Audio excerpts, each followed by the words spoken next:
Chapter 233. Half a month had passed since the Zhou incident. In the morning, Li Mu, who was sitting cross-legged on his bed, slowly opened his eyes.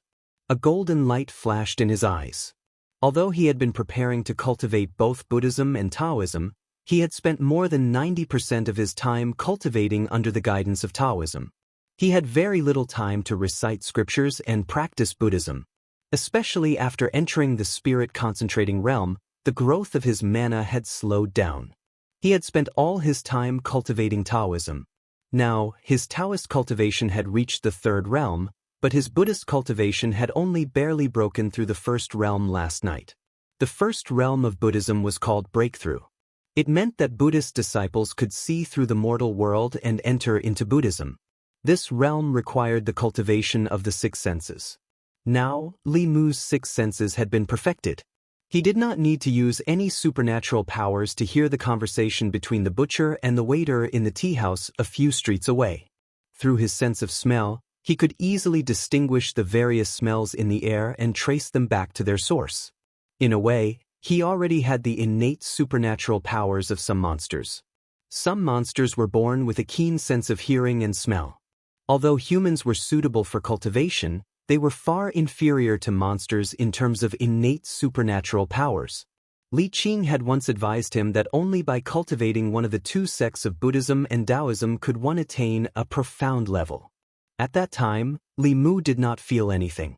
Now, he finally realized that a person's energy was limited.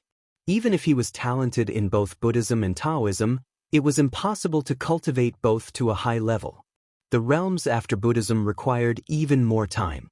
His next cultivation focus was on how to break through to the transcendent realm as soon as possible. After the Zhou incident, Zhang Chun was unexpectedly promoted again. He was promoted from Divine Capital Deputy to Divine Capital Magistrate. He was now the leader of the Divine Capital Yamen. Not only that, His Majesty did not appoint a Divine Capital Deputy or Divine Capital Magistrate. In other words, he was in charge of this huge yamen alone. No one could order him around anymore. Li Mu was still the constable of the Divine Capital Yamen. He was an official, not an official. Although officials and officials were both civil servants of the Great Zhou and were paid by the state, there was a clear distinction between the two. There were no harsh requirements to become an official of Great Zhou. Officials were generally appointed by local officials, or their sons would inherit their father's business. As long as their family background was clean and they had not committed any crimes within 3 generations, they would have the qualifications to become a glorious official of the Great Zhou. But officials were different. The lowest-ranking official in Great Zhou, even if it was just a small county magistrate, still needed to receive a few years of formal education in the academy. Only after a few years would they have the qualifications to enter the imperial court as an official. This was a rule set by Emperor Wen in order to clean up the chaos in Great Zhou's officialdom and improve the quality of the officials as a whole. At that time, this measure indeed played a very big role. At that time, the imperial court was full of nepotism, and the officials formed cliques to pursue personal interests. The morality and ability of the officials were mixed. The appearance of the academy greatly improved the situation. If one wanted to become an official in the imperial court, one had to learn the thoughts of the sages in the academies, cultivate one's morals, and learn how to govern a country and cultivate. For a long time, the academies had sent countless talents to the imperial court. This rule had been passed down since the time of Emperor Wen and had been used to this day. Even if the emperor wanted to promote someone, he had to let that person undergo tempering in the academies. Emperor Wen's rule had a far-reaching impact. In the hearts of the people and officials of Great Zhou, Emperor Wen had a very high status. The successive emperors of Great Zhou did not dare to break the rules set by him. In Li Mu's view, this Emperor Wen was really far-sighted. Although this method was different from the imperial examination, it was also very advanced compared to the previous system of selecting officials. Of course, even if Emperor Wen was called a sage, there were still things that he did not expect. For example, the nature of the academy had changed greatly from when it was first established. The deans of the 4 academies were all transcendents. In the academy, there were countless experts in the middle realm. Although they were far from the 4 sects and 6 schools, they were still an incomparably powerful force. The officials of Great Zhou could only be born from the academy. The status of the academy gradually became higher and higher, and even had a tendency to surpass the imperial court. Whether it was the Shao royal family that wanted to regain their glory or the Zhou family that wanted to replace them, to facilitate this major event, they could not do without the support of the academy. Li Mu had never thought of becoming an official, so he did not need to go to the academy to further his studies. Based on what he had seen in Shen-Du, becoming an official might not be a good thing. Under the protection of the Empress, being a minor official was much more comfortable than being an official. There was no need for Li Mu to worry about national affairs. All he needed to do was to bring Xiaobai around the streets of the divine capital every day to ensure that there were no crimes or disturbances in his jurisdiction. That was enough for him to fulfill his duty. After Zhou Chu's incident, his status in the hearts of the people had risen to the peak. This allowed him to obtain willpower from the people of Shen-Du without deliberately doing anything. With this speed, it was not impossible for him to advance to the Abhijna level within a year. After Zhou Chu's incident, the Zhou family's reputation in Shen-Du was not greatly affected. Although Zhou Chu had committed a heinous crime, the Zhou family's handling of this matter did not make the people feel disgusted. There were many disciples of the Zhou family, and Zhou Chu was only one of them. Other than Zhou Chu, the other disciples of the Zhou family did not have any misdeeds. In comparison, the Shao royal family's performance in Shen-Du was even worse. In the past few hundred years, they had been the masters of the great Zhou dynasty and Shen-Du. Although they had been suppressed by the Zhou family for a short period of time, the sense of superiority in their bones could not be erased. Li Mu counted with his fingers. He had not been in Shen-Du for long, but he had offended the 3 provinces, 6 ministries, 9 temples, the Shao family, the Zhou family, and the academy. Other than the academy, he had offended almost everyone he could. Li Mu had already offended the Shao family and its old clique before he came to Shen-Du. When he pushed for the abolition of the substitute crime silver, he had also beaten up the children of many officials in the Ministry of Rights, Ministry of Justice, Taichung Temple, and the 3 provinces and 6 ministries. With Zhou Chu's incident, he had also offended the Zhou family. He was only missing the academy to become the public enemy of Shen-Du. Among the common people, the situation was the exact opposite. Li Mu was now very popular among the common people. He could go to the small restaurants on the street, to the brothels and taverns. As long as he wanted to, he could buy food, use, and entertainment for free. When he passed by the brothel keeper ran out countless times, bringing along many girls. They all winked at Li Mu and said coquettishly, "Constable Li, come in." Xiaobai was so scared that she did not care about the candied haws in her mouth. She ran over and hugged Li Mu's arm, holding her head high and chest out in front of them.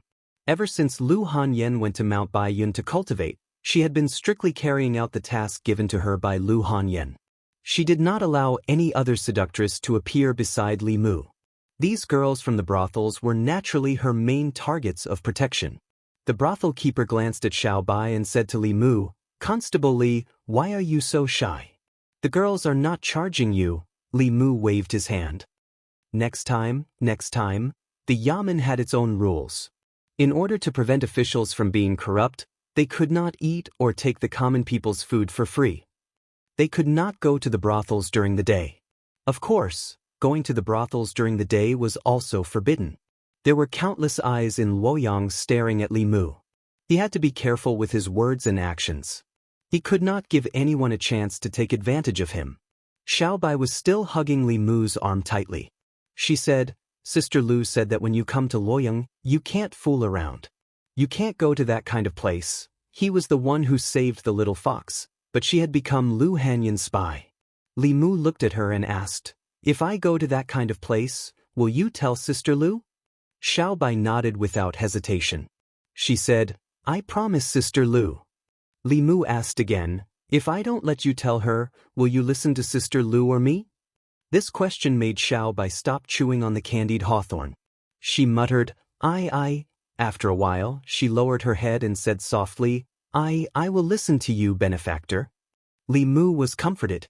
Xiao Bai's answer proved that she was still his caring little girl. Even if she made a mistake, she would help him hide it. Who would not like a little girl like her? Of course, Li Mu would not make such a mistake. He just wanted to tease Xiao Bai. Xiao Bai lowered her head and hesitated for a while.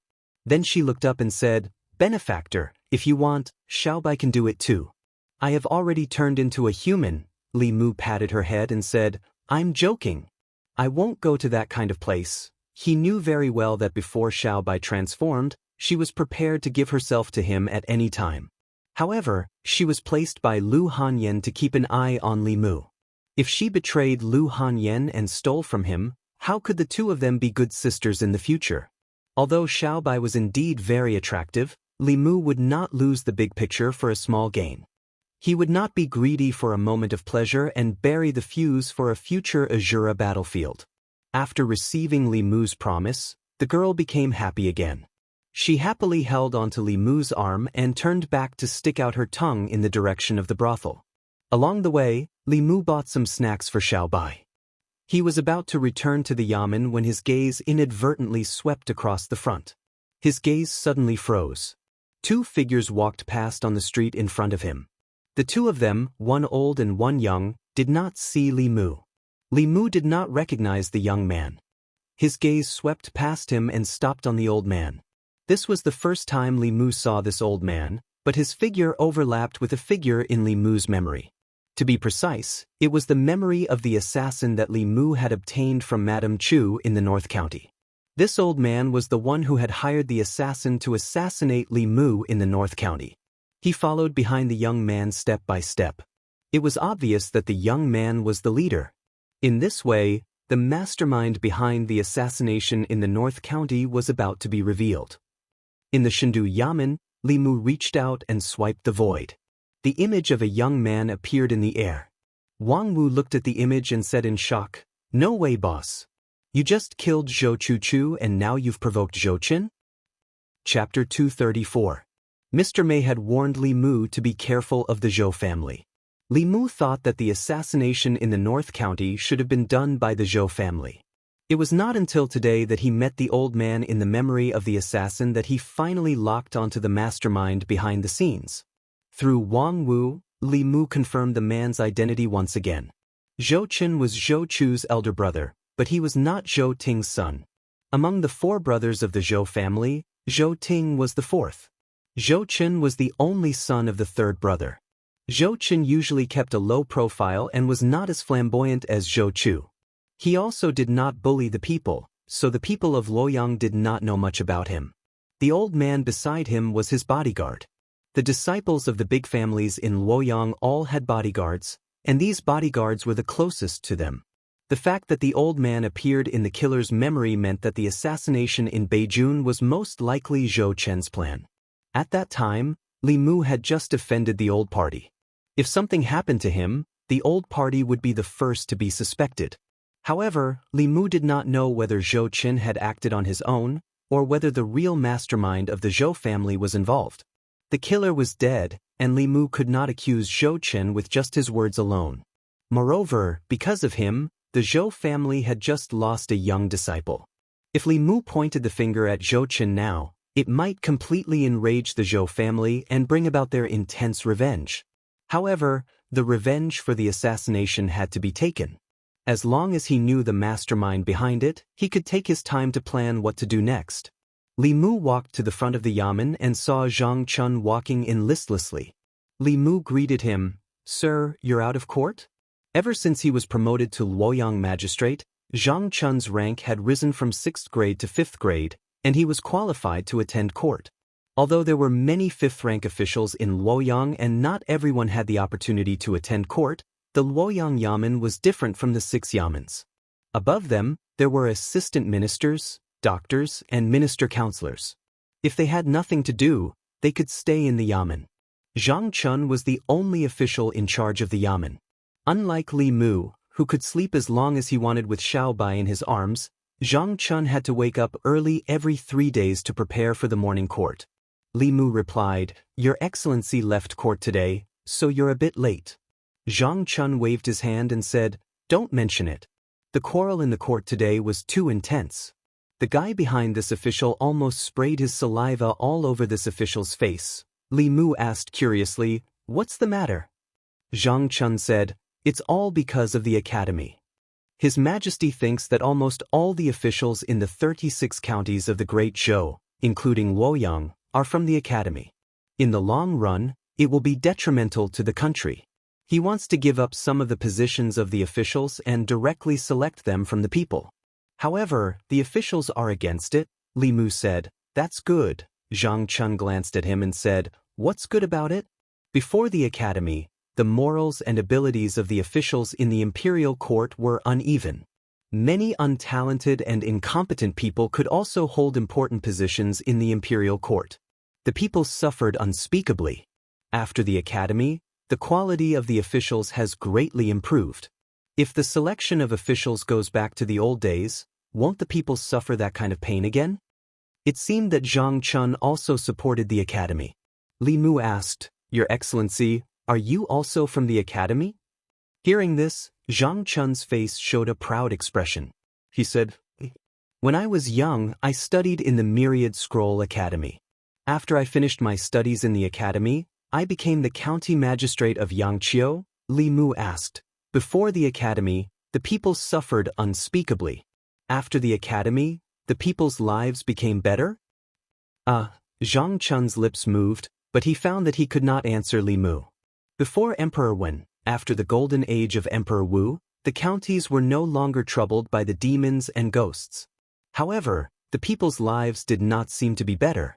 After the death of Emperor Wen, the quality of the officials was greatly improved.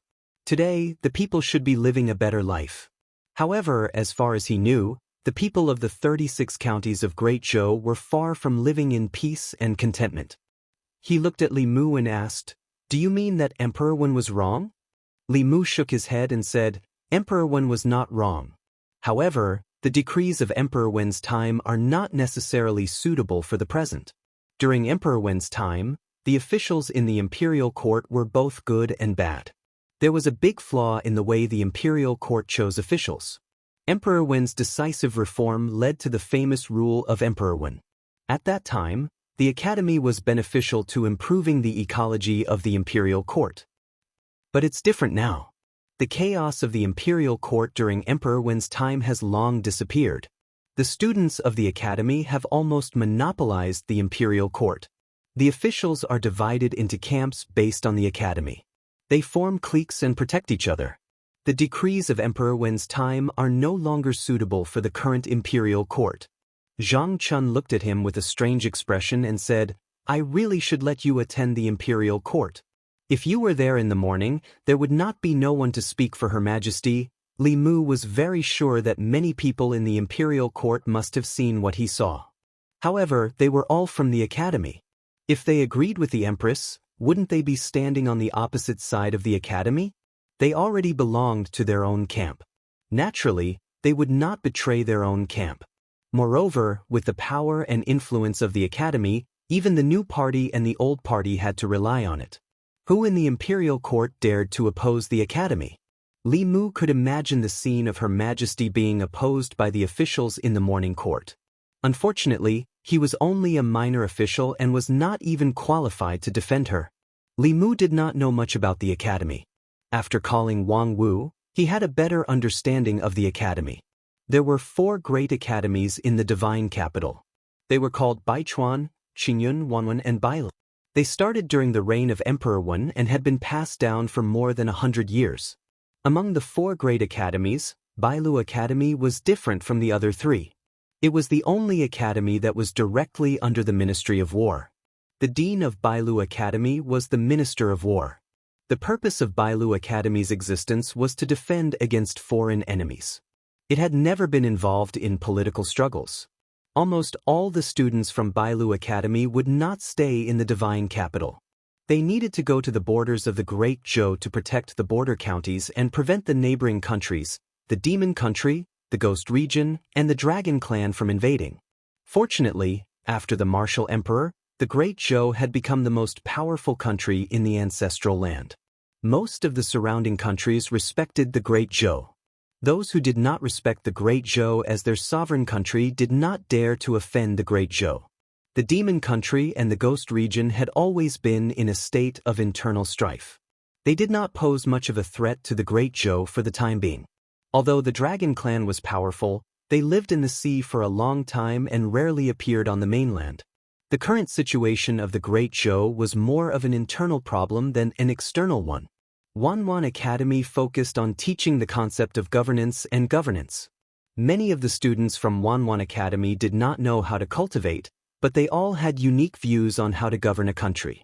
After graduating from the academy, those who were more capable would stay in the divine capital to take up positions. Those who were less capable would be sent to other places to train. Qingyun Academy and Baichuan Academy focused more on cultivation. Those who studied in these two academies were all students with a certain level of cultivation talent. After leaving the academy, they would either take up important positions in the divine capital or guard a county. They had the brightest future. There were 36 counties in the Great Zhou, and at least 90 of them came from these two academies. There were 106 county governors, county ministers, and county lieutenants. Of course, the academies did not belong to any political party. In terms of cohesion, they were naturally not as united as the new party or the old party. However, the status of the academies was extraordinary. The students who graduated from the academies all had a deep sense of belonging to the academies. Perhaps they were dissatisfied with the academies when they were studying, but they would never allow outsiders to trample on the dignity of the academies. Whether it was in the divine capital or in the various counties, officials who came from the same academy would naturally have a close relationship. Everything was shown in the imperial court, and they would form a cohesive group. The imperial palace. It was already late at night. The empress stood in the empty palace. She no longer looked dignified in front of others. There was still anger on her face. She was angry about what happened in the imperial court. She looked around, trying to find someone to talk to and vent her frustrations. However, she could not find anyone. In fact, since she was forced to take this position 3 years ago, there was no one she could talk to. That person was right. Sitting in this position, she would slowly lose her family and friends. No one would reveal their true feelings to her. Her parents called her Her Majesty and wanted her to pass the throne to a descendant of the Zhou family. Her former friends only had respect and fear for her now. She had gotten everything that others wanted, but she had lost everything that she wanted. She walked out of the palace and looked up at the sky. Suddenly she thought of someone. The Li residence. Li Mu was sleeping soundly with Xiao Bai in his arms. Suddenly, white mist filled his vision. A familiar figure appeared in front of him. Li Mu had not seen his other personality for a long time. When he saw her again, he felt a sense of familiarity. He waved at her and said, "Long time no see." Although the interaction between the two personalities was not very pleasant in the beginning, she did not appear every day. She also did not torture Li Mu every time she appeared. Li Mu was not as afraid of her as he was in the beginning.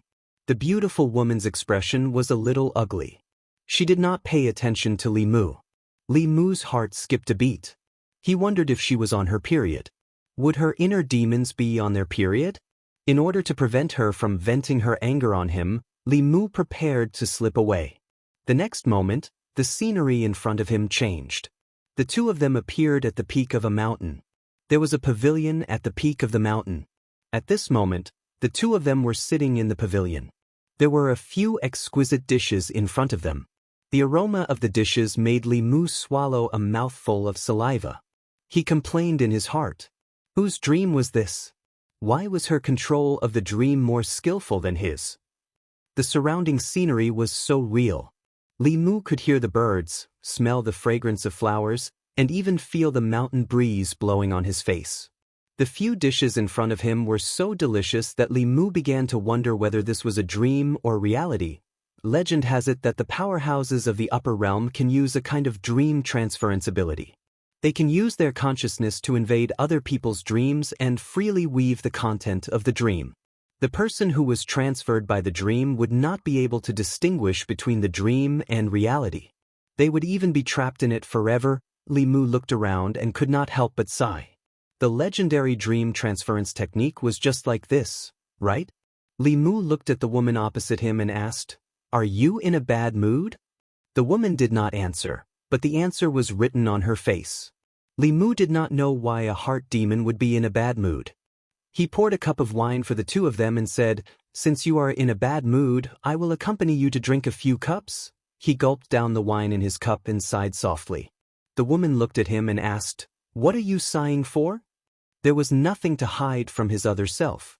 Li Mu said leisurely, "Unfortunately, I am not Lord Zhang. Otherwise, in today's morning court, I would not have let His Majesty face the officials alone." The woman raised her eyebrows, looked at Li Mu and said, "What's so good about that woman? She is just a rebel who seized power and stole the country. Is it worth it for you to protect her like this?" Bang! Li Mu slammed the wine cup on the stone table, stood up abruptly and said impolitely, "If you disrespect His Majesty again, I will go back. You can drink this wine alone." The mouth of the person who received it was soft. After receiving so many benefits from the Empress, Li Mu could not protect her in the court. If he could not even protect her in the dream, then the next time he received benefits from the Empress, his conscience would not be at ease. The woman did not expect that this sentence would anger Li Mu.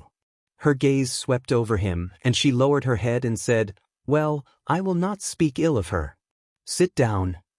Chapter 235. Li Mu didn't know what other people's inner demons were like, but his seemed to be somewhat different.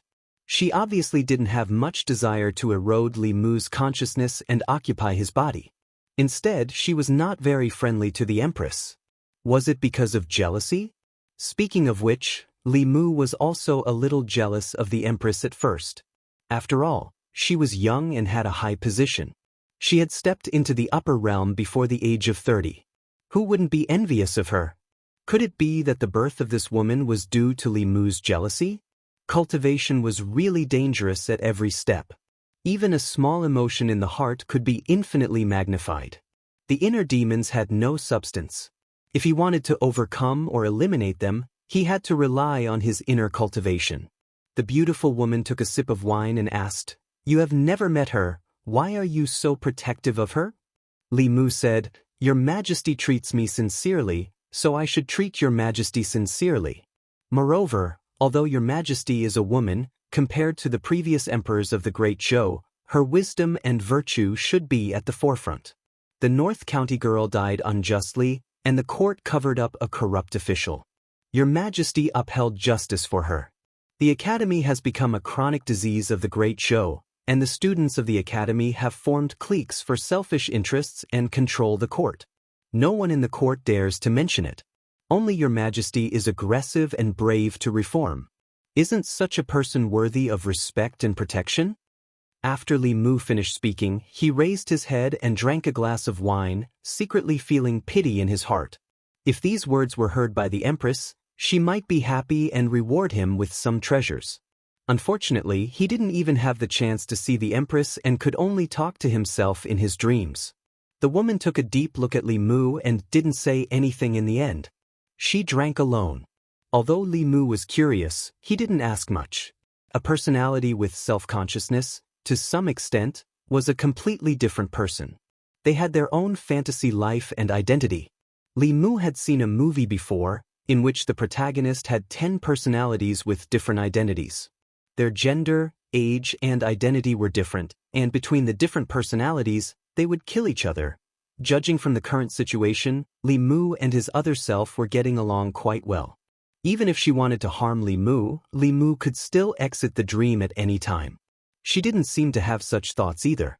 When he woke up from his dream, Li Mu was still reminiscing about the delicious food in his dream. Unfortunately, a dream was still a dream. When he woke up, he couldn't recall the taste of those delicacies. After washing up and eating breakfast, he went to the yamen with Xiao Bai. Li Mu was about to go out on patrol when he saw Mr. Mei and 2 other people outside the government office. Li Mu stepped forward and asked, "Sister Mei, what's the matter?" Mr. Mei said, "Jiangyin County offered a batch of tribute pears yesterday. His Majesty asked me to give you a box." Li Mu was a little flattered. Although it was just a box of pears, it represented His Majesty the Empress's intentions. It meant that she would think of him for such a small matter. During the transportation of this kind of tribute, Fu Lu would be stuck on the box. Even if it was transported to Shindu, it would be no different from freshly picked ones. Li Mu took one for himself and gave one to Xiao Bai. He took a bite of the tribute pear and found that the pear skin was thin, juicy, and sweet. It was worthy of being chosen as a tribute pear. Mr. May said, "If there's nothing else, I'll go back to the palace first." Li Mu suddenly stopped her and asked, "Sister May, what should I do if I encounter an inner demon in the process of cultivation?" Li Mu knew very little about inner demons. Even Thousand Illusions Shangren was not omniscient. Faced with this kind of thing that he had never encountered in his cultivation, Li Mu did not know how to deal with it for a moment. Although Mr. May's cultivation was not as high as Thousand Illusions Shangren's, she was by the Empress's side and must have seen many things.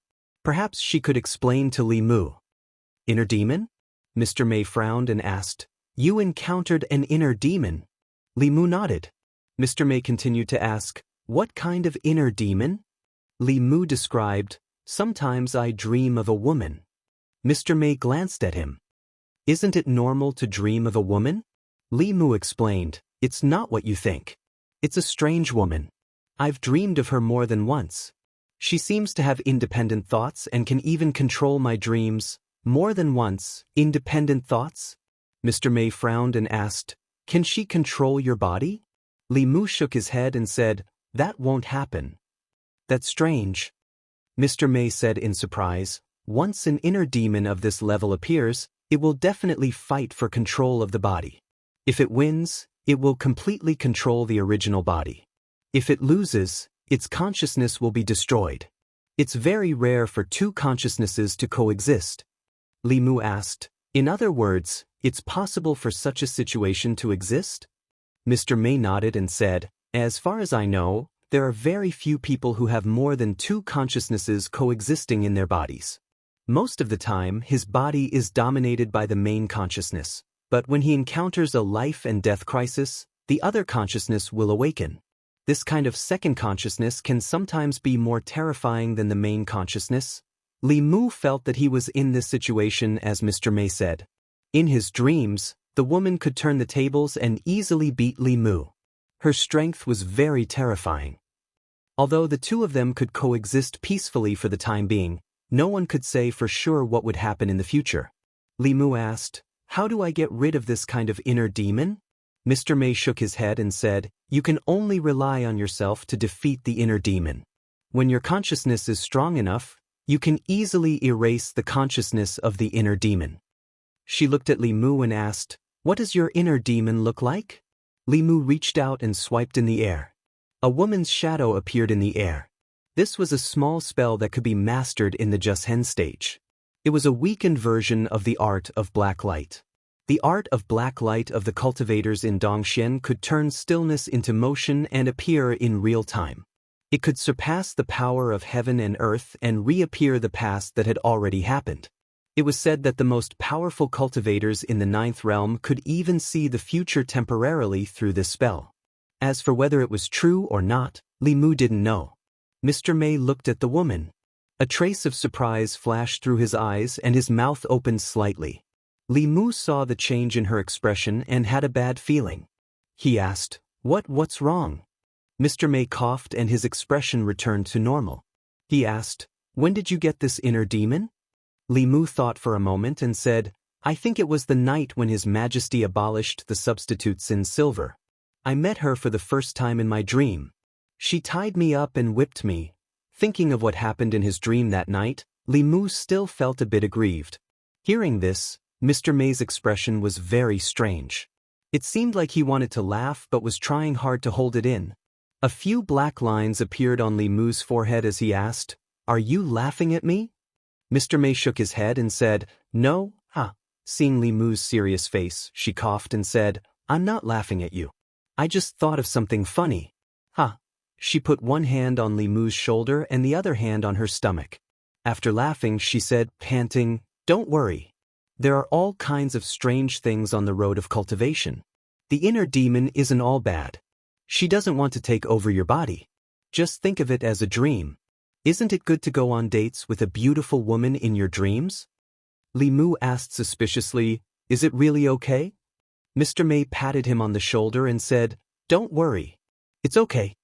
Judging from Mr. May's tone, she didn't seem to be lying to Li Mu or comforting Li Mu. For now, Li Mu didn't feel that the woman was a threat to him. He shook his head and stopped thinking about it. Mr. May said, haven't you always wanted to know about His Majesty? Since we're free now, I'll tell you. When Li Mu heard this, he was instantly interested. Mr. May said, since you're already His Majesty's man, there's something you need to know. Li Mu asked, what's the matter? Mr. May said, people say that His Majesty stole the Emperor's qi from the ancestral temple and used it to transcend and take over the world. You think so too, don't you? Li Mu asked, is there more to it than meets the eye? Mr. May said, it's true that His Majesty got the Emperor's qi, but he didn't do it willingly. When he married the former crown prince, became the Empress, and obtained the Emperor's qi, it was all part of the Zhou family's scheme. Li Mu really didn't know that there was such an inside story.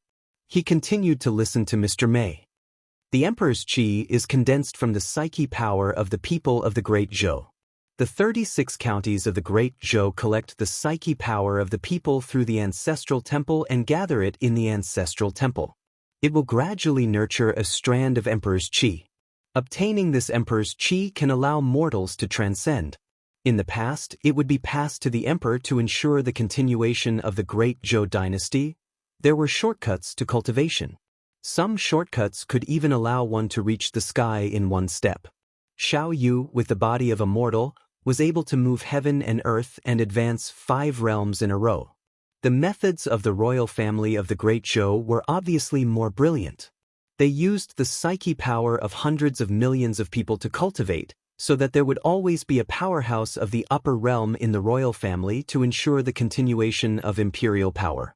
However, during the last change of imperial power, this strand of Emperor's qi was obtained by an outsider, causing the Xiao royal family to lose their opportunity.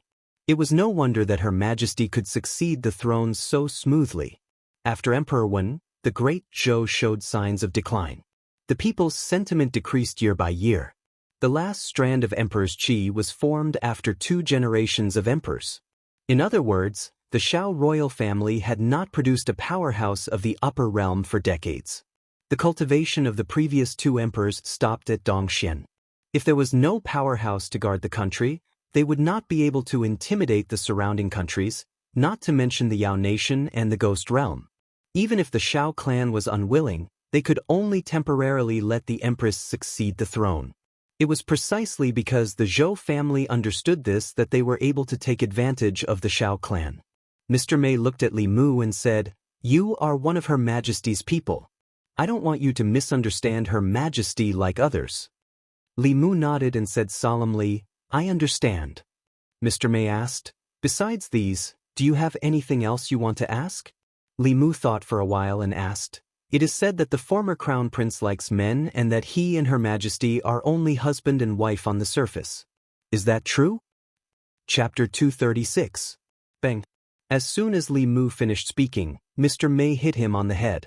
Mr. May glared at him and said, didn't I tell you not to criticize Her Majesty?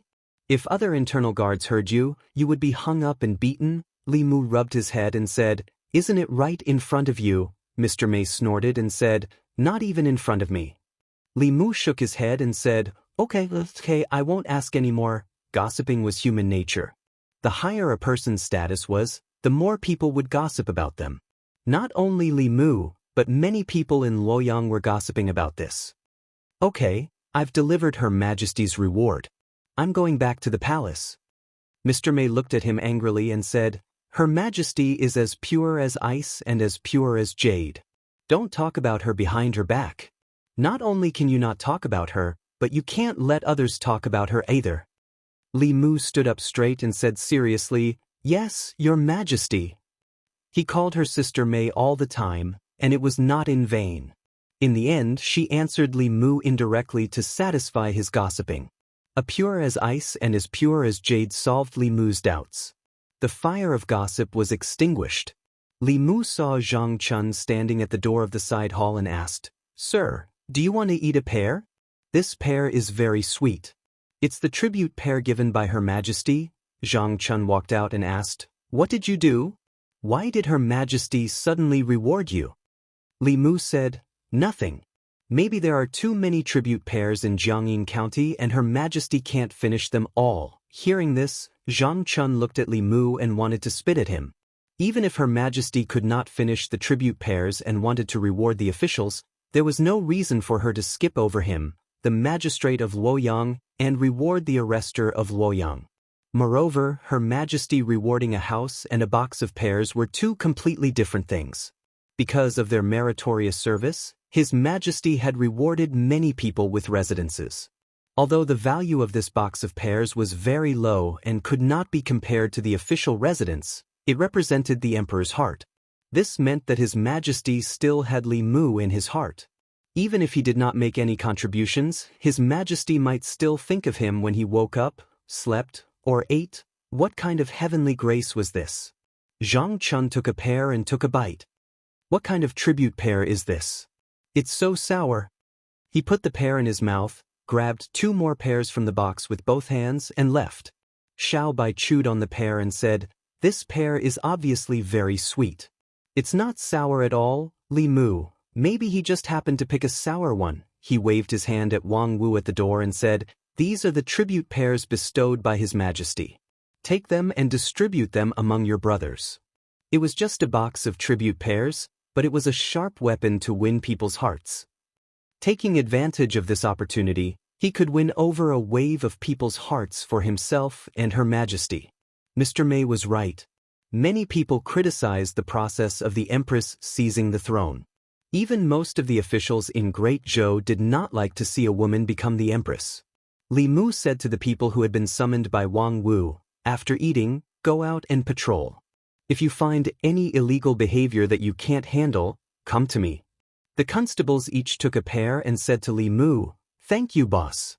Li Mu waved his hand. "This is a reward from Her Majesty. If you want to thank someone, thank Her Majesty." Imperial Palace. Changel Hall. In the void of the hall, there was a picture quietly flowing. The young female official snorted and said, "This person is rude to Her Majesty again. Why don't we take him to the internal guards and teach him a good lesson?" Mr. Mei came in from outside the hall. Seeing the scene of the Luoyang government and hearing the young female official's words, he already realized what had happened. He said, "Your Majesty, although Li Mu's words are a bit presumptuous, he is absolutely loyal to Your Majesty. He always protects Your Majesty and thinks that Your Majesty." The young female official said with a cold face, "If we don't teach him a good lesson this time, who knows what other offensive words he will say to Your Majesty in the future." The Empress looked calm, as if she was not angry at all. She just said, "Mei Wei, send him another box of tribute pears tomorrow." Mr. Mei bowed and said, "Yes, Your Majesty." The young female official said angrily, "Your Majesty. Your Majesty will leave first." Mr. Mei took her hand and pulled her out of the hall. The young female official shook off his hand and said unhappily, "He was disrespectful to Your Majesty. Why are you always protecting him?" Mr. Mei said to her, "If Your Majesty wants to punish him, she will. We don't have to do anything about it." The young female official said angrily, "What's so good about him? He was disrespectful to Your Majesty. You protect him, and Your Majesty is so tolerant of him. Not only did she give him the tribute pears that Your Majesty likes to eat, but she also used the dark light technique to look at him." Her chest heaved up and down. Obviously, she was very angry. For someone like her who worshipped the Empress, it was hard for her to accept all this. "Shoo." Mr. Mei made a shushing gesture and said, "It's because he was disrespectful to Your Majesty that Your Majesty treats him differently from others." The young female official frowned. Obviously, she didn't understand what he meant. Mr. Mei explained, "You're still young. There are some things that you don't understand. It's lonely at the top. When Your Majesty is in that position, everyone, including us, respects and fears her. After a long time, Your Majesty will get tired. Sometimes what she needs is someone who disrespects her." The young female official said, "What kind of twisted logic is that?" Mr. Mei shook his head and said, Your Majesty didn't want to be in this position. She's much lonelier than we thought. In front of us she only shows one side, but in fact the side that she hides is the real her. Li Mu walked out of the government office. He looked up at the sky and scratched his head in confusion. Since just now, he had a strange feeling that someone was spying on him in the dark. This feeling came and went. Li Mu searched for a long time, but he couldn't find the source. In this situation, either he had an illusion, or the spying person's cultivation was much higher than his and used a high-level magic like the art of mystic light. The latter was unlikely. Li Mu had the jade pendant given to him by the Empress. It could isolate heaven's secrets, block the calculations of transcendent cultivators, and also block the art of mystic light. After leaving the government office, this feeling disappeared completely. He patrolled the government office with Xiaobai. At night, when he was sitting cross-legged on the bed to cultivate, sleepiness suddenly attacked him. Li Mu had experienced this feeling of sleepiness for no reason several times. He already knew what would happen next. Sure enough, after a mist appeared in front of him, the woman's figure appeared in front of Li Mu. She stretched out her hands, and a whip appeared in her hands. It was a whip that Li Mu hadn't seen for a long time. Li Mu's eyelids twitched, and his expression changed greatly. He immediately said, "What do you want?" The woman said indifferently, "Nothing, I just want to exchange pointers with you." "What exchange?" It was clearly a one-sided trampling. Li Mu quickly stretched out his hand and said, "Stop, even if you want to exchange pointers, you don't have to use force." "We can exchange pointers." The woman glanced at him and asked, "What kind of grammar?" Li Mu thought for a moment and asked, "Do you know how to play Go?" The woman said, "I know a little about the rules." Li Mu closed his eyes and meditated. A stone table and 2 stone chairs appeared in front of them. A chessboard was carved on the stone table, and next to the chessboard was a chessboard. Li Mu picked up a black piece and placed it in the corner of the chessboard. He immediately said, "It's your turn." In the dream, Li Mu couldn't beat her. He could only make a prompt decision and make the decision for her. Although Li Mu's Go skills weren't high, it was still easy for him to beat a rookie who knew a little about the rules. The woman glanced at Li Mu, picked up the white piece and placed it in another place. Li Mu sighed in relief. He suspected that today was a special day for her every month. Fortunately, he was quick-witted and made a prompt decision to avoid being trampled on by her. After a moment, the woman placed a single word and said to Li Mu, "You lost." Li Mu stared blankly at the chessboard. Only then did he realize that what she said about knowing a little about the rules and what he understood were not the same at all. The woman looked at him and shook her head. "It's boring to exchange pointers. Let's exchange pointers." Wait. Li Mu stretched out his hand again and said, "1 game doesn't mean anything. We'll win 2 out of 3 games." He closed his eyes and concentrated.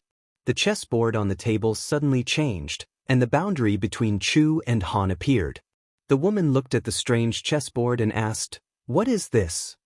"Chinese chess." There was no such thing as Chinese chess in this world.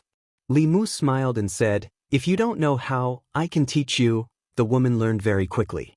Li Mu only explained the rules of Chinese chess to her once, and she was already able to move. Of course, after 20 moves, she lost to Li Mu. Li Mu sighed in relief and clasped his fist. "Thank you for letting me win." "I admit it." The woman didn't even raise her head. She rearranged the pieces and said, "Again." Although it was a bit shameless to attack her weakness with his strength, Li Mu could only be shameless once in order to not be trampled on. This time, the woman played very slowly. After 30 moves, Li Mu frowned. He didn't expect her to learn so quickly. If this continued, he was afraid that he would lose this game. He picked up a chess piece, thought for a moment, and ate one of her pieces. The woman looked at him and asked, "Why can your pawn take 2 moves?" Li Mu explained, "You don't know, right? This pawn is an elite. It can take 2 moves." The woman didn't say anything and continued playing. Li Mu picked up a chess piece and ate another one of her pieces. The woman frowned. "Why does your horse move, but not, son?" Li Mu explained, "This is only a fine horse. It can move, The woman didn't say anything and moved the chess piece again. Li Mu's carriage turned and ate her piece. She looked up at Li Mu and asked, "Why doesn't your carriage go in a straight line?" Li Mu smiled and asked, "Isn't it common knowledge that a carriage can turn?" The woman was silent for a moment. She stretched out her hand and the whip appeared again. She stood up and looked at Li Mu. "Show your weapon." Chapter 237. During breakfast, Xiaobai saw Li Mu's tired face and asked, "Savior, did you not sleep well last night?" Li Mu said listlessly, "I'm fine. I just had a nightmare last night. A woman's heart was like a needle at the bottom of the ocean, even if it was a woman he imagined." Li Mu did not know how he had offended her. She was fine last night, but then she turned hostile again and tormented Li Mu for most of the night. If it was just a night without sleep, it was nothing to Li Mu now. He could still be energetic if he did not sleep for 10 days or half a month. However, excessive mental exhaustion in the dream would also affect reality. Last night, he had fought more than 300 rounds with the inner demon. He had even mastered the use of the mantra a lot. Although he was a little mentally exhausted, he had gained a lot. After breakfast, he returned to the yamen with Xiaobai. Li Mu learned from Wang Wu that the Empress had sent another box of tribute pears early in the morning. Li Mu was a little confused. How did the Empress know that he liked pears? He was actually a little reluctant to share the tribute pears with everyone yesterday. He did not need to share this box of pears with them. He and Xiaobai would take it home to eat at night. After that, he returned to his room, changed into his official uniform, and went out to patrol while collecting psychokinesis. Cultivation after the omnipotent realm was much harder than he had imagined. Li Qing did not take long to advance from the omnipotent realm to the omnipotent realm. Although her talent was not as good as Li Mu's, she had already built a solid foundation after more than 10 years of accumulation. Li Mu adjusted his train of thought. After experiencing the rapid advancement, he was indeed a little impatient for success during this period of time. Although there were shortcuts in cultivation, pursuing them too much would also create hidden dangers for oneself. If Li Mu's mana was cultivated step by step like Li Qing, the inner demon would not have a chance to invade at all.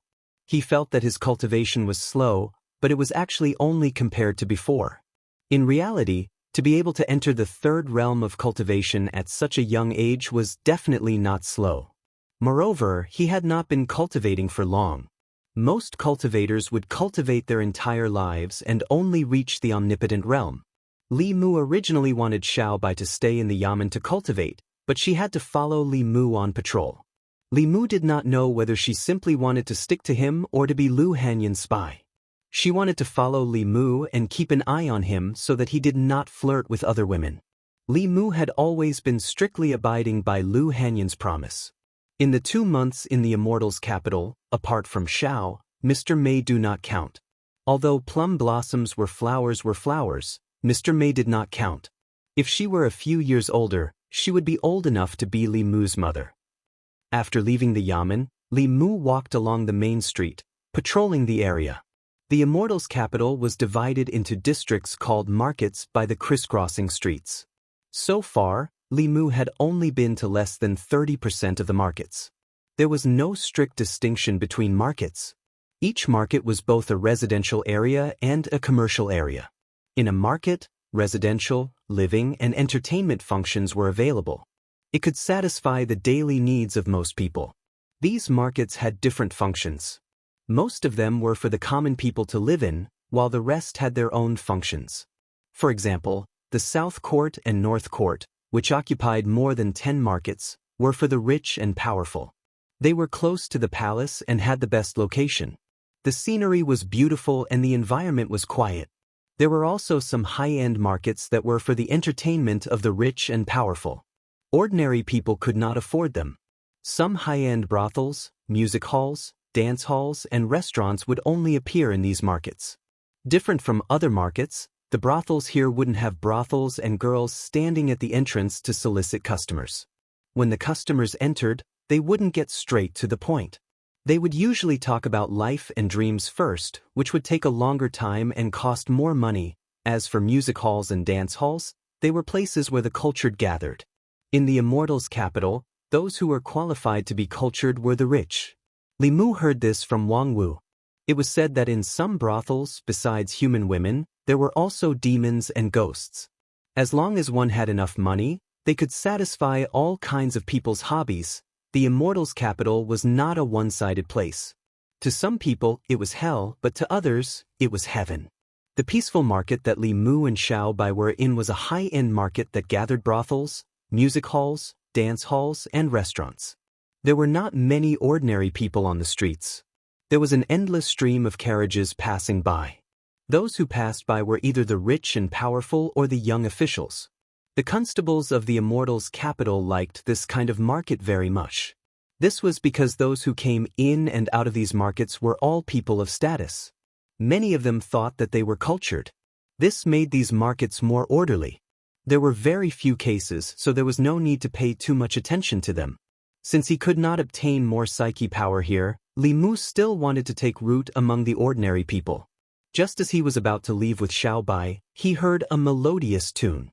Li Mu stopped and stood on the street, listening carefully.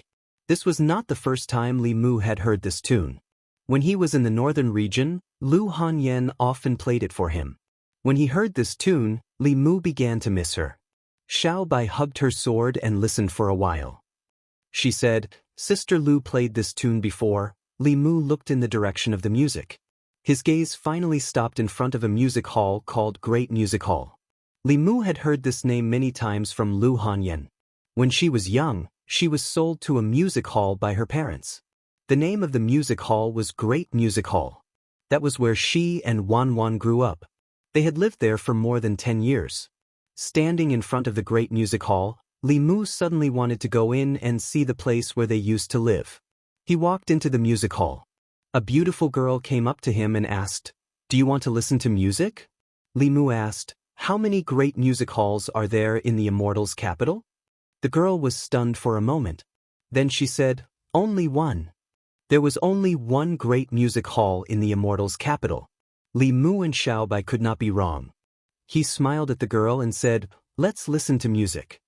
The girl smiled and asked, "Do you have a musician you like? Would you like a musician to play for you in the private room or in the hall with the other guests?" Li Mu's family owned a music hall. Naturally, he was not unfamiliar with the business model here. When they arrived at the music hall, the guests could listen to music in the hall according to the music hall's arrangement. They could also choose one or several musicians to play for them in the private room. Of course, the latter was more expensive. It usually cost dozens of taels of silver. Sitting in the hall and listening to music for 2 hours would cost at most a few taels of silver. An ordinary family's annual expenses were only 10 taels of silver. The expenses here were astronomical for ordinary people. Of course, to the rich people in the Immortal's capital, this was nothing. Li Mu certainly would not spend dozens of taels of silver to listen to a song. He decisively chose the latter. The girl smiled and said, "Please follow me." She led the two of them through a screen and into a hall. The music hall would arrange a fixed number of songs every day and charge according to the seats. The closer to the musicians, the more expensive the seats were. The seats in the back corner were the cheapest. Li Mu and Xiao Bai chose a seat in the middle. They ordered a pot of tea and a stack of pastries and preserved fruits. They sat in their seats and waited quietly. There were not many guests in the hall. There were only about a dozen of them. They all had extraordinary auras. Li Mu did not know any of them. He only knew a few of the children of the officials in the Immortal's capital.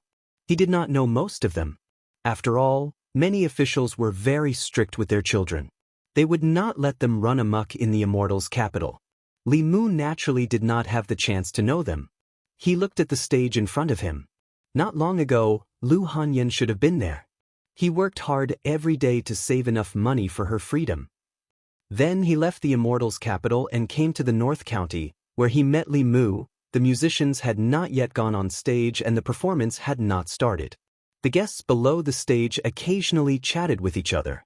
Miss Yinin's skills are getting better and better.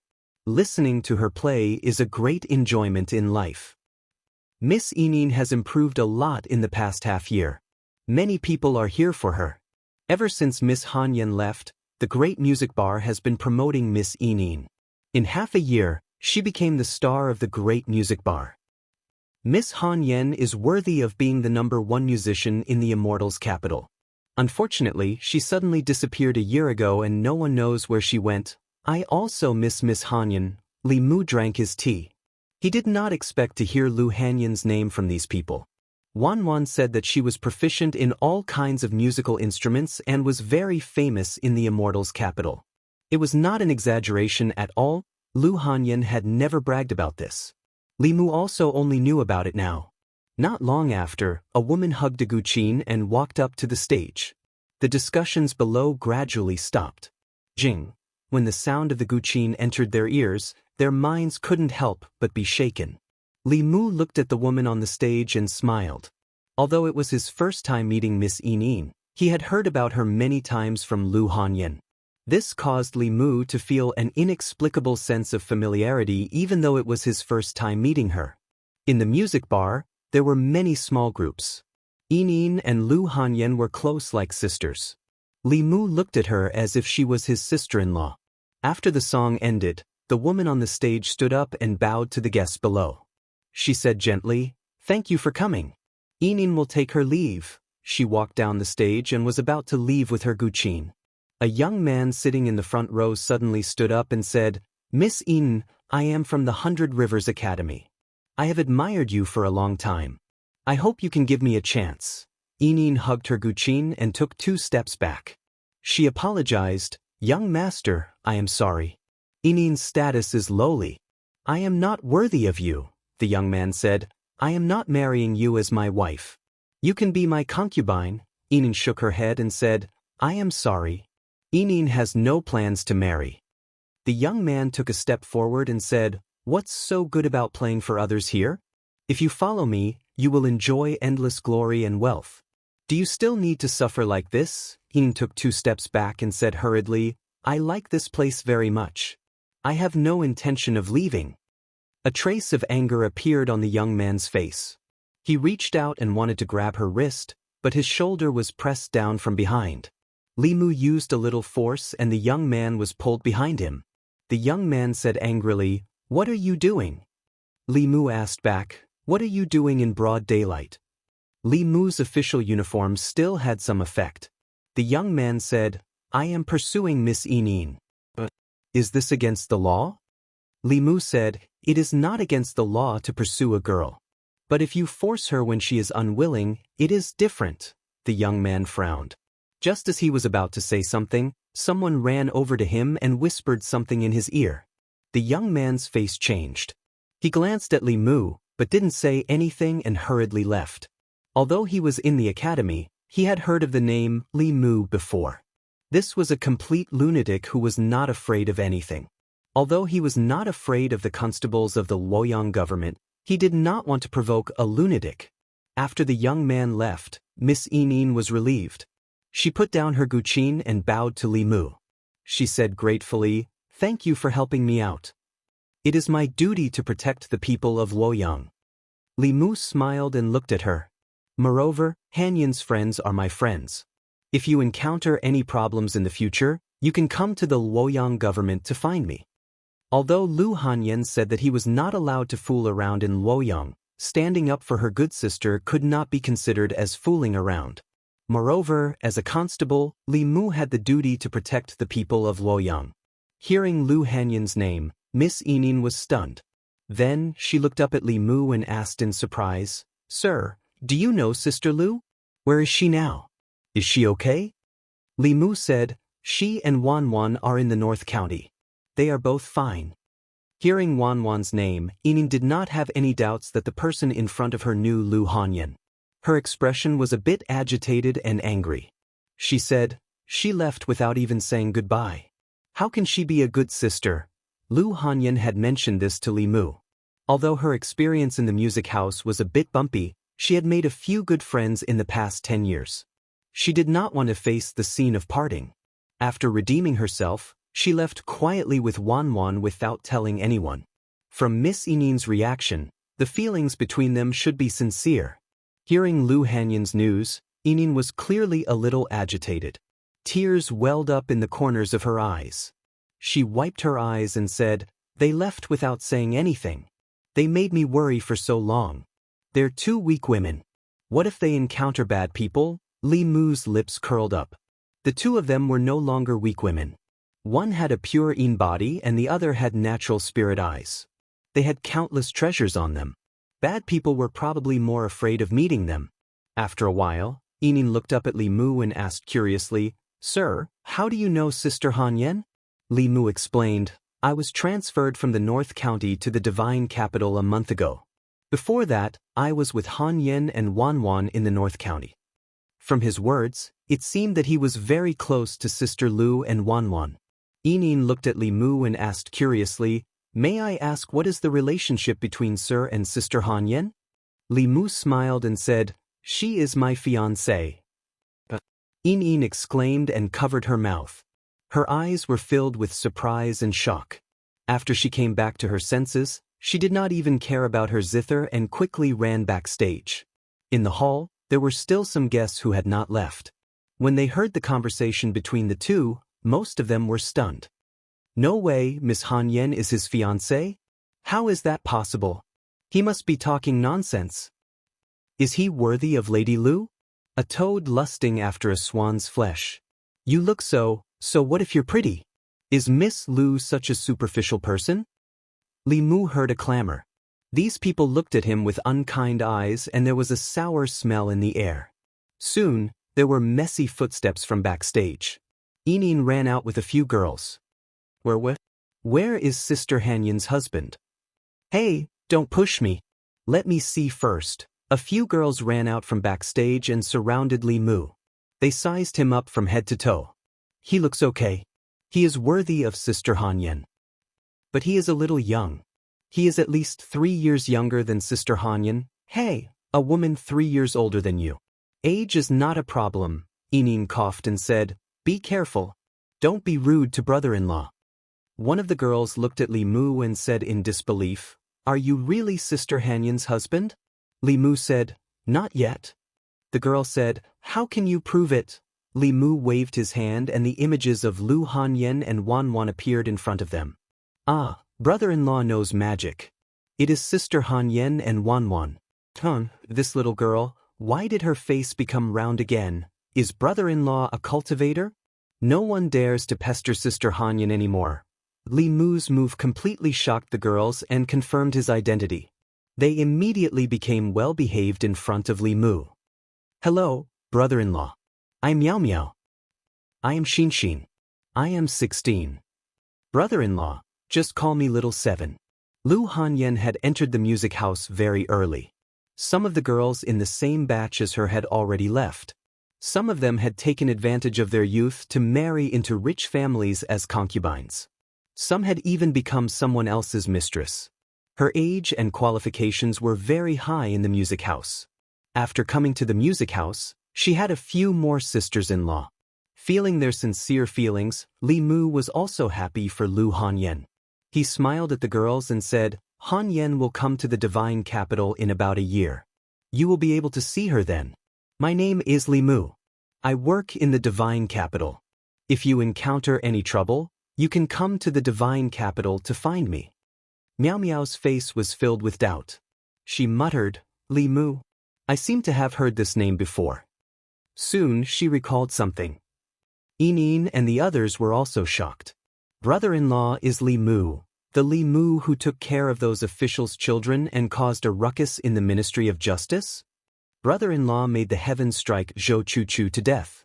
He even scolded Assistant Minister Zhou in the Ministry of Justice.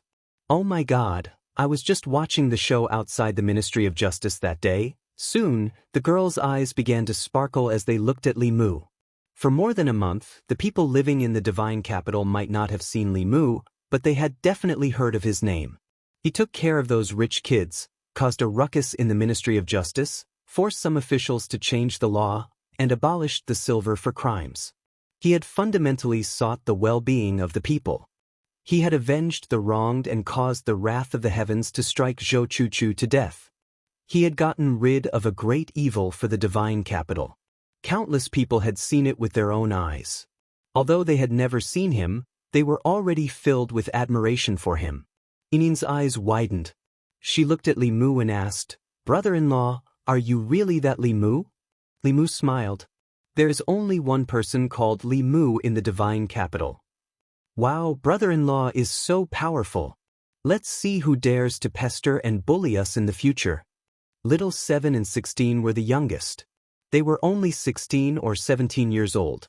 They jumped up happily and pulled Li Mu's arm. They cheered and said, "We have a backer in the future." Xiaobai stood at the side and watched anxiously. However, these people were Sister Lu's friends, so she could only watch anxiously. Li Mu was not good at dealing with this kind of situation. He pulled his hands back and said, "All right, I still have to go out and patrol. If you encounter any trouble, remember to find me at the government office." Li Mu had stayed in the music house for a while. He bid farewell to the girls and left the wonderful sound pavilion with Xiaobai. "Brother-in-law, goodbye. Come here often to see us, we'll save the best spot for you. It's free." Enan looked at his back and said, "I didn't expect Sister Hanyan to have found a husband." "I'm really happy for her," Little 7 said. "Brother-in-law is really powerful." That day outside the Ministry of Justice, I heard him scolding Assistant Minister Zhou in front of the Ministry of Justice. That's the Zhou family. Other than brother-in-law, who in the divine capital would dare to offend the Zhou family, 16's face was filled with happiness. She said, "Hee, it's good that brother-in-law is powerful. Let's see who dares to bully us in the future." Although the status of musicians and performers in the hearts of people was better than prostitutes who used their beauty to entertain people, they were still inferior. Although there were many officials and nobles who came to the music house to listen to music, there were only a few who really looked up to them. As musicians, it was common to be harassed when they went out to play. Among them, some guests would be polite and some guests would be overboard. Many of the musicians who were not famous had been molested. There were even musicians who were sullied by guests when they were playing for guests alone in the pavilion. However, that guest had a powerful background and the music house could only let it go. As musicians, they had no sense of security. In fact, they were very envious of Sister Hanyan who could control her own fate. At this time, Xianxia suddenly thought of something and said, "The female constable by brother-in-law's side is so beautiful. Even I can't help but like her," Meow Meow said. "She's the most beautiful girl I've ever seen. Even those clothes can't hide her beauty. How can Sister Hanyan be at ease with leaving such a girl by brother-in-law's side?" Little 7 thought about it and said, "Brother-in-law is alone in the divine capital. We have to help Sister Hanyan keep an eye on him. We can't let other little vixens take brother-in-law away." Chapter 238. Ever since he lost to Li Mu in a game of chess, the woman in his dream flew into a rage out of humiliation and ravaged him. She had not appeared for several days. Her time of appearance was very irregular, and her emotions were also very complicated and changeable. Sometimes she was calm, and sometimes she was manic. This caused Li Mu to be alarmed even before he slept. However, this woman was not as scary as the description of the inner demon in the book. Even though Li Mu could not defeat her in his dream, his mastery of various Tao techniques and supernatural powers was becoming more and more refined. Mantras and abhijna could be improved gradually through daily practice. However, there was a limit to this improvement. When fighting with others, the situation could change in an instant. No matter how skilled one was in daily practice, it was inevitable that one would be flustered in a real battle. Actual combat was the best way to improve one's strength. However, actual combat meant danger. In reality, when one was fighting with one's life, all of one's previous efforts would be for naught if they failed once. In the past, Li Mu had Su He to teach him moves. Now that they were separated, Li Mu also lost an opponent who could train him. Until he met the woman in his dream. Dreams were illusory. No matter what happened in the dream, it would not affect reality. However, experience in fights of magical powers was really accumulating. He could completely use the inner demon as his own whetstone to help him increase his experience in fighting enemies. After thinking this through, Li Mu looked forward to her appearance. Unfortunately, his inner demon was different. Whether it appeared or not was completely a probability event. There was no rule to speak of. In the morning, he and Xiaobai patrolled more than a dozen markets and only mediated a few neighborhood disputes. The two of them ate outside. When they passed by the great music lane, they came in and sat for a while. Lu Hanyan's former sisters were very enthusiastic about Li Mu. Xiaobai looked at them nervously. Is Sister Hanyan still like before, only eating a little every day? One must have gained weight, right? Sister Hanyan said that she would open her own music lane in the future. Did she open it in the end? The few of them surrounded Li Mu and asked all sorts of questions about Lu Hanyan. Li Mu answered them one by one. Yinin said with some envy, I really envy Sister Hanyan. She is finally living the life she wants. Li Mu, if you want, that's fine too. Chaimi shook its head and said, after Sister Hanyan redeemed herself and left, the business was greatly affected. If we redeem ourselves now, it won't be so easy. The owner won't let us go so easily. Xian also said, we also can't earn as much money as Sister Hanyan. In order to redeem herself, she played for 12 hours a day. She really didn't even care about her life. Li Mu felt a little distressed. He knew that Lu Hanyan had suffered all these years, but he didn't expect it to be so bitter. She looked weak, but she was actually very stubborn.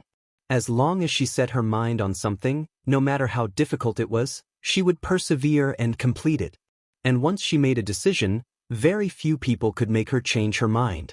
After a while, two figures came down from upstairs. The two girls said happily, we are going to play together later. Brother-in-law, do you want to stay and watch? Li Mu, no, I still have work to do. I will leave in a while. The two girls revealed a disappointed expression. Li Mu noticed that Little Seven's forehead was bruised. He asked, what happened to your forehead? Little Seven lowered her head and shook it. It's fine. Chaimi and Xianxia's lips trembled, but they didn't say anything in the end. Li Mu sensed that something was amiss and asked, what happened? The girls lowered their heads and didn't say anything. Only the youngest, 16, said angrily, it's all because of that Xianxia. He ordered Sister Little Seven to play a solo in the private room and wanted to force himself on Sister Little Seven. Luckily, we heard Sister Little Seven's shout and rushed in to stop him. Sister Little Seven's head hit the headboard and was bleeding. Li Mu asked, didn't you report it to the authorities? Chaimi sighed. The owner reported it to the authorities. Then the Ministry of Justice came and took Xianxia away. We saw him walk out of the Ministry of Justice with our own eyes. The Ministry of Justice didn't dare to offend the academy. Li Mu frowned. Why didn't you come to me? 16 lowered her head and touched her fingertips. She whispered, Xianxia is a student of the academy. Sister Yinin said that we can't offend the academy. She didn't want us to cause trouble for brother-in-law. After coming to Luoyang, Li Mu was least afraid of trouble. On the contrary, he was afraid of no trouble at all. These days, the psychokinesis he obtained from the people had been decreasing day by day. He just needed to do something to bring him back to the people's sight. Li Mu's face darkened. He said, how dare they protect such a villain? Come, follow me to the Ministry of Justice. Little Seven looked up at him and shook her head. Forget it, brother-in-law. I'm fine. Li Mu said, no, we can't just let this go. Otherwise, people will bully you in the future. Chaimi sighed and persuaded Li Mu. We are of low status and have long been used to it. The Luoyang now is not the Luoyang of the past. They won't dare to go too far. Li Mu shook his head. If I don't do anything while you are bullied, how am I going to explain it to Sister Lu? Don't be afraid. It's just the Ministry of Justice. With me here, justice will be served. Little Seven said, brother-in-law, Li Mu asked, don't you trust me? Little Seven bit her lips and finally said, I'll listen to brother-in-law. Under the lead of Li Mu and Xiaobai, a group of people walked out of Great Music Lane and went to the Ministry of Justice. After a while, a middle-aged woman ran out of Great Music Lane and said in fear, it's over, it's over. These ignorant girls want to kill me. As a constable, Li Mu's duty was to clean up all the injustices in the Luoyang. Even if Little Seven wasn't Lu Hanyan's sister, he wouldn't sit by and do nothing. Moreover, Lu Hanyan's sister was his sister. Otherwise, when she came to the Luoyang in the future, how could Li Mu raise his head in front of her? It would have been more convenient for the Luoyang government to take over this case. However, Li Mu thought about it. Lord Zhang was from the academy. If it involved the academy's case, it might be difficult for him. Moreover, this case was clearly a hot potato. After coming to the Luoyang, Li Mu had caused enough trouble for Lord Zhang. Lord Zhang had treated him well. If he threw this big trouble to him, it would be too inhumane. When Li Mu walked on the streets, he would attract a lot of attention. Many people even went up to greet him. When he walked through the streets with a few beautiful girls, 100% of the people turned to look at him. Some of the Luoyang citizens couldn't help but ask, "Constable Li, where are we going?" Li Mu replied, "The Ministry of Justice." When the crowd heard that, they perked up. There was going to be a good show to watch.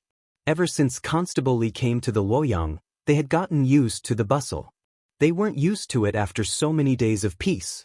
For a moment, the citizens who had nothing to do followed Li Mu to the Ministry of Justice from afar.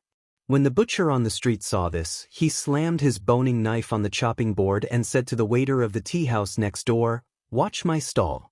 I'm going to watch the show." Although the waiter of the tea house also wanted to watch the show, if he left, the shopkeeper would definitely deduct his money. When he turned back to look at the counter, he realized that the shopkeeper was gone.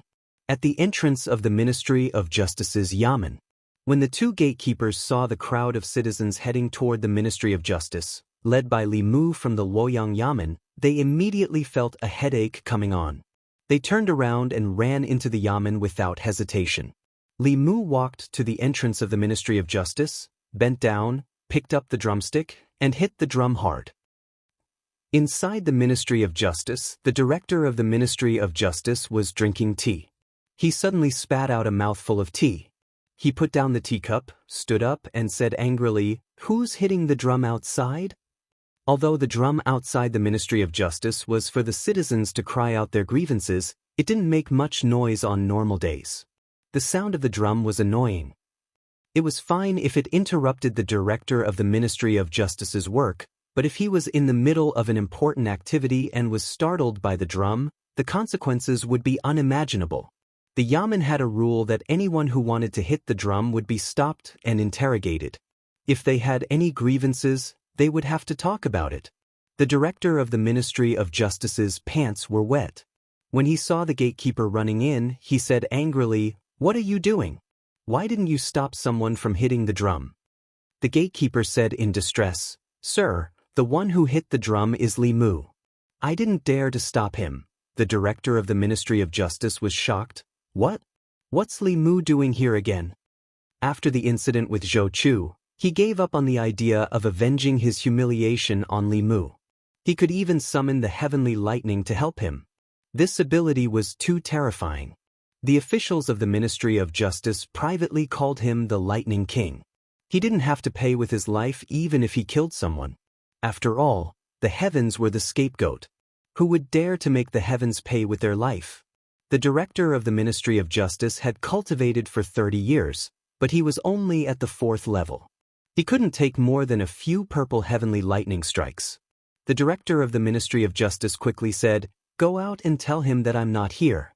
Tell him to go back." Li Mu walked in from outside and said, "Sir Yang, how can you be like this? The crime of neglecting your duty is not light." The director of the Ministry of Justice looked at Li Mu, who was still holding the drumstick in his hand. He knew that he couldn't avoid it today. He gritted his teeth and asked, "What are you doing here?" Li Mu said, "I want to report a case." In the court of the Ministry of Justice, the director of the Ministry of Justice sat above and asked Li Mu, "As the constable of the divine capital, why didn't you report a case to the divine capital? Why did you come to the Ministry of Justice?" Li Mu said, "Because this case is related to the Ministry of Justice." Li Mu held Xiao Qi's hand and said, "This morning, Xianxia, a student of the 100 River Academy, wanted to rape my sister in the Great Music Lane. He was stopped and handed over to the Ministry of Justice. However, the Ministry of Justice let him go." "Sir, don't you have an explanation for this?" The director of the Ministry of Justice glanced at him and said, "He didn't succeed. I've already reprimanded him. What else do you want?" Li Mu's face darkened. He asked, "Sir Yang, you're the director of the Ministry of Justice. You should know that the crime of attempted rape is not much lighter than rape. How can the Ministry of Justice let him go so easily? The director of the Ministry of Justice said, according to Xianxia, he was confused for a moment after drinking and then realized it himself. According to the law, Xianxia took the initiative to stop the violence. This is not considered attempted rape. Is my judgment wrong? Li Mu said, Sir, don't you think it's a bit hasty to close the case based on Xianxia's one-sided statement? The director of the Ministry of Justice said indifferently, I'm the director of the Ministry of Justice. You're just a small constable. Do I need you to teach me how to judge a case? Well, Li Mu pointed at the director of the Ministry of Justice and said loudly, as an official of the Ministry of Justice, it's bad enough that you don't make decisions for the people. How can you be in cahoots with such a villain? He pointed at the top of his head and said angrily, Damned God, if you have eyes, you can punish such a muddle-headed official. The director of the Ministry of Justice's expression changed drastically. He jumped down from the table and covered Li Mu's mouth. He said in horror, Let's talk nicely. Constable Li, don't do this. Chapter 239. Li Mu was just putting on an act. He glanced at the director and said, It was you who didn't talk to me properly first. The director wiped the cold sweat off his forehead and said, It's just a small case. There's no need to trouble the heavens. It's not necessary, really not necessary, Li Mu said seriously. Perhaps it's just a small case to you, sir. But to me, it concerns my sister's innocence and even her life. Do you think it's not necessary? The director said awkwardly, When did you have a sister? Li Mu said calmly, I just recognized her as my sworn sister. Let's talk about it slowly. The director pointed at a constable and said, Bring a chair for Constable Li. After going through so many things, he completely understood. Li Mu did not purposely go against the old party. Today, he dared to make a scene in the Ministry of Justice and offend the old party. Tomorrow, he dared to offend the new party and strike the disciples of the Zhou family into pieces. He did not belong to any party or power. He was just a reckless young man who did not care about his life. He had no grudges with Li Mu in the past. It was just a small conflict. There was no need for him to risk his life. The constable brought a chair. After Li Mu sat down, the director said, I was wrong just now. Don't take it to heart, Constable Li. Xianxia is a student of the academy. The academy has a high status. Without the academy's permission, if the Ministry of Justice detained their student, I would not be able to withstand the pressure from the people, the imperial court and other parties. Li Mu asked, Are you going to let such a villain go unpunished because you're worried about offending people? The director thought for a while and suddenly said, Luoyang Magistrate Zhang Chun is upright and outspoken. He is not afraid of the powerful. Why don't the Ministry of Justice send this case to the Luoyang government? You can do whatever you want, Li Mu said. Since the Ministry of Justice has already made a judgment, I don't think it's a good idea to pass it on to the Luoyang government. If the files are messed up, wouldn't a simple case become more complicated? The director of the Ministry of Justice sighed and said, Your sister is only slightly injured.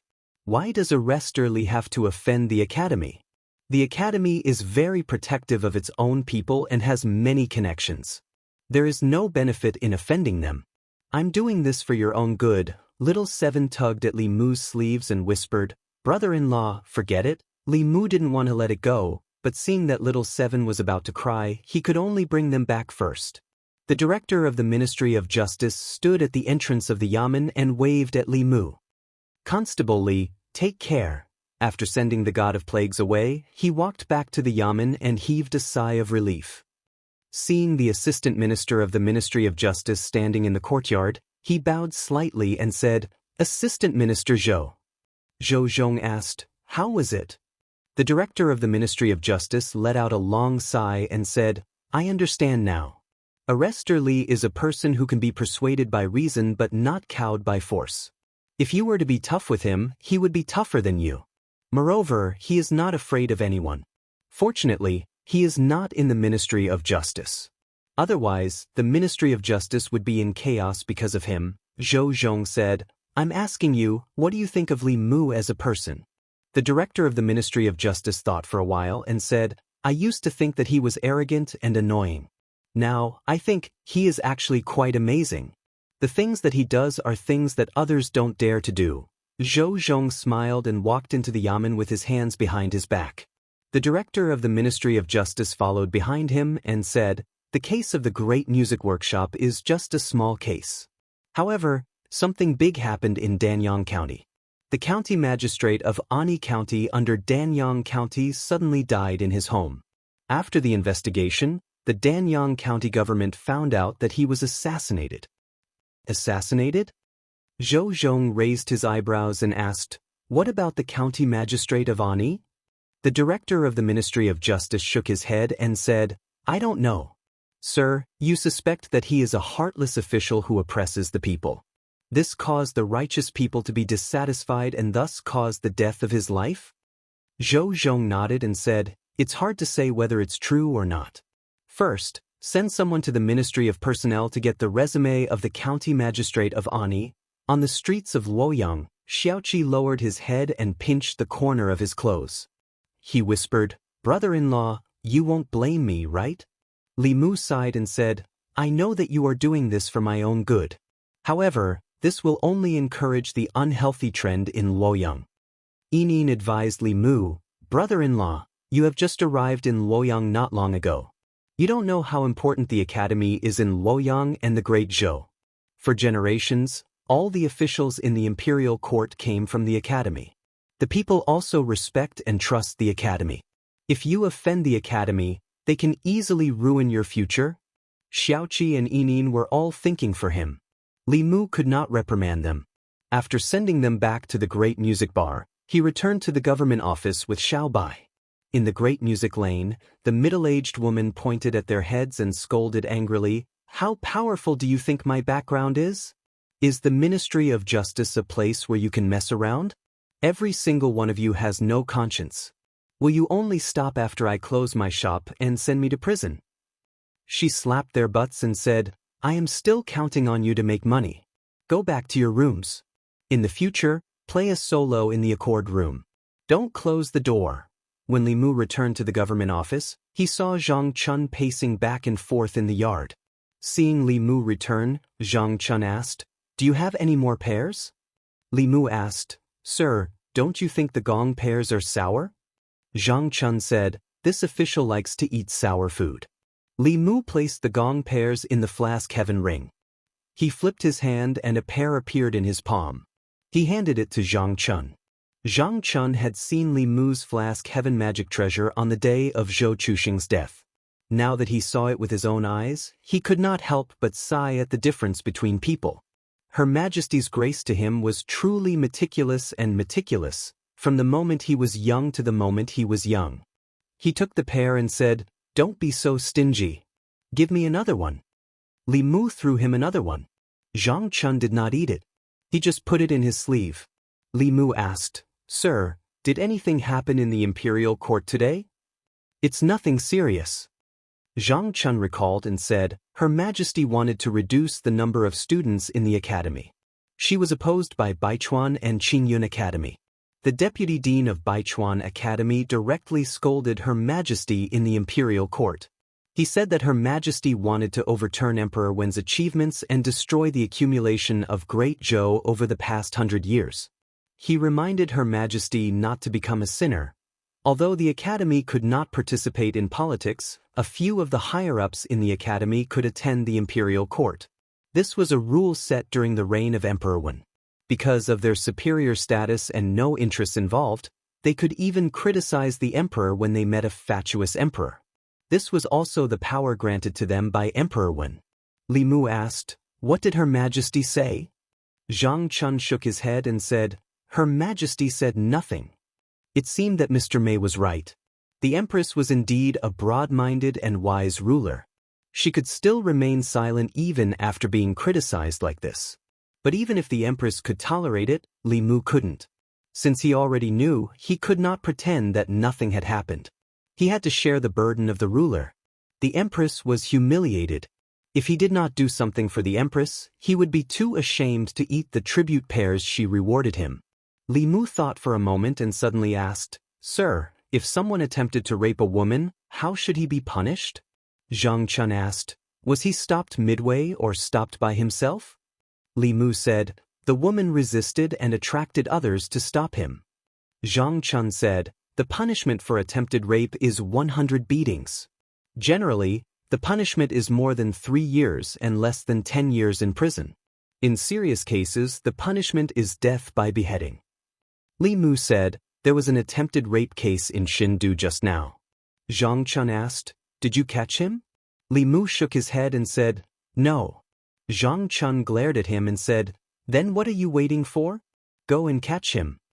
Li Mu held a fist and palm salute and said, yes, sir. Wait. He was about to leave when Xianxia suddenly stopped him.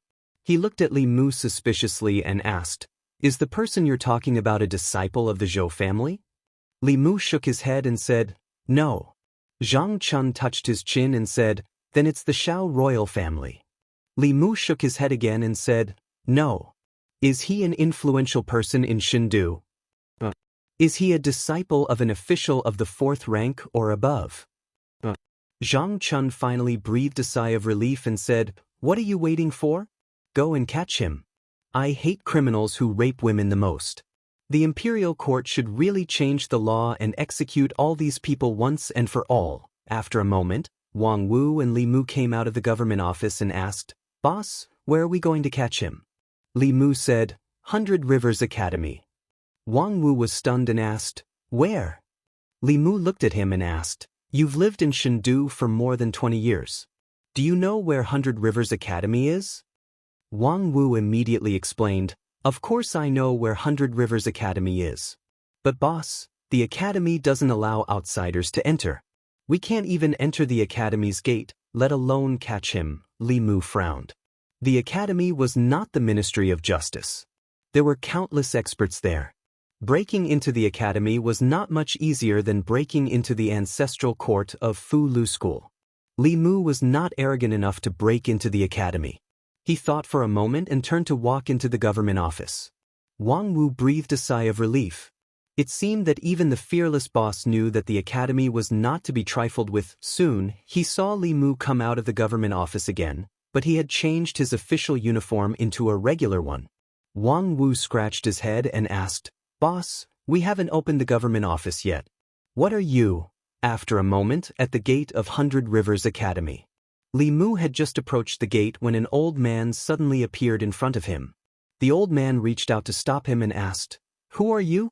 What are you doing at the academy? The academy was indeed an academy. Even the guards at the gate were in the divine power realm.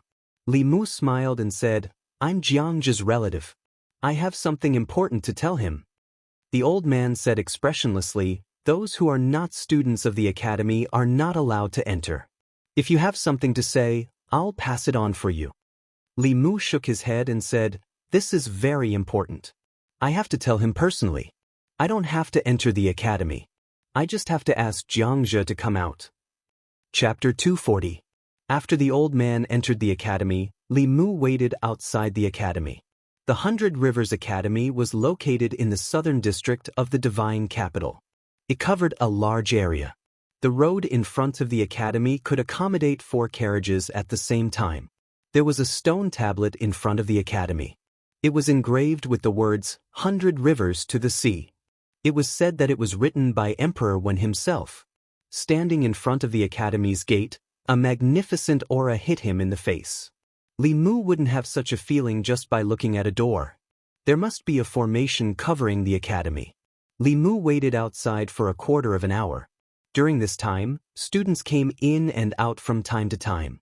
Li Mu noticed that when they entered the academy and walked through the gate, there was an obscure fluctuation of spirit energy on them. Obviously, the gate of the academy was a powerful formation. The students of the academy should have something to verify their identity. If outsiders came close, they would be blocked outside by the formation. Li Mu waited for a while more. The old man he saw just now finally came out with a young student. Xianxia looked around but did not see a familiar face. He turned around and asked, you said that my relative is here. Where is he? The old man pointed at Li Mu and said, this person said that he is your relative and has something important to tell you. Why, you don't know him? Xianxia walked in front of Li Mu and asked, "Who are you and why are you looking for me?"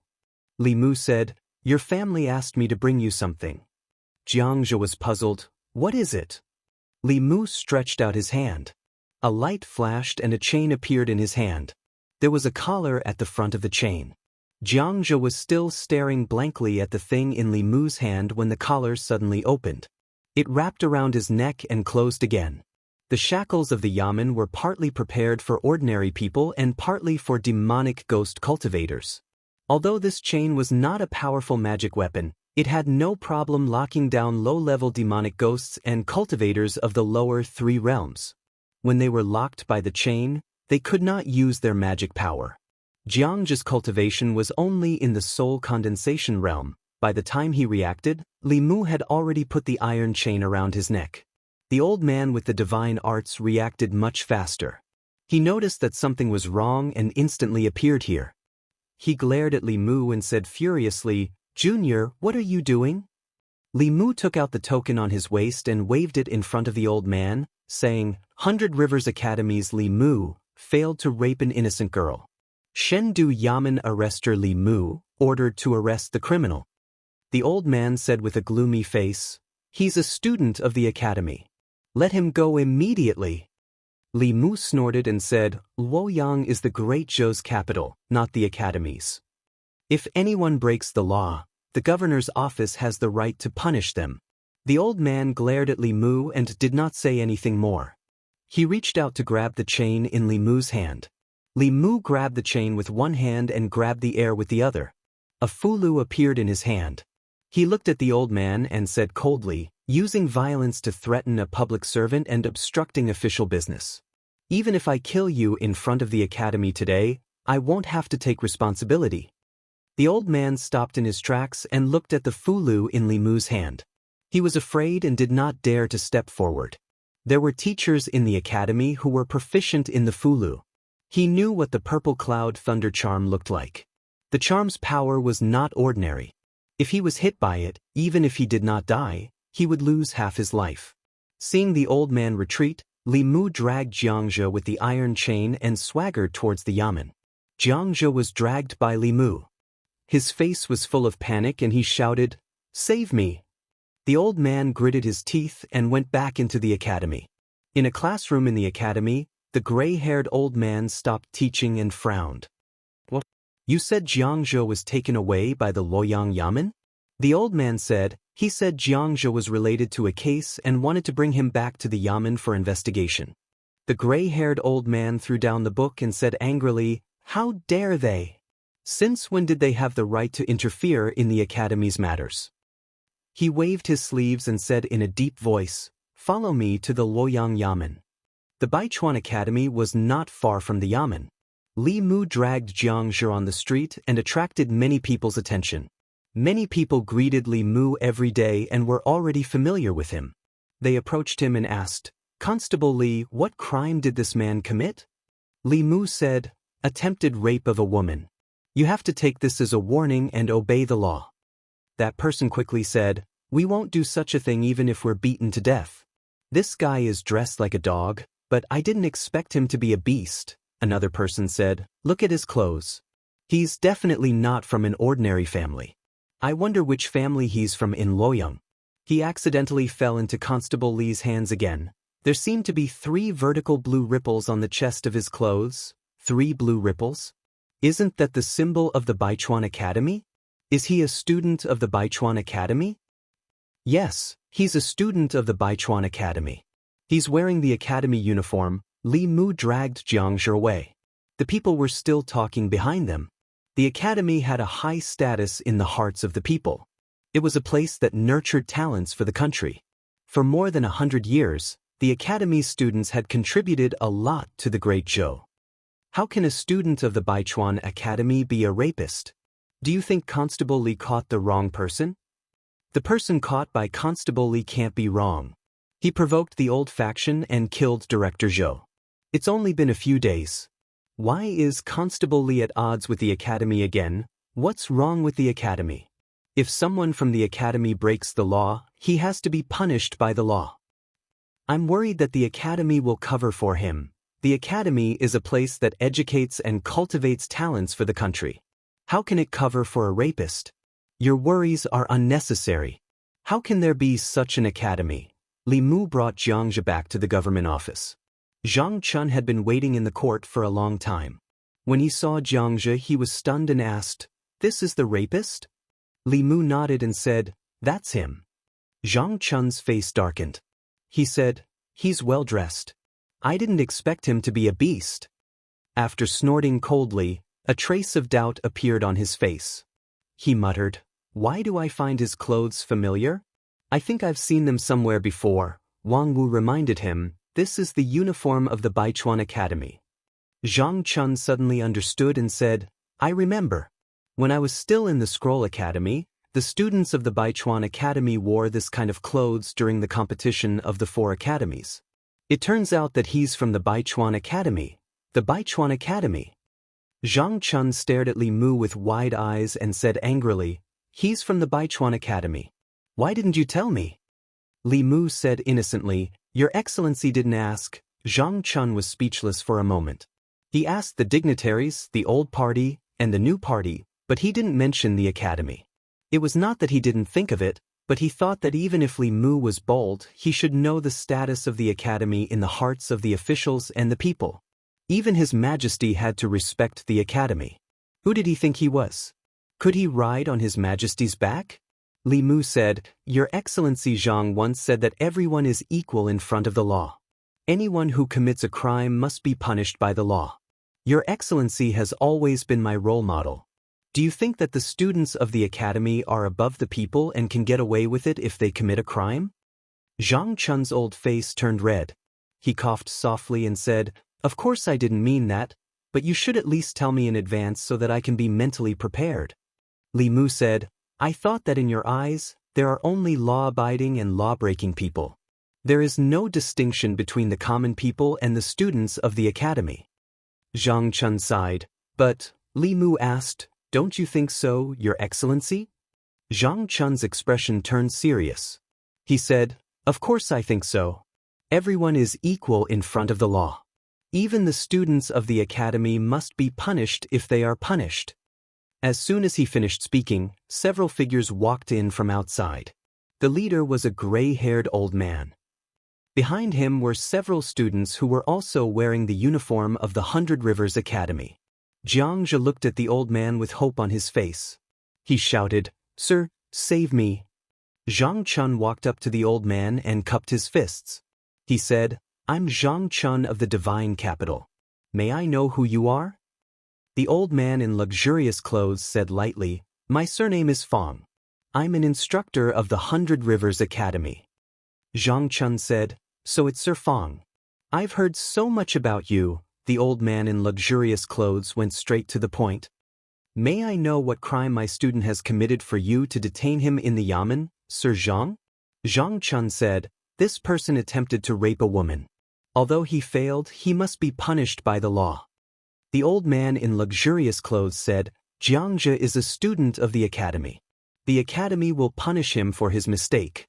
There's no need for the yamen to do it." Zhang Chun shook his head. He didn't make a mistake. He broke the law. The old man in luxurious clothes asked, "May I ask if he ever succeeded in raping a woman?" Zhang Chun shook his head. The old man in luxurious clothes said, "If that's the case, how can you say he broke the law?"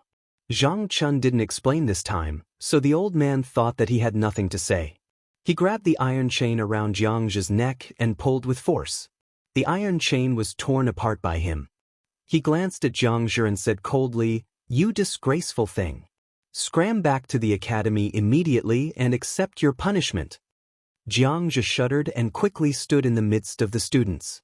The old man glanced at Zhang Chun and said, "Sorry to disturb you." With that said, he led the group away from the yamen. From beginning to end, Li Mu did not stop them. With his understanding of Zhang Chun, it was hard to say if Xianxia had not entered the yamen. Once he entered, it would not be easy for him to leave. Even if he left now, he would have to return sooner or later. This is too much. As soon as the old man left, Zhang Chun pointed at the door and shouted, How dare they barge into the yamen and kidnap a criminal in broad daylight? Do they have no respect for the law? Does His Majesty even exist? I'll write a memorial to His Majesty. Chapter 241. The longer Li Mu knew Zhang Chun, the more he realized that Zhang Chun had many tricks up his sleeve despite his thick eyebrows and big eyes. If he insisted on not letting Xianxia go, the academy's instructor would not dare to snatch Xianxia from the yamen. The academy's status was superior, but it did not mean that its students were above the law. The instructor would only dare to take Xianxia away if he pretended to be afraid of the academy. When he took Xianxia away, he gave the yamen enough reason to do so. But by doing so, he would offend the Baichuan Academy. Li Mu reminded him, "Sir, aren't you afraid of the academy?" Zhang Chun spat and said, "What's there to be afraid of? This is the government office. If I let him take him away so easily, I will lose face. Where will the law and His Majesty's face be?" Li Mu felt that Zhang Chun was going to throw caution to the wind. Lord Zhang, who used to be as timid as a mouse, had now become as hot-headed as Li Mu. What had he experienced? Outside the Luoyang Yamen, the people who were attracted saw the people from the academy barge into the yamen and walk out after a while. Xianxia, who was handcuffed by Li Mu, was also in the crowd and could not help but be shocked. He's out just like that? Raping a woman is such a serious crime. He's out just like that? What else can he do? You know what kind of place the academy is and how many connections they have in the imperial court. Not to mention rape, even murder and arson. As long as the academy protects them, nothing will happen. The people could not understand what they saw with their own eyes. The academy had a high status in the hearts of the people. For 100 years, the academy had been sending talents to the imperial court. Most of the 36 counties in the Great Zhou, including the Luoyang, were governed by the academy's students. The academy had contributed greatly. The 4 major academies in the Luoyang were respected by the people, be it the instructors or the students. They only saw the academy's glory, but rarely saw this side of the academy. The Baichuan Academy. The old man in fine clothes who had returned to the academy looked at Xianxia and snorted. He said angrily, "Bastard." Xianxia hurriedly knelt down and said, "Teacher, this student was wrong. This student will never dare to do it again." The old man said, "This old man has saved you this time. If there's a next time, you'll have to fend for yourself." Xianxia repeatedly promised, "I won't dare to do it again. I won't dare to do it again." The old man coldly looked at him and said, "If you were a bit more diligent in your cultivation, you wouldn't have been so easily taken down by a Jushan officer. Don't go out to drink and have fun. Spend your time on cultivation. If you still can't reach the Jushan level in a year, then get the hell out of the academy." After the old man finished speaking, he flicked his sleeves and left. Xianxia heaved a sigh of relief and whispered, "That was close." A student beside him smiled at him and said, "Didn't you do this kind of thing smoothly before? How come you almost fell into the gutter this time?" Xianxia said hatefully, "It was fine this time. I even went to the Ministry of Justice and still came back. It's all that damned constable's fault. He almost ruined my future. This debt, I'll settle it sooner or later." The student said, "It's just a constable. When you leave the academy next year and get a good position in the divine capital, there will be plenty of ways to kill him." Crepe Myrtle Hall. There wasn't anything important to discuss in today's morning court. After the 6 assistant ministers reported their work, the young female official walked out from behind the curtain and said, "If there is nothing else, then today's morning court will end here." The officials put away their tablets and were about to leave when a voice suddenly came from the back of the hall. "Your Majesty, this official has a memorial." Everyone couldn't help but look at the back. During the morning court, the officials stood according to their ranks. Those standing at the back were usually the lowest-ranking officials. When they came to the court, they were just going through the motions. Very few of them would take the initiative to speak. At the end of everyone's line of sight, at the entrance of Crepe Myrtle Hall, an official in the second-last row stood up. It was the first time for most of the officials in the hall to see him. The official took a few steps forward and came to the center of the hall. He bowed and said, "I'm Zhang Chun of the Divine Capital. I have something important to report."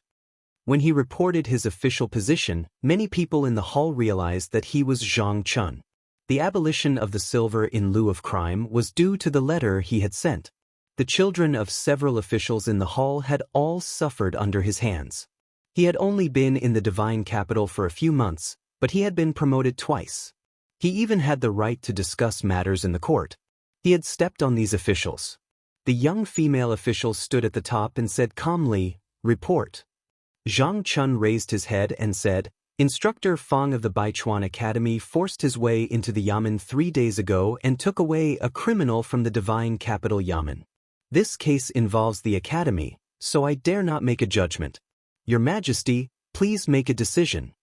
As soon as he finished speaking, there was an uproar in the court. No one had expected that Zhang Chun would amaze the world with a single brilliant feat. He had just proposed to abolish the substitute silver last time, and now he was accusing the academy. No wonder Li Mu of the divine capital Yamen was so arrogant. He had a superior who was even more arrogant than him. It had been so many years since someone accused the academy in the court. This was the first time. Nonsense. As soon as Zhang Chun finished speaking, an old man wearing a crown stepped forward and said coldly, "I'm an instructor of the Baichuan Academy. How could I do such a thing?" Behind the curtain, a dignified voice said, "Vice President Chen, why do you have to jump to conclusions so early? Whether it's true or not, won't it be clear when Instructor Fang confronts the divine capital Yamen?" Vice President Chen said in a low voice, "I'll go back to the academy and bring Instructor Fang to the palace to confront him." As soon as he finished speaking, he took a step forward and disappeared. Zhang Chun immediately said, "Your Majesty, please summon Arrestor Li Mu of the divine capital Yamen to the palace. He's in charge of this case. He's more familiar with it than I am. He was there when Instructor Fang brought people into the Yamen yesterday. He can testify for me." After a moment of silence, the person behind the curtain said, "Mei Wei, bring Li Mu to the palace." As soon as Mei Wei left, Vice President Chen's figure appeared again. At this time, there was another person beside him. It was the old man in the luxurious robe. The old man bowed to the Empress first. "Your Majesty," the young female official said, "Instructor Fang, the divine capital Yamen said that you brought people into the divine capital Yamen 3 days ago and took away a prisoner. Is this true?" The old man in the luxurious robe glanced at Zhang Chun, and his expression changed slightly. He immediately said, "I did take away a student from the divine capital Yamen, but that student didn't break the law. The divine capital Yamen ordered people to trick my student out of the academy and forcibly detain him in the Yamen. I heard that I went to the Yamen to rescue him. How can you say that I forced my way in?" Zhang Chun sneered and said, "Your student raped a woman. I ordered Arrestor Li to go to the academy to arrest him, but he was stopped by the academy. He had no choice but to use a trick to lure the criminal out. Later, you forced your way into the Yamen and took him back to the academy. Is there any falsehood in my words?" The old man in the luxurious robe said angrily, "My student was just impulsive after drinking. His behavior was a little out of line. The divine capital Yamen shouldn't slander me." Zhang Chun asked, "Instructor Fang, do you mean that I can only convict your student if he succeeded in his rape?" The old man in the luxurious robe did not answer directly. He said, "The students of the academy represent the honor of the academy and the future of the imperial court. If you arbitrarily convict them, where will the academy's face go?" Zhang Chun said coldly, "Is the face of the academy more important, or the dignity of the great Zhou's law more important?" The old man in the luxurious robe tried to slander him, but Zhang Chun slandered him with an even bigger accusation. The two of them were at each other's throats in the palace. At this time, footsteps came from outside the palace again. Li Mu, accompanied by Mr. Mei, walked into the palace. This was the first time he came to the place where all the officials were gathered. His gaze swept across everyone's faces, and then he looked up impatiently. Li Mu had been friends with the Empress for a long time, but he had never seen her before. He did not know if she was tall or short, fat or thin, beautiful or ugly. Suddenly being summoned, Li Mu thought that he would be able to see her face. However, he did not expect that there was a curtain between the Empress and the officials. Li Mu stood there and could not see anything. It was not until Mr. Mei poked him that Li Mu came to his senses. He bowed and said, "Divine Capital Yamen Constable Li Mu pays his respects to Her Majesty." "No need for formalities." A dignified voice came from behind the curtain. "Tell me the cause and effect of this case in detail." This dignified voice sounded very familiar to Li Mu, as if he had heard it somewhere before. He thought carefully but could not remember where he had heard it before. It was not until Mr. Mei poked him again that Li Mu came to his senses.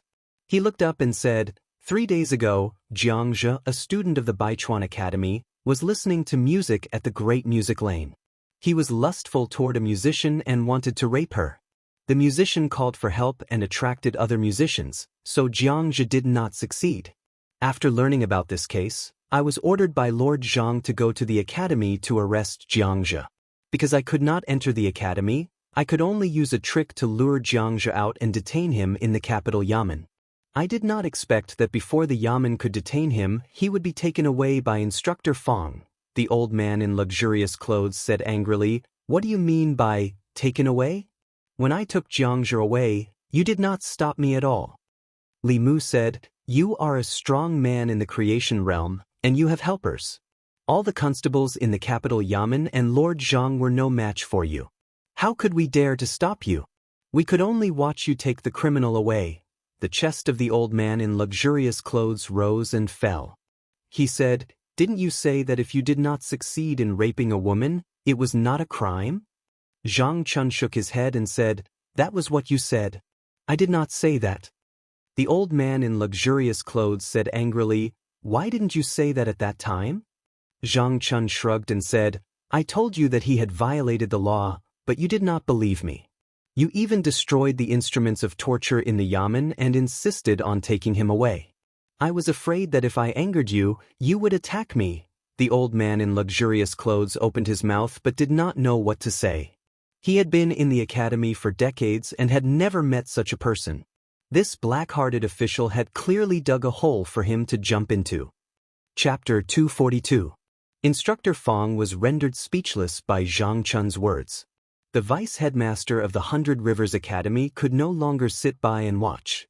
He said, "I believe that the students of our academy would not do such a thing. Your Majesty, please investigate thoroughly and clear the name of our academy." After a short period of silence, the Empress's voice came from behind the curtain.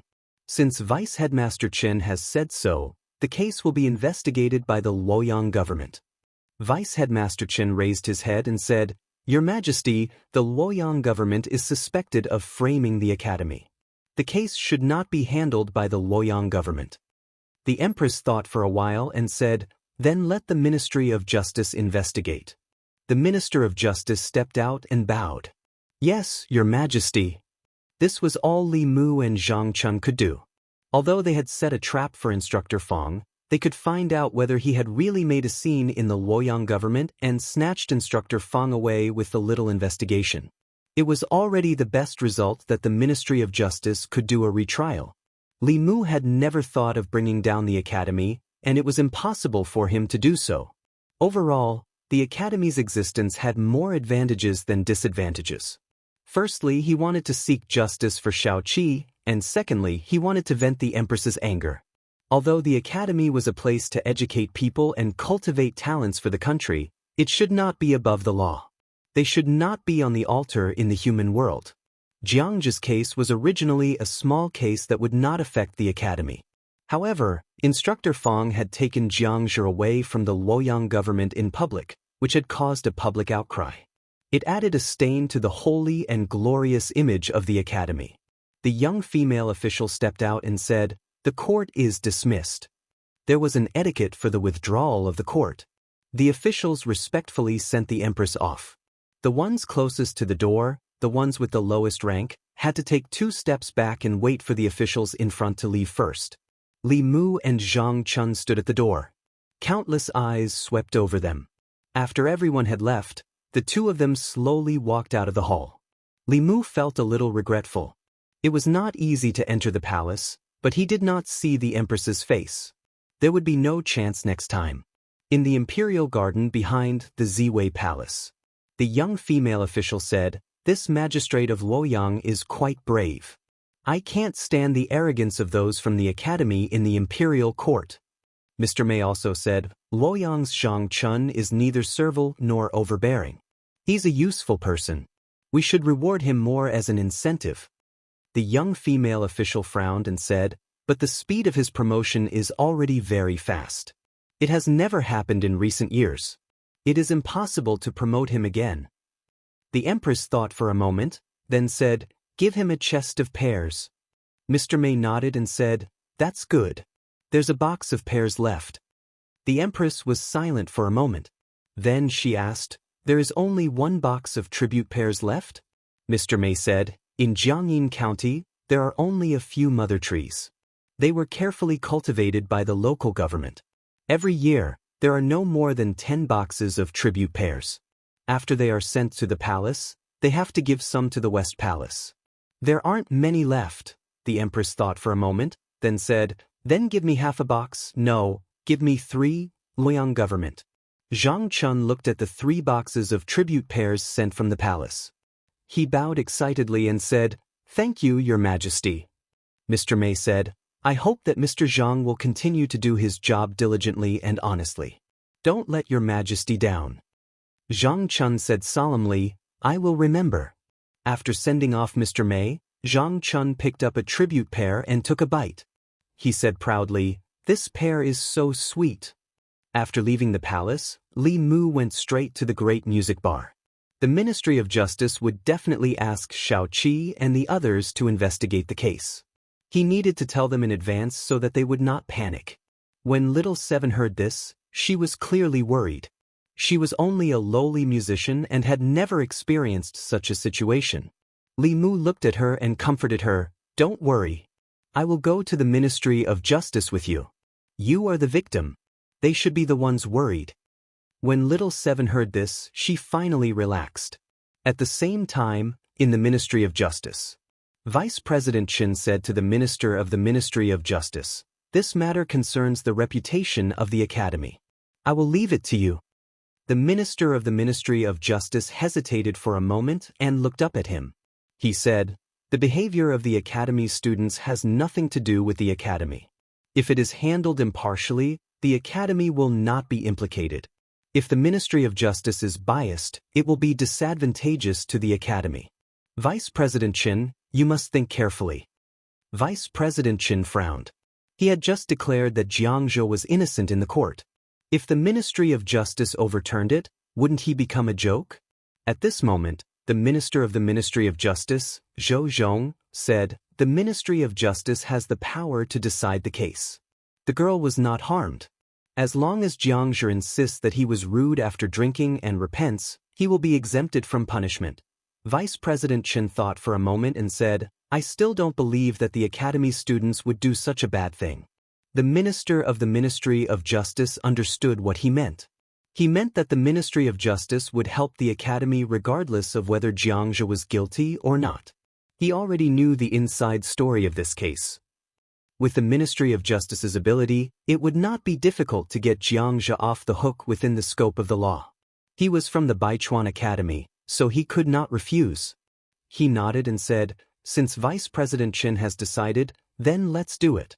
After that, he looked at the Minister of the Ministry of Justice and said, "I'll leave this case to you, Minister Zhou."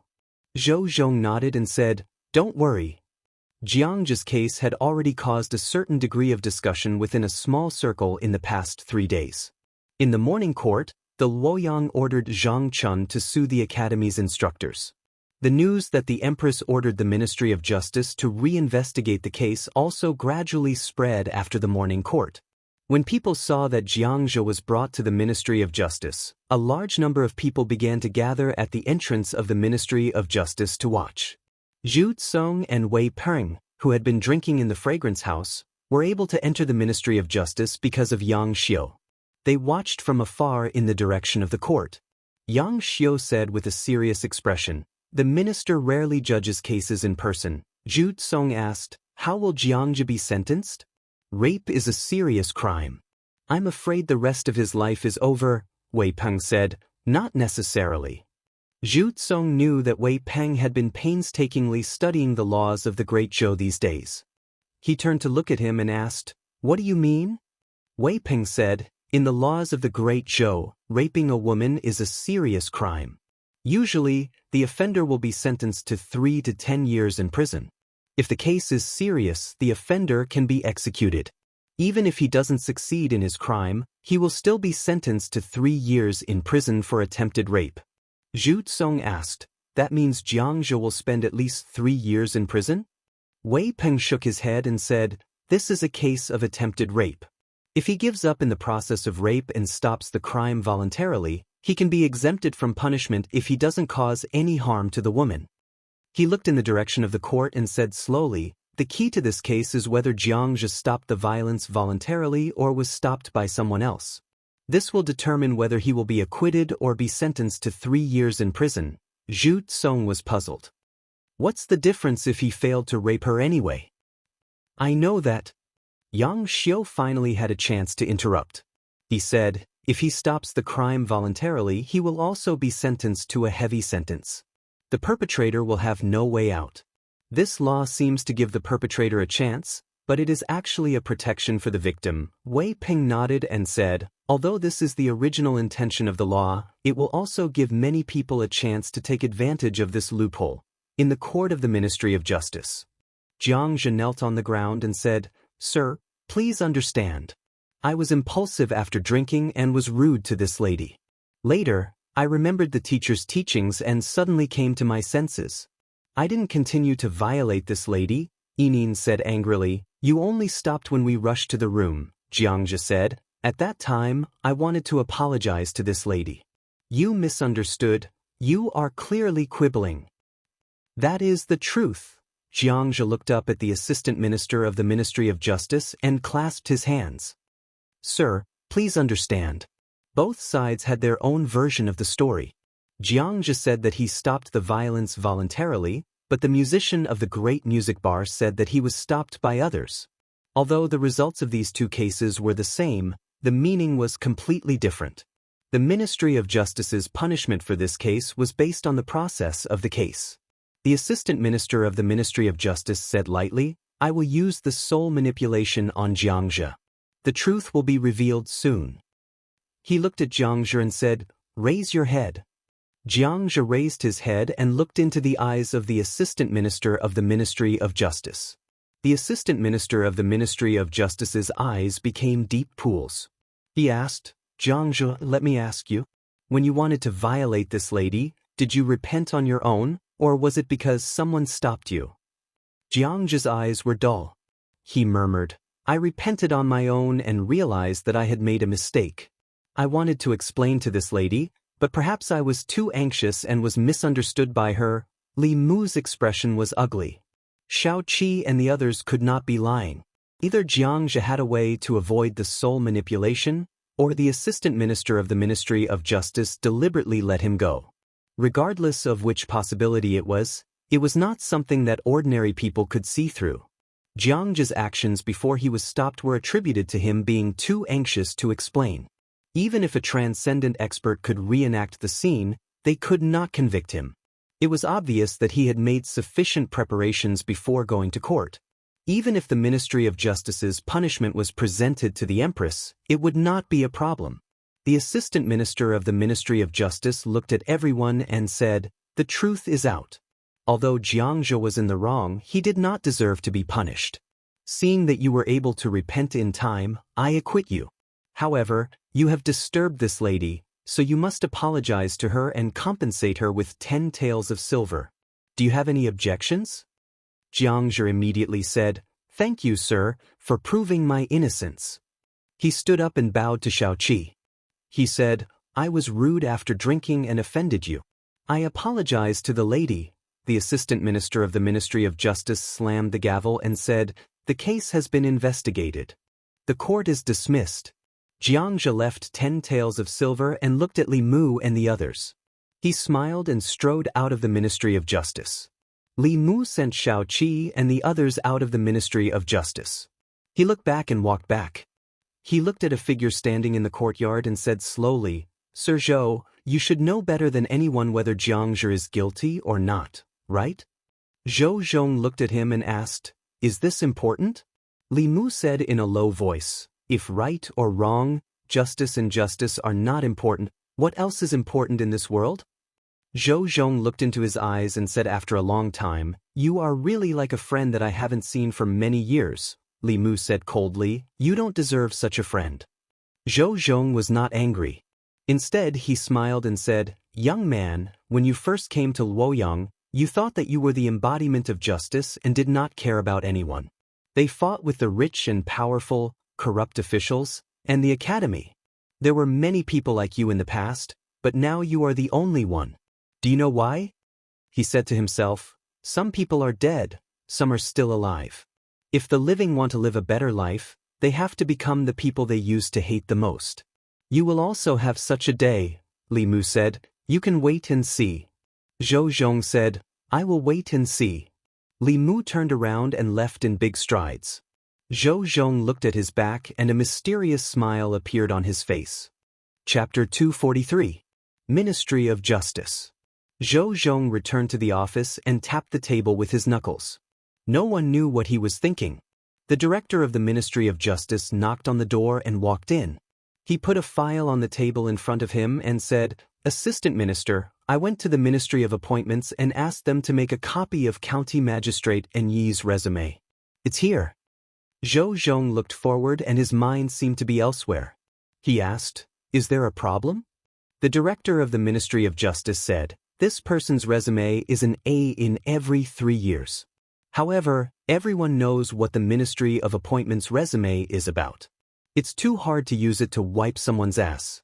There's no reference value. Even the county magistrate of Yangyang County can get an A in every year. This county magistrate in E was originally from the Ministry of Appointments. It's normal for the Ministry of Appointments to protect him.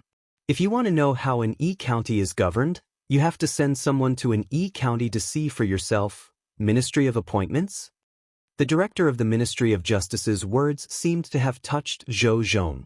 He opened the resume of County Magistrate in E and glanced at it. His eyes narrowed slightly. Then he put down the resume and said, I'll send someone to handle this case. You don't have to worry about it anymore. Danyang County was far away and it was very troublesome to investigate in E County. The director of the Ministry of Justice didn't want to take care of this troublesome task. He was delighted and said, if that's the case, I'll take my leave first. He strode out of the office. Zhou Zhong looked at the resume of County Magistrate in E for a long time.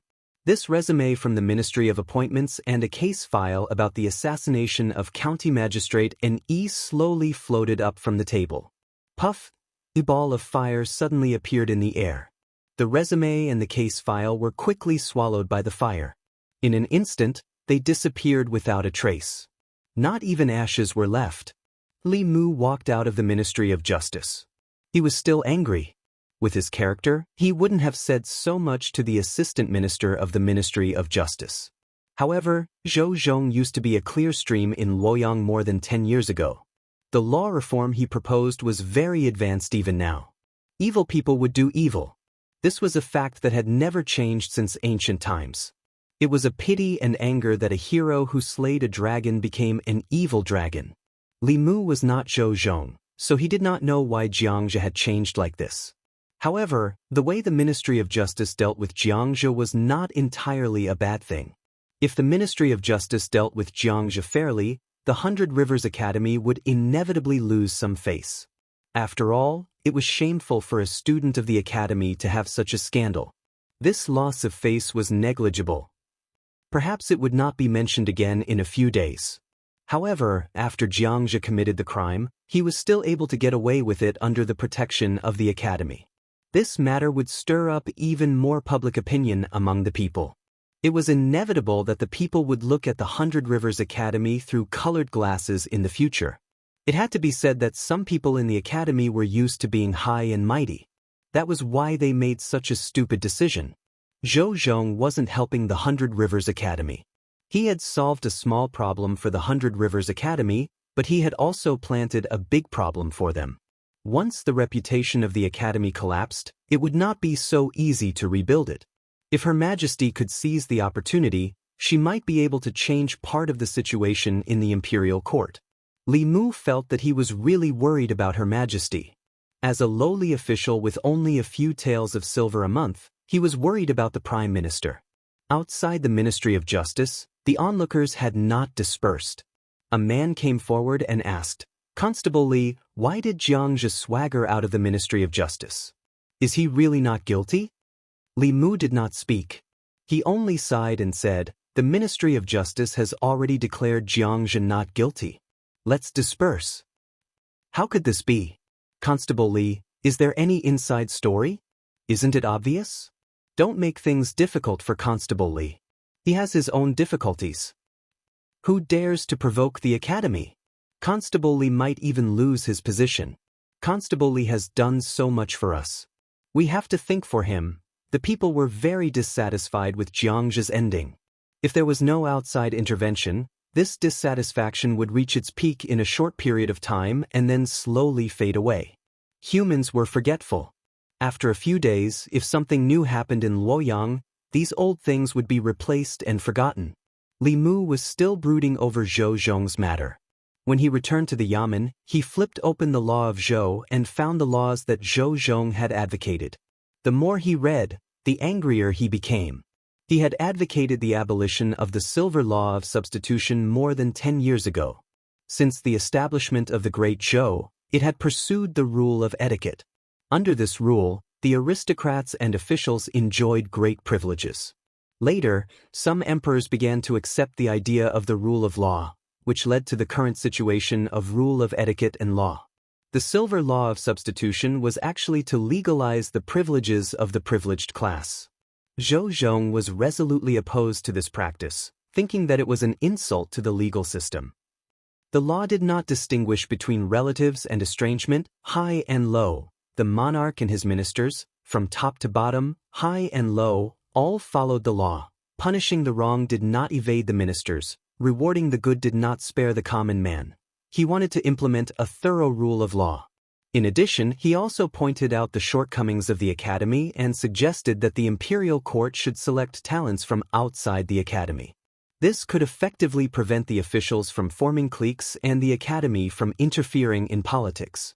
Later he failed. His failure was not surprising. It was because he challenged the officials, the nobles, and the academy. Because of this matter, he was demoted and almost exiled. Seeing this, Li Mu's anger and resentment subsided a little. He could not describe what he was feeling in his heart. Those who held the firewood for the people froze to death in the wind and snow. Those who opened the way for justice died in the thorns. This was the true portrayal of Zhou Zhong. Li Mu did not know what happened later, but it was not difficult to guess based on his current status and power. Zhang Chun strolled in from outside and looked at Li Mu with a proud expression. He asked, "Did His Majesty reward you with anything?" Li Mu shook his head and said, "No." Zhang Chun smiled and then said regretfully, "His Majesty rewarded me with 3 tribute pears. They were much sweeter than the ones I ate from you. Unfortunately, there were only 3. Otherwise, I would have given you one and let you have a taste." Li Mu shook his head and said, "I still have half a box at home. Sir, you can keep it for yourself." Feeling a familiar breath, Li Mu walked outside and saw Mr. Mei walking in from outside the Yamen. The 2 people behind her moved a big box into the yard of the Yamen. Mr. Mei said to Li Mu, "These spiritual jades are from His Majesty." Li Mu quickly walked forward and opened the box. Seeing that it was full of high-quality spiritual jades, he immediately put them into the flask space. After using up all the spiritual jades he got from the county Yamen, he was worried about new ones. He did not expect His Majesty to be so considerate and send them to him so quickly. With these spiritual jades, he and Xiaobai did not have to worry about cultivation resources in a short time. Zhang Chun looked at the box of spiritual jades from afar. He touched the 2 tribute pears in his sleeve and suddenly felt that the one he ate just now was not as sweet as before. Li Mu knew that he was just doing what he was supposed to do. He said embarrassedly, "I didn't do anything wrong. Why did His Majesty suddenly reward me?" Mr. Mei said, "How can you hide your thoughts from His Majesty? Are you trying to take the opportunity to make trouble for the academy so that you can avenge His Majesty? If he did not know that the Empress was a cultivator of the seventh land who could sit in the palace and know everything in the world with a pinch of her fingers, Li Mu would have thought that she had installed a surveillance camera on him. But since they were talking about this, he could use Mr. Mei to tell His Majesty his thoughts. Li Mu said, "It's not entirely a bad thing that the Ministry of Justice covered up for Xianxia." The deputy headmaster of the Baichuan Academy dared to criticize His Majesty in front of the court because of the academy's high status and high reputation among the people and the court. If the academy loses its reputation, His Majesty can reasonably reduce the number of students from the academy who can become officials. If such a scandal happens, how can they refute His Majesty? The academy's high status was because they had sent many talents to the court and the people trusted them. Once the people no longer trusted them, they would naturally lose their high status. As the ruler of the Great Zhou, the Empress had absolute power. In principle, as long as she wanted to do something, there was nothing she could not do. However, if she acted arbitrarily and did not care about the opinions of the academy and the officials, it would not be good for maintaining the stability of the court and gathering the people's support. All she needed was a reason. If the Empress took advantage of this and made a fuss, the academy would lose more than just trust and status. Mr. Mei's eyes flashed with a strange light. He said, "You're right. I'll go to the palace and report to His Majesty." Before she left, Li Mu added, "Remember to remind His Majesty that the impact of Xianxia's incident is limited. The Baichuan Academy has been in Luoyang for hundreds of years and will not lose its reputation so easily. The people will soon forget about this unless someone is fanning the flames and pushing the Baichuan Academy to the cusp of the storm." In the palace. In a hall. The space in the hall fluctuated and the figure of Mr. Mei appeared out of thin air. Her body began to change, gradually turning into another figure. She looked at the real Mr. Mei and said, "You're right. He is indeed loyal to me and smart. If he were in the court, I would feel much better. Think of a way to get him to my side." Chapter 244. With enough spiritual jades, Li Mu used the 3 days of rest he had saved to cultivate in seclusion at home. At a certain moment, Li Mu, who was sitting cross-legged on the bed and absorbing the spiritual jades with his eyes closed, suddenly opened his eyes. He could sense some subtle fluctuations in the array formation outside. Li Mu opened the door and saw Mr. Mei standing outside. He asked in surprise, "Sister Mei, why are you here?" Lord Mei went straight to the point and asked, "Were you the one who added fuel to the fire in the 100 River Academy?" Li Mu had been in seclusion for the past 3 days, so he didn't know anything. He asked, "What happened in the 100 Rivers Academy?" Mr. Mei was puzzled. "It really wasn't you?" Li Mu said, "Tell me what happened first." Lord Mei looked at him in surprise and finally said, "After Xianxia's case, in just 3 days, the reputation of the 100 River Academy among the people plummeted. After the internal guards investigated, they found that someone was fanning the flames behind the scenes and adding fuel to the fire. Wasn't it you?" Li Mu said, "I've been in seclusion for the past 3 days. This is the first time I've heard of this. Wasn't it His Majesty who sent someone to do it?" Mr. Mei shook his head and said, "No." Li Mu was stunned and asked, "Then who could it be?" The gate of the 100 Rivers Academy was not on the bustling main street, so not many people passed by. But since 3 days ago, there had been more people passing by the gate of the academy. When the people passed by the gate of the 100 Rivers Academy, they all cast disdainful looks at the academy. Some people even secretly spat when no one was paying attention and quickly left. Li Mu and Mr. Mei stood in the distance and watched this scene. The development of the matter was far beyond Li Mu's expectations. Xianxia's crime didn't cause any serious consequences, so it shouldn't have escalated so quickly. Someone must have fanned the flames behind the scenes to be able to develop to this point within 3 days. Under normal circumstances, this kind of thing should be decreasing day by day. For this kind of situation to occur, someone must have bought the trending topic. Li Mu thought about it and asked, could it be done by other academies or the new party? Although the Baichuan Academy did not openly support the old party, the students of the academy were the most influential in Great Zhou. Their relationship with the old party was inseparable. Of the 4 great academies, other than the White Deer Academy, the other 3 academies were in a competitive relationship. After all, there was a limit to the number of vacancies in the royal court. If one academy had more vacancies, the other academies would have fewer vacancies. Nobody wanted to be the one with fewer vacancies. The Baichuan Academy was close to the old party, while the Zhou family and the other new party members were eager to get hold of their weakness. They had the most obvious motive. Mr. May shook his head and said, "The person behind this is very cautious. The internal guards can't find the source. Even His Majesty couldn't figure it out with his great supernatural powers." She continued, "The Baichuan Academy's behavior of protecting Xianxia has already caused public anger in Luoyang. In the morning court today, several imperial censors joined with many courtiers to impeach the Ministry of Justice and the Academy. His Majesty has already ordered the Imperial Censorate to investigate this case." No matter who was behind this, Li Mu had to give him a thumbs up. It seemed that someone had the same idea as him. Instead of doing it secretly, it was better to let them fight each other. It would save Her Majesty a lot of trouble. Mr. May shook his head and said, "I almost forgot. I came to see you today for an important matter." She took out a silver waist token and handed it to him. She said, "From today onwards, you are a member of the internal guards." Li Mu looked at the waist token with his name engraved on it and was overjoyed. After being in Luoyang for so long and worrying so much for Her Majesty, he finally succeeded in sneaking into the internal guards. The internal guards were Her Majesty's direct imperial guards. They were only responsible for Her Majesty. This meant that he was one step closer to that big thigh.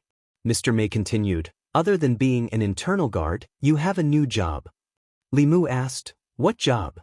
Mr. May said, "Her Majesty wants you to be the imperial censor in the palace. You will be in charge of checking the officials in the morning court." Li Mu was stunned and asked, "Don't you have to be from the academy to be an official?" Mr. May explained, "The officials of the imperial censorate are chosen by the imperial court from each county. They are not afraid of power and are honest and upright. In order to prevent the imperial censors from forming cliques for personal gain, all officials of the imperial censorate cannot be from the academy." Compared to the ability to govern the country, the imperial court valued the character of the imperial censor more. The cleaner the background, the more upright he was. He would be more suitable to be an imperial censor if he dared to speak out and scold other officials. The imperial censor in the palace, as the name suggested, was an imperial censor who worked in the Golden Palace. Their job was to observe the officials in the morning court to see if they were disheveled, lazy, or otherwise impolite. In addition, they had the right to express their opinions on the imperial court. All the officials in the imperial court, no matter their rank, had the right to discuss the imperial court's affairs.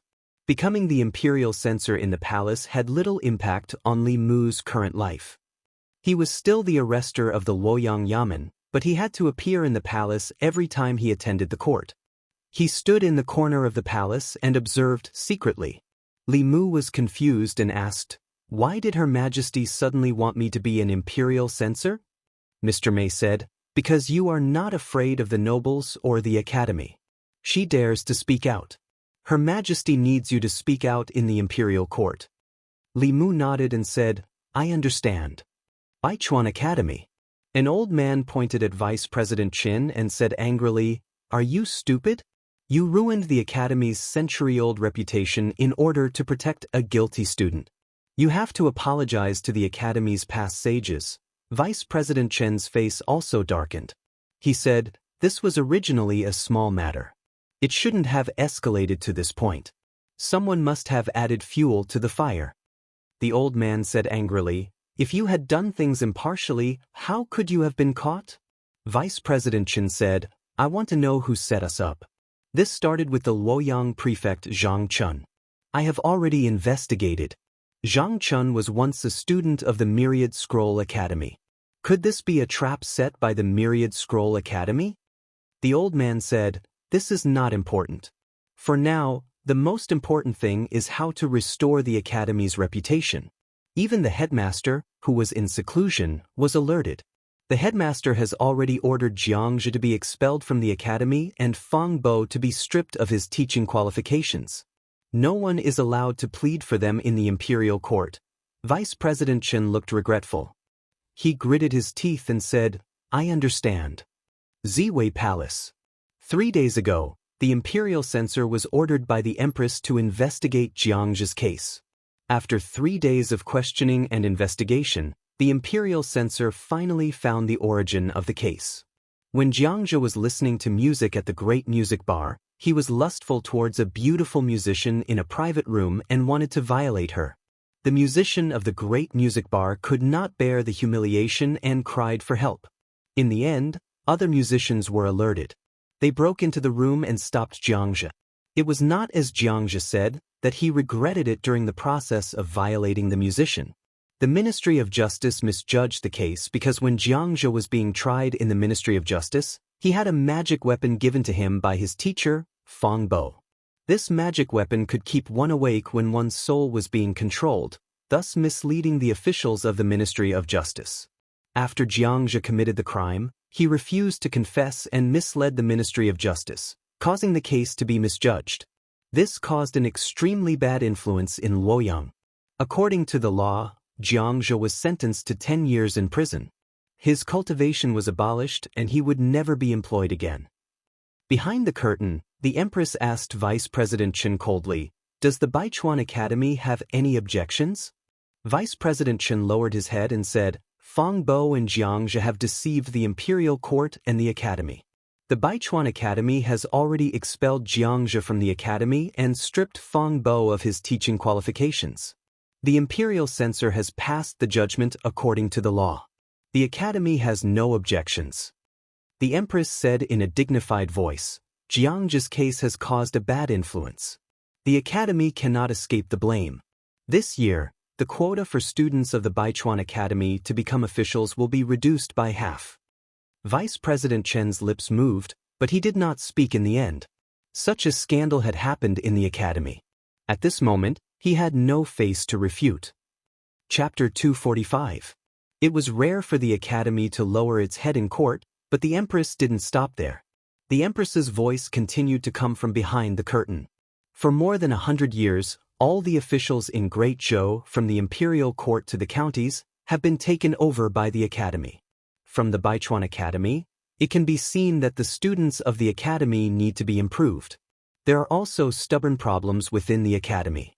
I think it's debatable whether all the officials in the imperial court will be produced by the academy in the future. As soon as the Empress said this, all the officials were shocked. Her Majesty had long wanted to change the status quo of all the officials in Great Zhou coming from the academy. She obviously wanted to use the Baichuan Academy's incident as a pretext to make a fuss. Immediately, a few people stood up and objected. Your Majesty, you can't do that. The academy was created by Emperor Wen.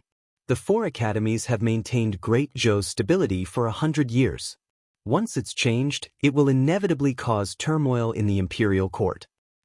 Outside Great Zhou, the demon nation is watching covetously, and the ghost realm is not peaceful.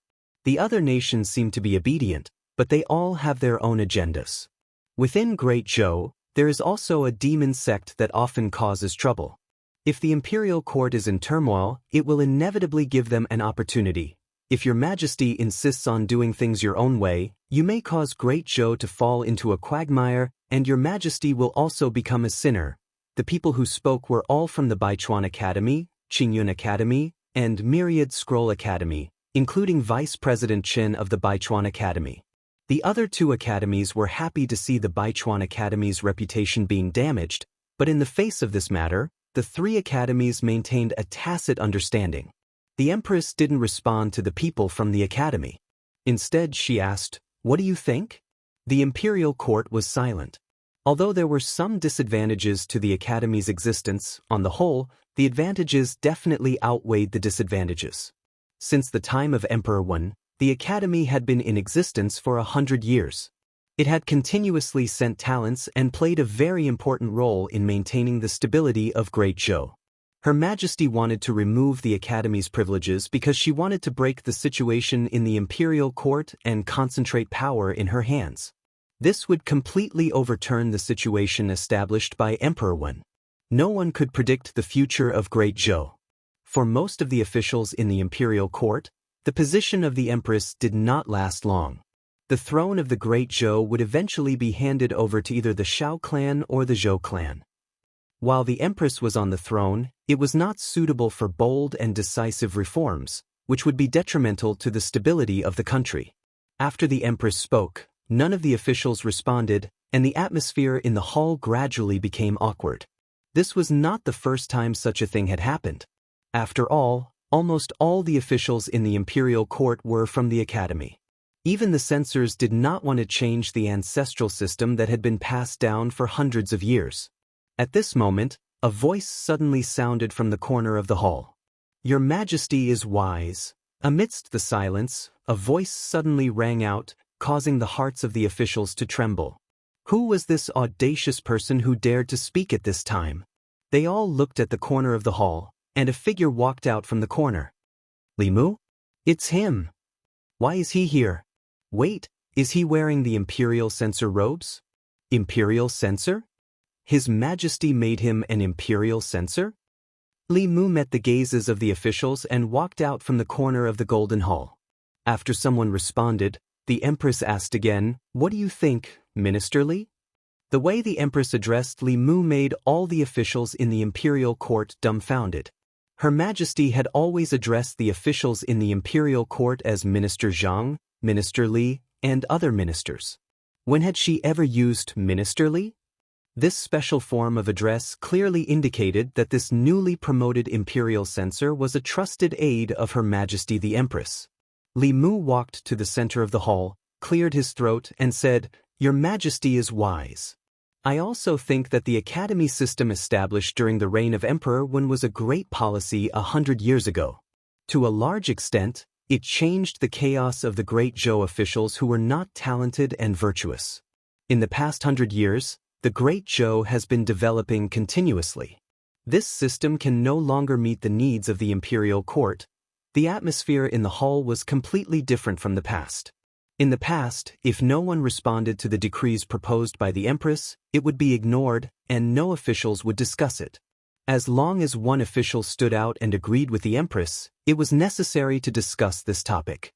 The situation in the imperial court was complicated, and no one could predict the future. The officials who could be in the imperial court were all experienced and cunning. No one would risk the Academy's condemnation in order to protect His Majesty and give His Majesty a way out. They had never seen such a bold person.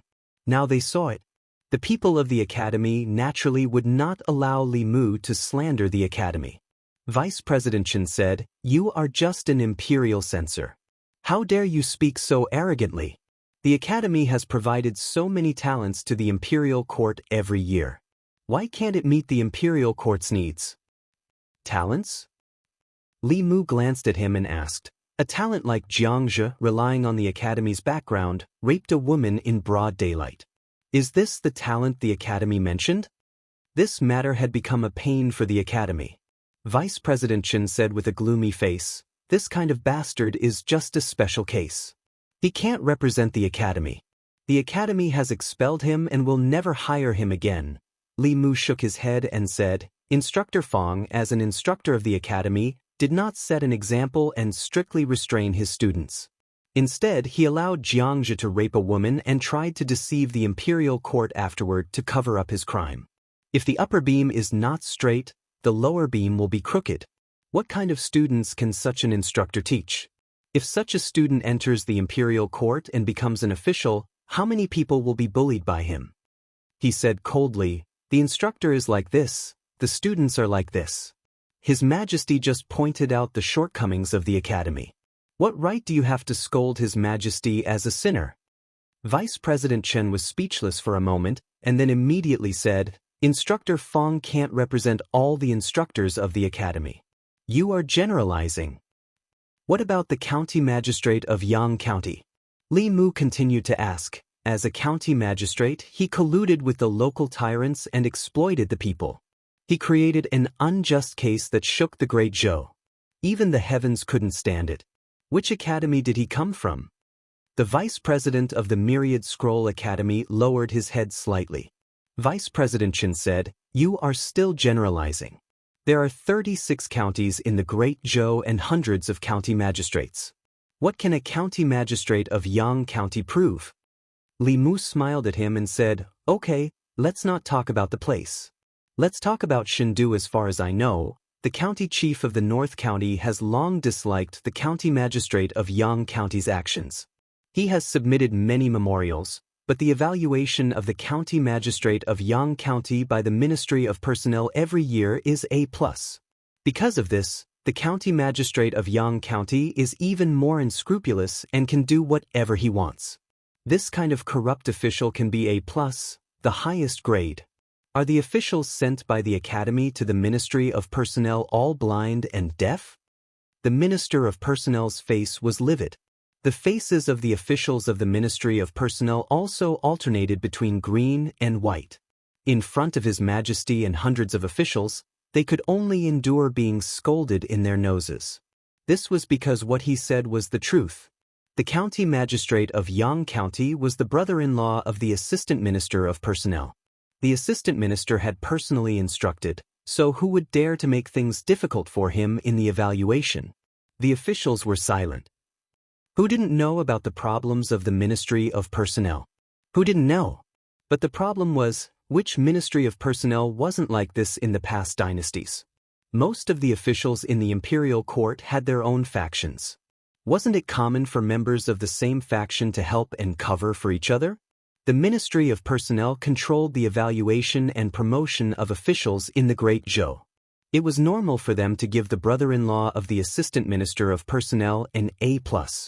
But in the imperial court, this was the first person who dared to scold the officials of the Ministry of Personnel as blind and deaf. Before this, they all thought that Li Mu was influenced by Zhang Chun of Shendu like boss, like subordinate. Only now did they realize that they seemed to have gotten it the other way around. The Minister of Personnel's face was red. He coughed lightly and explained, "This is the dereliction of duty of the Ministry of Personnel. This has already sounded the alarm bell for the Ministry of Personnel. We will reflect on ourselves in the future to reduce such incidents." "Don't give me that." Li Mu waved his hand and said, "Who doesn't know that the county magistrate of Yang County is the brother-in-law of the Assistant Minister of Personnel? This isn't the first time the Ministry of Personnel has done something like this. Why are you still pretending in front of me?"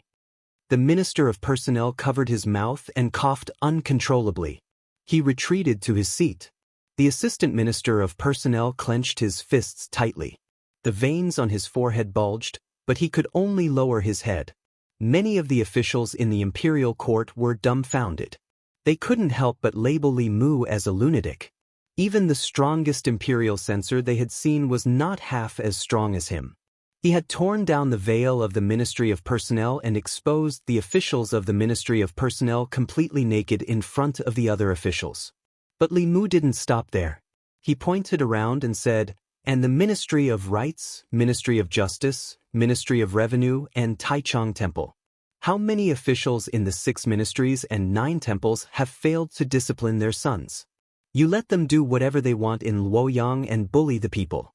Instead of being ashamed, you are proud of it. Don't you know how many times you have protected them?"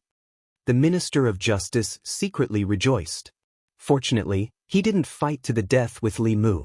Instead, he chose to build a good relationship with him. Otherwise, he might have been called out by Li Mu in the Golden Palace like the Assistant Minister of Personnel. Li Mu looked at the people from the Academy and said, "These are the talents that the Academy sent to the imperial court. Are you going to say that these are special cases? Then you have too many special cases." Vice President Chen and the others were finally speechless. This had just happened in Luoyang.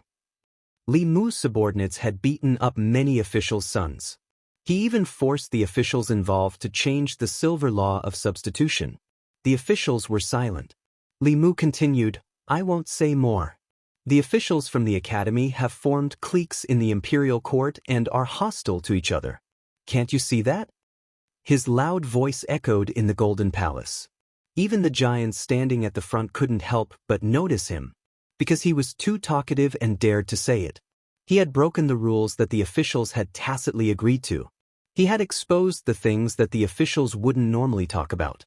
He had torn down the veil of the entire imperial court. Throughout history, those who dared to break the rules like this had all died without a complete corpse. Li Mu scanned the faces of the people from the academy one by one and said, "Look at what you have done. His Majesty is wise and has the world in mind, but you only think about your own interests. What right do you have? What right do you have to reprimand His Majesty? Don't you feel ashamed when you reprimand His Majesty?" Chapter 246. There were more than 100 officials standing in the Golden Hall, but it became Li Mu's personal performance. Because it was too quiet, his voice kept echoing in the hall. No one could answer his question. These rules, which had been tacitly agreed upon by the officials, were laid bare in front of them. It was enough to make everyone in the imperial court blush with shame. The officials were silent, and so was the academy. Li Mu continued, talking about the demon kingdom, the ghost realm, the 4 barbarians of the devil sect. These are all excuses. Everyone here knows better than anyone else that the problem of the great Zhou dynasty is not outside, but in the imperial court, in this golden hall. Li Mu's voice echoed, each word piercing the heart. The hall was silent for a long time. Then the Empress's dignified voice came from behind the curtain. "Everyone, please think about Minister Li's words carefully. You may leave the court in an hour." Behind the curtain, footsteps sounded and gradually faded away. The Empress must have left from the back of the hall. After a while, Mr. Mei walked out from the back of the hall. He gave Li Mu a look, and Li Mu followed him out from the back of the hall. Inside the main hall, there was silence. The Assistant Minister of Personnel's face was as black as the bottom of a pot. The officials from the 6 ministries and 9 temples who had suffered at his hands did not look too good either. The vice deans and instructors of the major academies left without a word. The officials looked at each other. The hall was silent for a long time. Then someone sighed and said, "Where did this hothead come from?" After someone spoke, the oppressive atmosphere in the hall exploded. "He really dares to speak.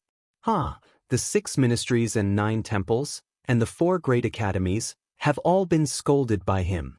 Even His Majesty has not scolded us like this. With this kind of person as the imperial censor, I'm afraid we won't have a good life in the future. He keeps saying that His Majesty is wise, and magnanimous. He just wants to gain favor by protecting His Majesty. Can he be any more obvious? How shameless. I used to think that Zhang Chun was already shameless enough. I didn't expect Zhang Chun to be so much worse than him." The official who spoke did not hide his disgust and annoyance towards Li Mu, but there were also some who were silent and had a thoughtful look on their faces, as if they were really thinking about what he had just said. There was something wrong with the imperial court. They usually turned a blind eye to these problems, but now that it was pointed out, they could no longer ignore it. Li Mu pointed out the problems of the academy, the 6 ministries, the collusion of the officials in the imperial court, and the decreasing psyche power of the people after Emperor Wen. The assistant minister of the Ministry of Justice, Zhou Zhong, stood in the crowd with a faint smile on his face. Li Mu was not aware of the situation in the hall. He had already left Ziwei Hall. Lady Mei and the Empress' personal maid led him to another hall. There was a table in the hall that was already filled with delicacies. Li Mu was startled and asked, "What is this?" Mr. Mei said, "His Majesty specially asked you to have lunch before you leave." After the morning court session, being able to enjoy lunch in the palace was a privilege that couldn't be any better. Li Mu did not refuse. He was already thirsty from all the saliva flying in the hall. He picked up the flagon on the table, poured himself a full cup, and drank it up. It did not seem to be wine in the flagon, but some kind of fruit drink. It even contained rich spiritual qi. One sip was equivalent to half a spiritual jade absorbed by Li Mu. After he sat down, he looked at Mr. Mei and the young maid standing aside and said, "Don't just stand there. Sit down and eat with me." Mr. Mei shook his head and said, "You eat. This is a gift from His Majesty." Since they did not want to, Li Mu did not force them. There were many rules in the palace, and they must know better than him. Mr. Mei remembered something. He pointed to the young maid and said to Li Mu, "Her name is Shangguan Li. She is His Majesty's personal maid and also one of the commanders of the internal guards. All the internal guards in the palace are under her command. You are on duty in front of the hall, so you are also her subordinate. If you have any problems in the future, you can go to Commander Shangguan. Shangguan Li's initial prejudice against Li Mu had disappeared without a trace. She looked at Li Mu lightly and said, "Just call me boss." Li Mu saluted her with his fists and said, "Greetings, Commander Shangguan." Shangguan Li glanced at him and left. The word boss had a special meaning to him. Li Mu would not call her that casually. This Commander Shangguan was at most a few years older than him, but she also had the cultivation of the fifth realm. It must be because she was the Empress' personal maid. Her Majesty the Empress was so generous. If she could become her personal little jacket, she would definitely receive many benefits. She was able to advance to the creation realm at such a young age. Sooner or later, Li Mu would replace her position and become the Empress' closest jacket. Mr. Mei walked to Li Mu's side and asked, "Do you have any conflicts with Ali?"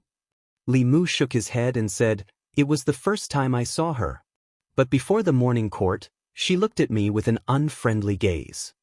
Lord Mei knew the reason and said, "Maybe it's because you weren't familiar with each other at that time. You're all His Majesty's internal guards and you're his subordinate. You'll get to know each other better in the future." After Shangguan Li left, the atmosphere in the hall became much better. Li Mu smiled and said to Lady Mei, "Sister Mei, why don't you sit down and eat with me? I can't finish all these by myself. Besides, I have some questions to ask you. It's not convenient for us to talk if you're standing and I'm sitting." Mr. Mei had to sit down and asked, "What questions do you have? Ask away." Li Mu remembered the scene in the court where the Empress was alone and helpless. He asked, "Doesn't Her Majesty have her own confidants in the court?" Mr. Mei said, "Since the time of Emperor Wen, all the officials in the Great Zhou, except for the imperial censor, came from the 4 academies. Even the emperor could not violate the rules set by Emperor Wen. The officials from the 4 academies were united in the court. As long as this rule was not abolished, it would be difficult for Her Majesty to have any confidants. Most importantly, Her Majesty did not want the throne, and she did not want to cultivate any confidants. If it were not for the conflict between the old and new parties, which has affected the psyche power of the people of the Great Zhou and hindered the condensation of the Emperor's qi, Her Majesty would not have cared about them at all. Li Mu remembered that Mr. Mei once said that the Empress did not become the Empress by her own will. She was just a transition for the Zhou family to take over the court. If she really wanted to take power, her strength was enough to suppress the entire court, even with the restrictions of the academies. In this world, all the intrigues and schemes were not worth mentioning in the face of strength. This was also the only reason why the Empress did not encounter any resistance when she inherited the throne, even though her surname was Zhou. Even the Shao royal family acquiesced to it. Li Mu asked curiously, "Does Her Majesty want to pass the throne to the Shao family or the Zhou family in the future?"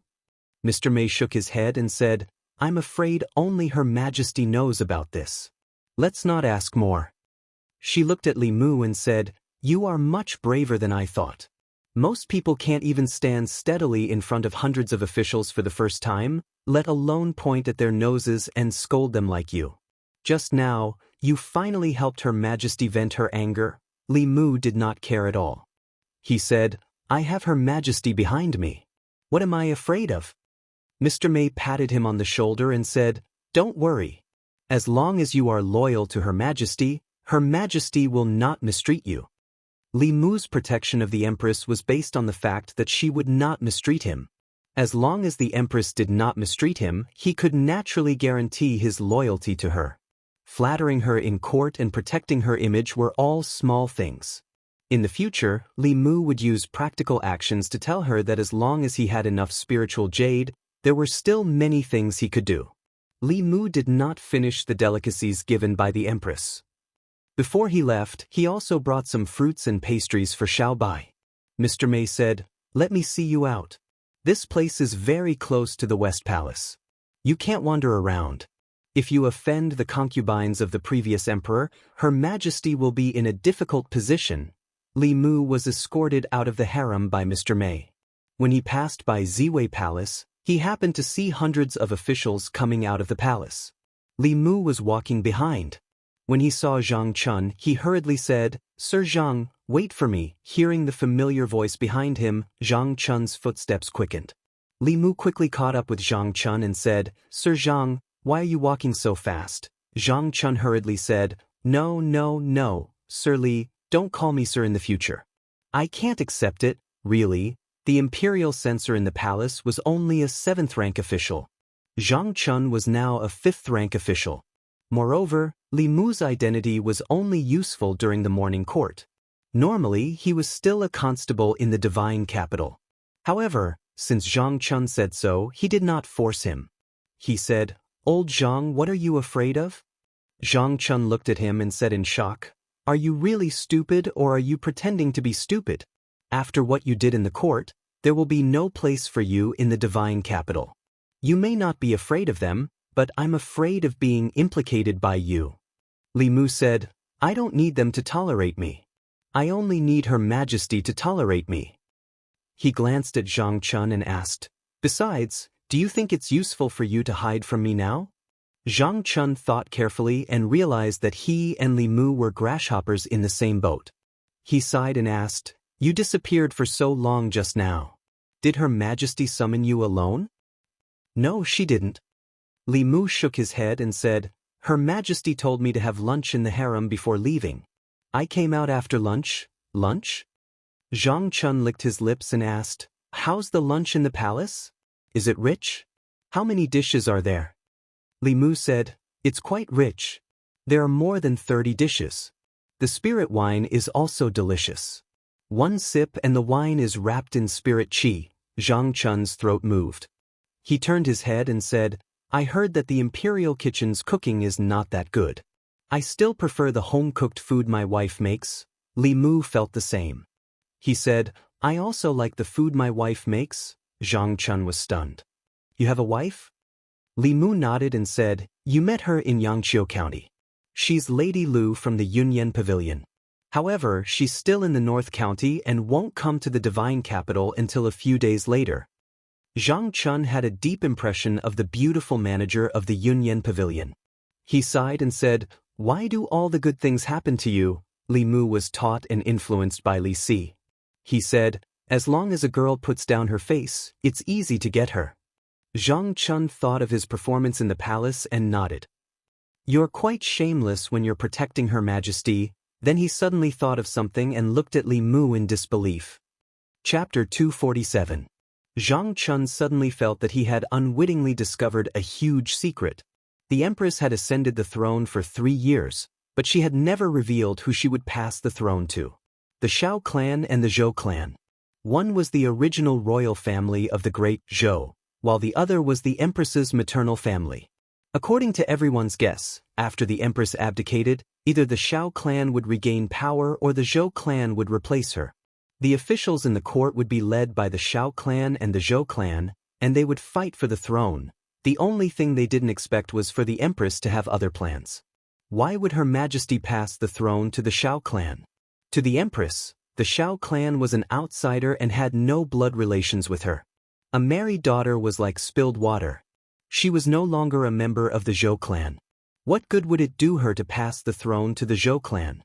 The Zhou clan's blood relations with her would become weaker and weaker.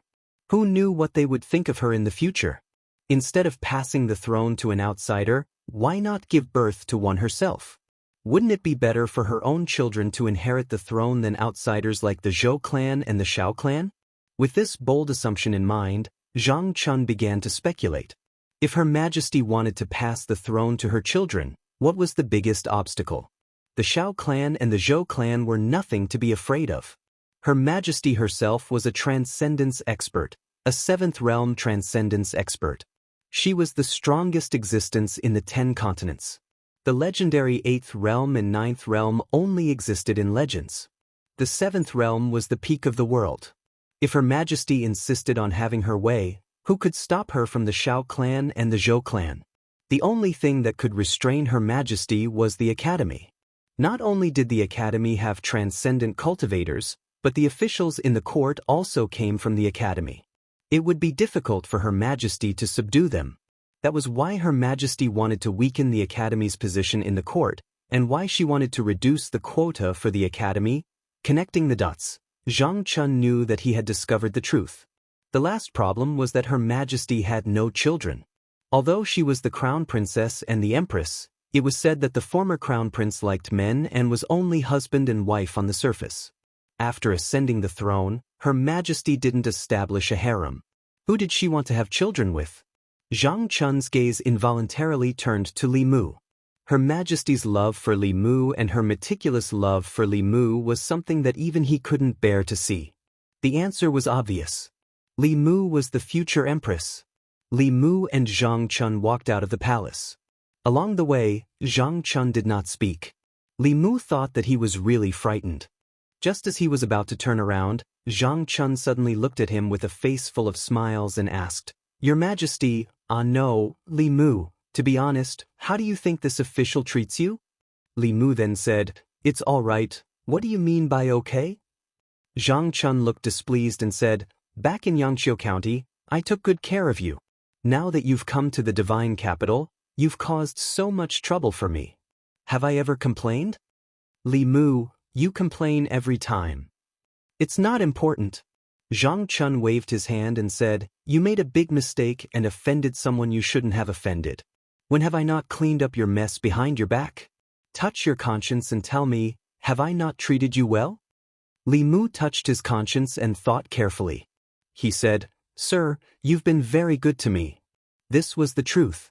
If it were another superior, Li Mu would have been pushed out to take the blame the first time he caused trouble for him. Zhang Chun finally smiled and said, "If you become rich in the future, don't forget my kindness." Li Mu nodded and said, "Don't worry, I won't forget." Zhang Chun let out a long sigh of relief and muttered, "Whether or not this official can move to a bigger residence, whether or not I can have 8 maidservants to serve me, it all depends on you."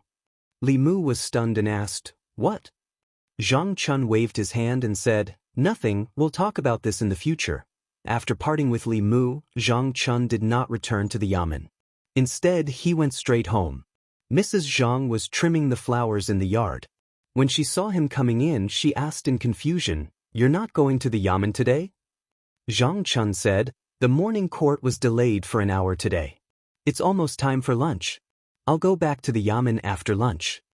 Mrs. Zhang put down the scissors and said, "You must be tired after standing all morning. Go back to your room and rest for a while." Zhang Chun rolled up his sleeves and said, "I'll help you." Mrs. Zhang shook her head and said, "You'd better rest. The kitchen is so small that it can't accommodate 2 people. Zhang Chun held her hand and said, "Madam, you've suffered. I promise that I'll give you a bigger house in the future. At least 5 rooms. The kitchen must also be big. It won't be crowded for 10 people to stand." Mrs. Zhang patted his hand and said, "Such a big house is enough to live in. Many officials in the court don't even have their own houses." Zhang Chun smiled and said, "In short, madam, just wait and see. One day, I'll let you live in a bigger house. In the future, there will be maidservants to do the cooking and cleaning. You can be served comfortably by them. Good, good, good. I'll wait for that day." Mrs. Zhang shook her head helplessly and said, "Let's not talk about this first. What do you plan to do about Yi?" Zhang Chun asked, "What's the matter with Yi?" Mrs. Zhang said, "Yi will be 20 next year. She hasn't found a husband yet. You're not worried, but I am. When I was her age, I was already pregnant with her." Zhang Chun shook his head and said, "What's the hurry? In the past, I didn't like any of the people who came to propose marriage. Now that we're in Luoyang, they don't like us." Mrs. Zhang said, "I think that Li Mu under you is not bad. He's handsome and sure." Before she could finish her words, Zhang Chun covered her mouth. Zhang Chun widened his eyes and looked at her in horror. He said, "Put away your bold idea. Don't mention this in the future. Don't even think about it." Today's morning court session was more than an hour later than usual. When it was dismissed, it was already close to noon. Many officials were like Zhang Chun. After leaving the palace, they did not return to the yamen. Instead, they chose to go home. Most of the officials in the court did not have their own houses in Luoyang. They lived in the government offices and made do with their 2 meals a day. There were also some officials who lived in the North Court, which was not far from the palace. They could have lunch at home. When the assistant minister of the Ministry of Personnel returned home, he locked himself in his study with a gloomy expression. The servants in the house did not know what happened. They only heard the sound of porcelain shattering in the study. They guessed that their master must have been angered during the morning court session. They did not dare to approach and only watched from afar. When the director of the Ministry of Justice returned home, he called his son to him and warned him sternly, "Be smart in the future. Don't provoke that Li Mu again. Otherwise, I'll break your legs and make you stay at home for the rest of your life." Xianxia shook his head and said, "I won't do it again. Even Minister Zhou died in his hands. I'm afraid he'll strike me with lightning." After saying that, he mustered up his courage and asked, "Did Li Mu do something big again?" The director of the Ministry of Justice said, "It's not just something big. He scolded all the officials in the court like they were his grandsons, but no one dared to talk back. People like him who don't care about their lives should stay as far away as possible from now on." The North Court, where the officials gathered, was usually quiet and secluded. However, at noon, angry curses could be heard from the various officials' mansions. "Damn it. There are so many officials in the court. Is he the only one who's clean? In order to get the Empress' favor, he doesn't even care about his face. How can there be such a shameless person in the world?" In the North Court, the servants in the various officials' mansions vaguely learned something from their master's angry words. They could not help but exclaim in surprise when they discussed it in private. They had lived in Luoyang for so long and worked in the official mansions. They often heard about the court affairs, but they had never heard of such a strange thing. In a restaurant somewhere in Luoyang, in the main hall, two guests were eating and chatting. "Have you heard? Something big happened in the court today." "How would a vegetable seller like you know about what happened in the court?" "I heard it from a servant in a high-ranking official's house. They just came out to purchase, so I casually eavesdropped on them." If you hear this, you'll definitely be shocked. Don't keep us in suspense. What happened? Hurry up and tell us. Hee, I heard that someone scolded all the officials and even the academy during the morning court. He scolded the academy's students and instructors for being immoral.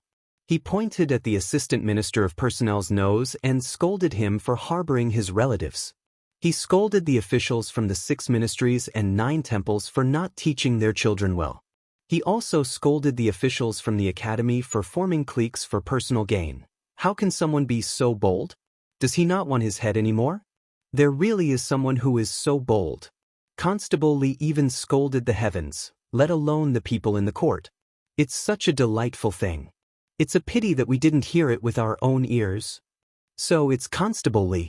Then it's not strange. Listening to the conversation between the two, the customers nearby could not help but slow down their speed of picking up food. Their eyes were filled with shock. When they first heard of this, everyone thought it was a groundless rumor. However, when they left the restaurant and realized that there were many people in the divine capital spreading the news, even those who did not believe it at first could not help but believe it a little. Although they only heard about it from the mouths of others, countless people could not suppress the surging passion in their hearts every time they imagined the scene in the morning court. The children of the officials bullied others and the people. They did whatever they wanted, but the people did not dare to speak up. The students of the academy committed serious crimes, but the academy shielded them and released them without charges. The people could only complain in their hearts. The officials in the court formed cliques for personal gain and fought for power. The court was in a mess and the people in the divine capital had no way of making a living. The people could only watch helplessly. It was not that they had nothing to say, but they did not dare and did not have the right to speak. Now, there was finally someone who had the right and was willing to speak up for them. This gave the people of the divine capital a glimmer of hope. Li Mu was the light of the divine capital. The Li residents.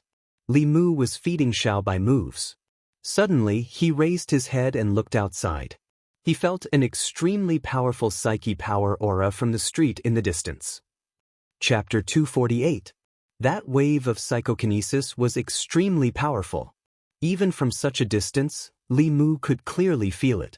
He walked out of the house and onto the main street, causing an uproar among the people of the divine capital. "It's Constable Li. Constable Li is here."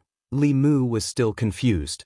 He didn't understand why there was so much psychokinesis targeting him from the people of the divine capital. Then, he realized that it must have something to do with his performance in the morning court. At that time, Li Mu didn't think so much. The scene in front of him could be considered a pleasant surprise.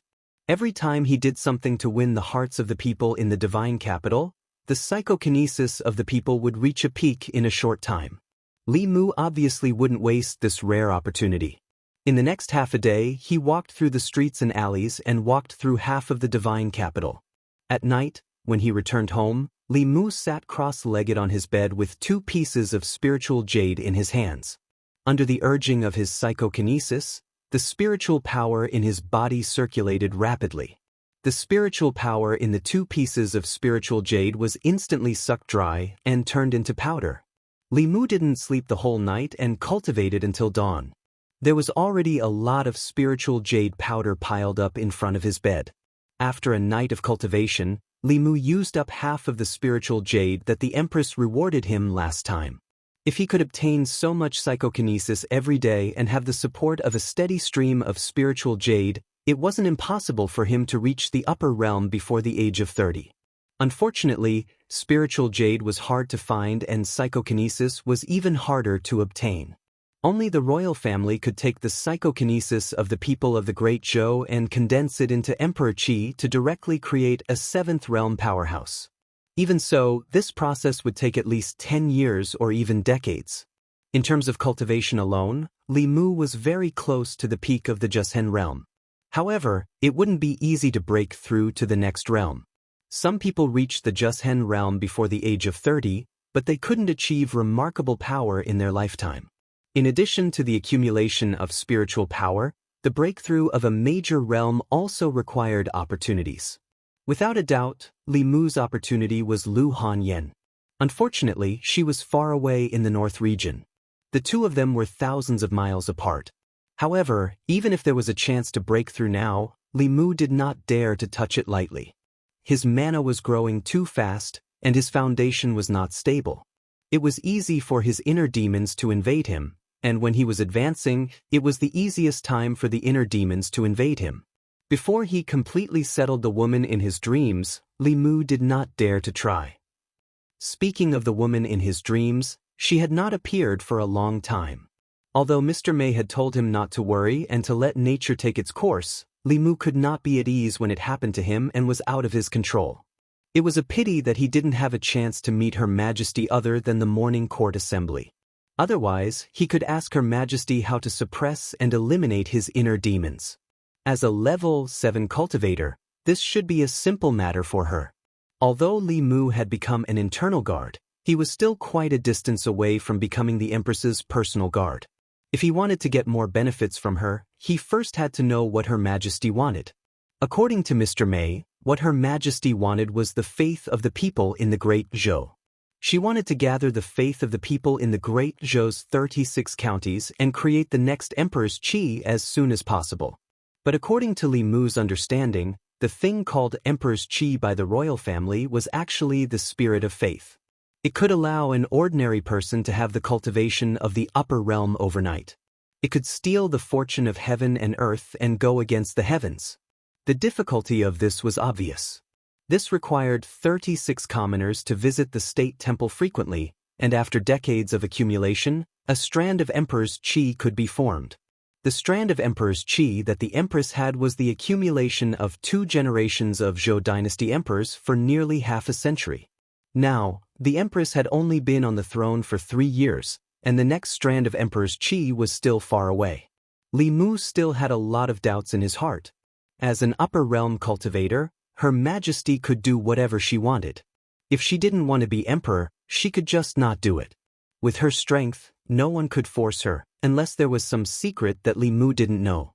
These weren't that important to Li Mu. He just needed to know that whatever Her Majesty wanted, he would give her.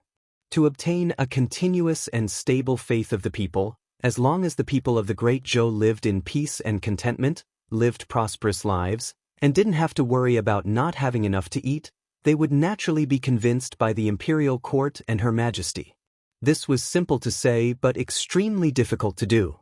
It was necessary to create a prosperous great Zhou to win the hearts of the people and shorten the time needed to condense the emperor's qi. This was a long-term thing that couldn't be done overnight. The most important thing now was to help Her Majesty get rid of the control of the 4 academies. For more than 100 years, the important officials of the imperial court had all come from the 4 academies, which led to the current situation of the imperial court. The imperial court urgently needed new blood. To change the situation, the imperial court could imitate the imperial examination and independently select talents from the 36 counties outside of the 4 academies. It even required the students of the 4 academies to pass the imperial court's selection exam before they became officials, completely taking back the imperial court's power to select officials.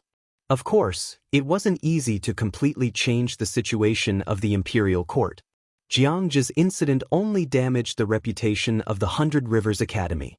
Li Mu spoke bluntly in the Golden Palace, but the 4 academies wouldn't give up their power just because of Li Mu's words. The Empress and the 4 academies were in a state of balance. Although this world respected the strong, the imperial court's affairs could never be resolved simply by force, unless Her Majesty could break through to the 8th realm. If she could reach the 8th realm, disbanding the 4 academies would be just a matter of a word from her. There was no need to find any extra reasons. However, she couldn't do this at the moment. Xianxia obviously couldn't represent the entire 100 Rivers Academy, and it wasn't enough for Her Majesty to make a move on the 100 Rivers Academy, let alone the other academies.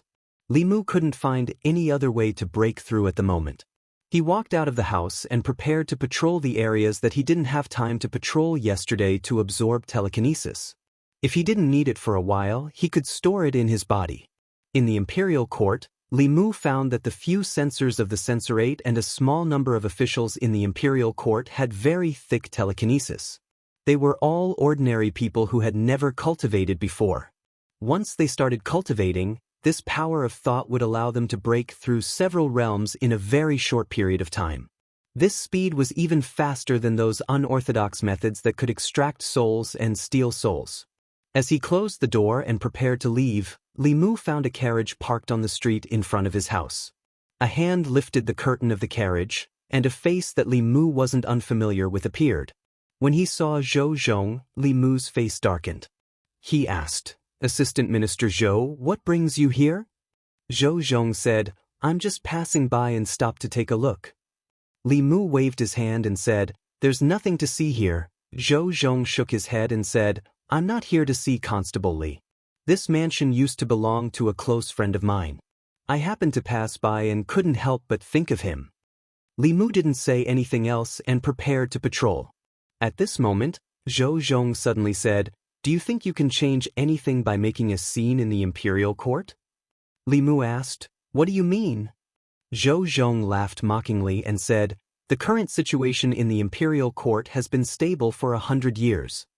Do you think you can shake the 100 Rivers Academy and force the other academies to give in by punishing Xianxia? The 3 academies have more than one Xianxia. Do you think you've changed anything? In fact, you haven't changed anything." After mocking Li Mu, Zhou Zhong lowered the curtain of the carriage and it slowly left. Li Mu's face was cold. He resisted the urge to strike him with the heavenly thunder of purple heaven. Indeed, it was satisfying to curse in the Golden Hall, but it couldn't solve any practical problems. Xianxia was just a special case. He could only represent himself, not the 100 Rivers Academy. Unless he could catch more Xianxia. What did Zhou Zhong mean when he said that the 3 academies had more than one Xianxia? Could it be that Xianxia wasn't a special case of the 100 Rivers Academy? Li Mu pondered for a while and gave up the idea of patrolling first. He went to the government office and walked into the duty room where the case files were kept. There weren't many files in the Luoyang government office. Before Li Mu and Zhang Chun came, the Luoyang government office was just a decoration. All the big and small cases in Luoyang were handled by the Ministry of Justice. Soon, Li Mu walked out of the government office and went straight to the Ministry of Justice. The Ministry of Justice. When the director of the Ministry of Justice heard the report, he ran out anxiously and asked, "What brings you here? Lord Li? Li Mu smiled and said, Lord Yang, I'd like to see the case files of the Ministry of Justice. Is that okay? The director of the Ministry of Justice shook his head like a rattledrum and said firmly, No, the Ministry of Justice has a rule that outsiders can't enter the case files of the Ministry of Justice. Li Mu said, Then can I trouble Lord Yang to check it for me? The director of the Ministry of Justice hesitated for a moment and asked, What do you want to check? Li Mu said, Similar to Xianxia's case, all the case files related to the 4 major academies. The director of the Ministry of Justice immediately said, No, the case files of the Ministry of Justice were all made by me. Except for Xianxia's case, there are no cases related to the 4 major academies. The director of the Ministry of Justice didn't seem to be lying. Li Mu thought carefully. It wasn't that there were no cases related to the 4 major academies, but that the Ministry of Justice didn't dare to accept them. Li Mu smiled at the director of the Ministry of Justice and said, Most of the cases in the Ministry of Justice are handled by Lord Yang. Even if there are no files, Lord Yang should know something about them. The director of the Ministry of Justice shook his head and said, There really isn't. Li Mu thought for a moment and said, Lord Yang, you've been working hard on the cases. The next morning at the court, I'll definitely put in a good word for you in front of all the officials and His Majesty. The director of the Ministry of Justice's heart skipped a beat and cold sweat broke out on his back. This was a threat. This was a naked threat. Li Mu was good at scolding people, but how could he put in a good word? If he was scolded in front of all the officials and His Majesty like the assistant minister of the Ministry of Personnel, how could he have the face to stay in the officialdom in the future? Li Mu asked again, I'll ask one last time. Do you have any cases related to the 4 major academies? The director of the Ministry of Justice swallowed and said, Yes, we do. Chapter 249. After a while, the director of the Ministry of Justice sent Li Mu off with a smile. He waved his hand and said, Take care, Lord Li. After sending off Li Mu, the director of the Ministry of Justice returned to his office. He slumped into his chair and sighed, Why is my life so hard? As an official of the Ministry of Justice, he was bullied by a constable of the divine capital. He was probably the most wronged director in the history of the Ministry of Justice. Li Mu left the Ministry of Justice and returned to the divine capital. He said to the constables who had just returned from their patrol and were sunbathing in the courtyard, Come with me. We have work to do. Divine capital, Rosy Lane. There were more than 100 markets in the divine capital. There were business markets, entertainment markets, and residential markets. Rosy Lane was a residential area in the western part of the divine capital. Although it was not comparable to the markets where the southern courtyard and northern courtyard lived, it was still considered prosperous among the hundreds of markets in the divine capital. Most of the people who lived in Rosy Lane were wealthy. Most of the houses in the market had 2 or 3 courtyards. Li Mu came to a house. Wang Mu looked up at the 2 words Su Mansion on the plaque. Without waiting for Li Mu's order, he went up and knocked on the door. After a long time, slow footsteps came from inside. An old man with a wrinkled face opened the door and asked, Sirs, what's the matter? Li Mu went up and said, We're from the divine capital. We're investigating a case and need your cooperation. The old servant opened the door and said, Sirs, please come in. I'll get the master. Li Mu and the others walked into the courtyard, and the old man walked into a room. Soon, a middle-aged man walked out of the room with quick steps. The middle-aged man looked at them in surprise and asked, What case are you investigating? Li Mu looked at the middle-aged man and asked, You're shopkeeper Su, right? The middle-aged man nodded and said, That's me. Li Mu continued asking, 3 months ago, was shopkeeper Su's daughter violated? When the middle-aged man heard this, his face was filled with grief and indignation. His voice was hoarse as he said, We have already decided not to sue you. Why are you still unwilling to let us go? Li Mu shook his head and said, Shopkeeper Su, you've misunderstood. We're really here to investigate this case.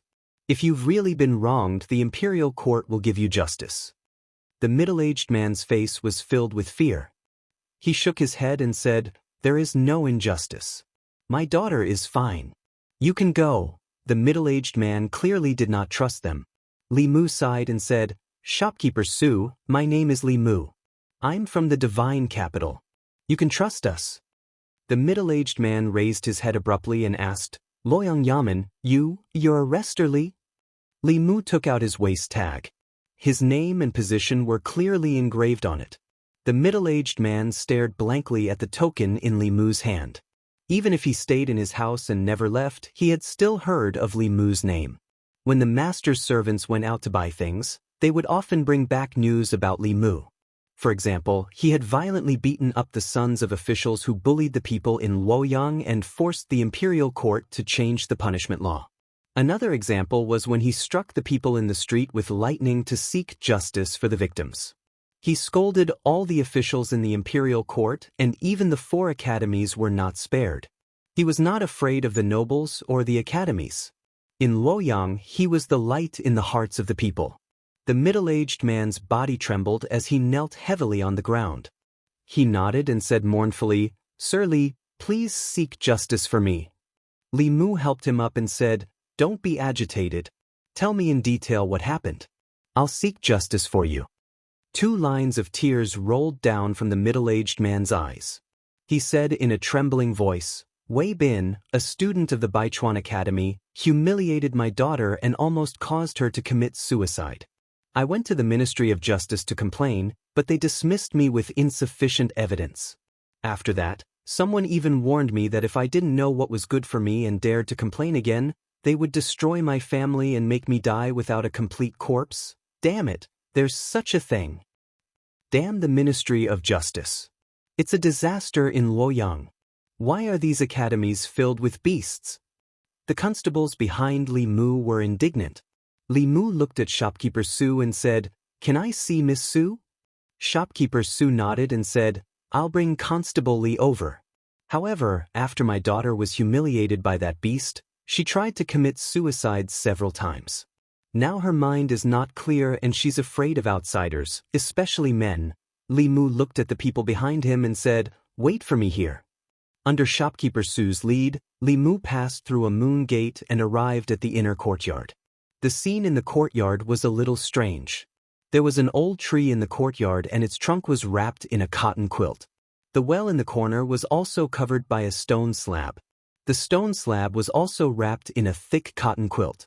Even the stone tables and benches in the courtyard were wrapped in cotton and other things. There was a woman sitting by the stone table. The woman was about 18 or 19 years old. She was wearing a plain dress. Her clothes were neat but a little messy.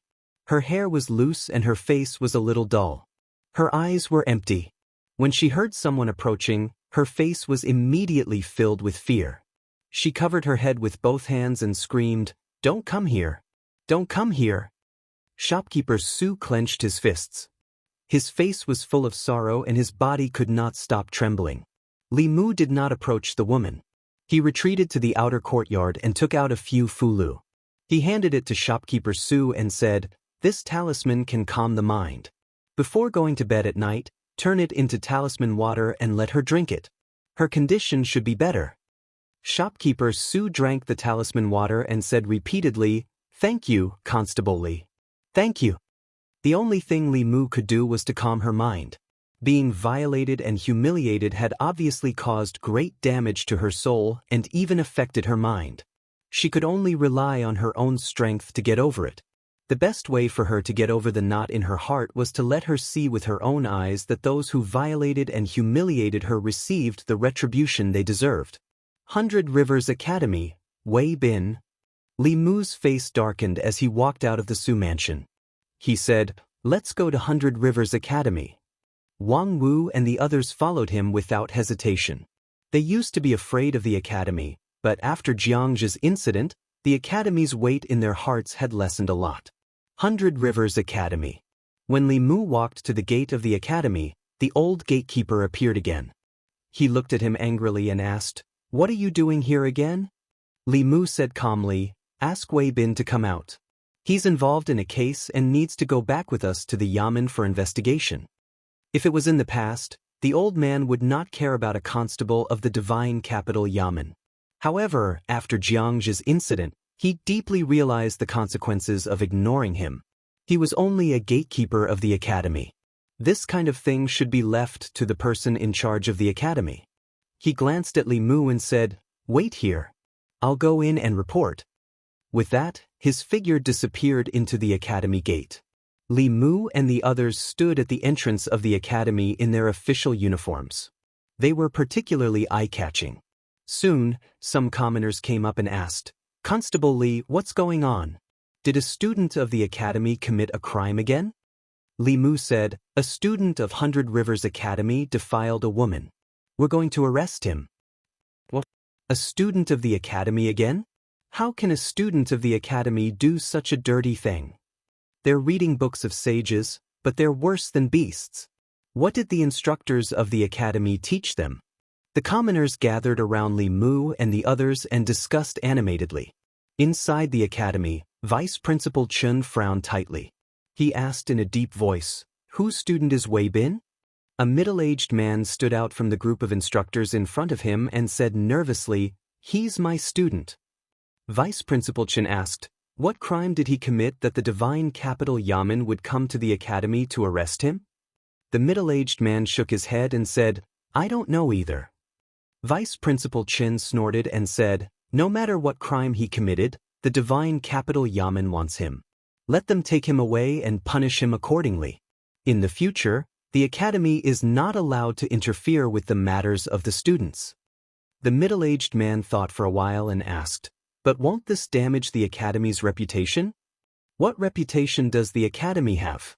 Vice Principal Chen waved his hand and said, "His Majesty is still worried about finding a reason to attack the academy. Don't give them any chance. If he wants Wei Bin, give him Wei Bin." Li Mu and the others didn't have to wait for long outside before a young man with a pale face and trembling body was brought out of the academy. A middle-aged man said, "No matter what crime he committed, please punish him impartially. The academy will not protect him." His righteous words improved the impression of the commoners in front of the academy. A student's mistake could not be blamed on the academy. If the academy could uphold justice and not protect him, it could be considered righteous. Li Mu glanced at the young man and said coldly, "Take him away." Wang Wu and the others immediately took him to the Divine Capital Yamen. At the Wei Mansion. "Big brother, bad news. Bad news." The minister-counselor of the Ministry of Revenue finished his meal and was about to go to the Yamen when a figure suddenly rushed into his study with a face full of panic. Looking at his brother, the minister-counselor of the Ministry of Revenue asked, "What happened?" The man panted and said, Wei Bin was arrested and brought to the Divine Capital Yamen." "What?" The minister-counselor of the Ministry of Revenue had high hopes for his nephew who was studying at the Baichuan Academy. He hurriedly asked, "What crime did he commit? Why was he arrested and brought to the Divine Capital Yamen?" The man lowered his head and said, He once raped a girl. Now it's exposed and the Divine Capital Yamen knows about it." The minister-counselor of the Ministry of Revenue said angrily, "Why did you only tell me about this now?" The man said worriedly, "Big brother, what do we do now? He already knows his mistake. The Divine Capital Yamen won't sentence him to death, right?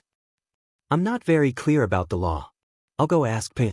The minister-counselor of the Ministry of Revenue walked out of the study and into another courtyard. In the middle of the courtyard, Wei Peng was bent over a stone table, reading. Hearing the noise, he turned his head and asked, "Father, second uncle, is there something you need from me?" The minister-counselor of the Ministry of Revenue said, You're familiar with the law. What's the sentence for raping a girl?" Wei Peng was stunned and asked, "Why are you suddenly asking this? Did second uncle rape a girl?" The minister-counselor of the Ministry of Revenue said, "Don't ask too much. What's the sentence for raping a girl?" Wei Peng looked at his second uncle with a strange gaze and said, "Raping a girl is a serious crime. According to the law of the Great Zhou, Book 2, Article 36, those who commit the crime of rape are usually sentenced to 3 to 10 years in prison. In serious cases, the highest sentence is execution." The man hurriedly asked, "What's considered serious?" Wei Peng shook his head and said, "If the method of rape is too cruel, such as raping the same girl over a long period of time, raping a pregnant girl, a seriously ill girl, or in public, or causing serious injury to a girl. These are all serious cases. The man let out a sigh of relief but still asked worriedly, "What do we do? If that's the case, won't Bin be in prison for more than 3 years?" Wei Peng was shocked and said, "Wei Bin was the one who raped the girl?" The man looked at Wei Peng and a glimmer of hope appeared in his eyes. He said, You know the law. You have to help your brother. Even if you can't get him off the hook, you have to make sure he doesn't spend too many years in prison." Wei Peng thought about it and nodded helplessly. "I'll try my best." Chapter 250. Wang Wu and the other 2 constables escorted Wei Bin all the way to the Luoyang Yamen under the watchful eyes of the people. Li Mu searched both the front and back of the Yamen but still could not find Zhang Chun. He asked Deputy Constable's son, "Where's Lord Zhang?" Deputy Constable's son said, "I think he went out for some business." Without the Luoyang medallion, Li Mu did not have the authority to investigate the case. He did not know when Zhang Chun would return. Li Mu thought for a while and said to Wang Wu and the others, "Go to the Ministry of Justice." All criminal cases in the 36 counties of the Great Zhou, including the Luoyang, were under the jurisdiction of the Ministry of Justice. The Ministry of Justice even had the authority to interfere with local trials. This case was already a hot potato, so it was perfect to leave it to the Ministry of Justice. It did not matter if they were officials or citizens of the Great Zhou. As long as they lived in the Great Zhou, they had the authority to send someone to the authorities, including the Luoyang Yamen and the Ministry of Justice. If the Ministry of Justice did not accept the case, Li Mu, as the censor, would have something to do in the next morning court. The Ministry of Justice. The director of the Ministry of Justice had just rested when a constable knocked on the door and walked in. He said with a bitter face, "Sir, Li Mu is here again." The director of the Ministry of Justice's head buzzed. He grabbed his hair and said in frustration, "Didn't I tell him? Why is he here again? How can he bully people like this?" The constable said, "He caught a student from the academy." The director of the Ministry of Justice felt his head swell. He was about to sneak out from the back door when Li Mu appeared in his sight. He said with grief and indignation, "Sir Li, didn't we agree to take him to the Luoyang Yamen?" Li Mu looked at him, sighed, and said, "Lord Yang, you are so silly. I gave you this opportunity because of our friendship in the past. If you don't want it, you can't blame me for what happens next." Their past friendship was **T. The director of the Ministry of Justice cursed in his heart but still asked, "Sir Li, what do you mean?" Li Mu said, "According to the victim of this case, he complained to the Ministry of Justice as soon as the case happened. However, not only did the Ministry of Justice not accept the case, you dismissed him with the excuse of insufficient evidence. After the case, you even threatened his family, saying that if he sued you again, you would kill him." The director hurriedly said, "The Ministry of Justice did not threaten him. The Ministry of Justice never do such things. Who would believe that?" Li Mu looked at him with great pity and said, "This case has attracted widespread attention of the people. People will only think that all this was done by the Ministry of Justice. In the end, this matter will become more and more serious, and the consequences will become more and more serious. Do you think you can escape from it, Lord Yang? When the time comes, who do you think will be pushed out by the Ministry of Justice to take the blame? Who do you think will be the minister, the assistant minister, or you, official Yang? I'm giving you a chance to make up for your mistakes on account of your help. If you don't want it, I'll bring him back to the fairies' capital." Wait! Under Li Mu's persuasion, the director of the Ministry of Justice had understood and hurriedly spoke. Li Mu had completely enlightened him. Once the case became big, the Ministry of Justice would be held responsible. The position of the director of the Ministry of Justice was neither big nor small. It was just right for him to take the blame. If he did not do something to make up for it, he would most likely lose his position. He might even be imprisoned. He clasped his fists to Li Mu and said, "Sir Li, thank you for reminding me. I will remember your kindness." "You're welcome," Li Mu nodded and said, "In that case, let's start the trial as soon as possible." The director of the Ministry of Justice walked out of the office and saw Zhou Zhong coming out from the opposite side. He asked nervously, Sir Zhou, the academy's student committed a crime. Do you want to interrogate him yourself? Zhou Zhong waved his hand and said, Go ahead. I'll just listen. His gaze swept past Li Mu and then left calmly. There was a commotion in the front yard of the Ministry of Justice. The Minister-Counselor of the Ministry of Revenue, Wei Bin's father, and Wei Peng had just arrived from the Luoyang Yamen. The Minister-Counselor of the Ministry of Revenue saw the Director of the Ministry of Justice and immediately said, Sir Yang, please wait. The Director of the Ministry of Justice turned and asked, Sir Wei, why are you here? The Minister-Counselor of the Ministry of Revenue sighed and said, Wei Bin is my nephew. The Director of the Ministry of Justice was surprised. Then he shook his head and said, If Sir Wei is here to plead for Wei Bin, then I'm sorry. This case has attracted a lot of attention. I can't be biased. The Minister-Counselor of the Ministry of Revenue shook his head and said, Of course not. Wei Bin is guilty. I just want to listen. The Director of the Ministry of Justice nodded and said, Yes, but Sir Wei's identity is special. You can only listen outside the court. The Minister-Counselor clasped his fists and said, Thank you, Sir Yang. Then he said, Can we have a few words with Wei Bin? The Director of the Ministry of Justice hesitated and said, At this moment, Zhou Zhong said from afar, Don't take more than half an hour. The Minister-Counselor of the Ministry of Revenue was grateful and said, Thank you, Sir Zhou. The three of them walked to Wei Bin's side. Wei Bin's face was pale and he said in panic, Uncle, father, save me. The Minister-Counselor of the Ministry of Revenue was angry and said, Bastard, I didn't send you to the academy to rape women. Now you know fear. Why didn't you know when you were doing evil? Wei Bin's father hurriedly said, Now is not the time to talk about this. From now on, remember every word your brother says. Later in the court, you will do as your brother says. That way, you will receive the lightest punishment. Wei Bin nodded and said, I will not speak carelessly. Wei Peng looked at him and asked, Did you really do this? Wei Bin nodded and said, It was me. Wei Peng asked again, Did you use violence during the process? Wei Bin shook his head and said, No, we only started after she was unconscious. Wei Peng was stunned and asked, We? Wei Bin said, I wasn't the only one who did this. Wei Peng thought for a while and said, Got it? Later, no matter what the sir asks, as long as you did it, just admit it. If you confess, you can fight for a reduced sentence. After that, you can confess to all the people who committed the crime with you. This can be considered a meritorious service. It is very likely that your sentence will be reduced to less than 3 years. After a while, the Director of the Ministry of Justice walked forward and asked, Are you done? The Minister-Counselor of the Ministry of Revenue said, I'm done. Thank you, Sir Yang. The Director of the Ministry of Justice walked to the court and asked for instructions from the Minister-Counselor of the Ministry of Justice. He said in a low voice, Begin the court. Wei Bin was brought to the court.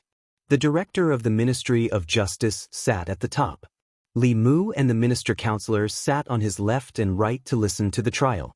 The Director of the Ministry of Justice patted the gavel and said, Men, summon the Su woman to the court. Li Mu raised his head and said, Sir Yang, the Su woman has been defiled by Wei Bin. Her body and mind have been injured. She is afraid of seeing strangers and is not suitable to be brought to the court. Directly interrogating Wei Bin is enough. The Director of the Ministry of Justice thought for a while and nodded. Sir Li is very considerate. He patted the gavel again and looked at Wei Bin.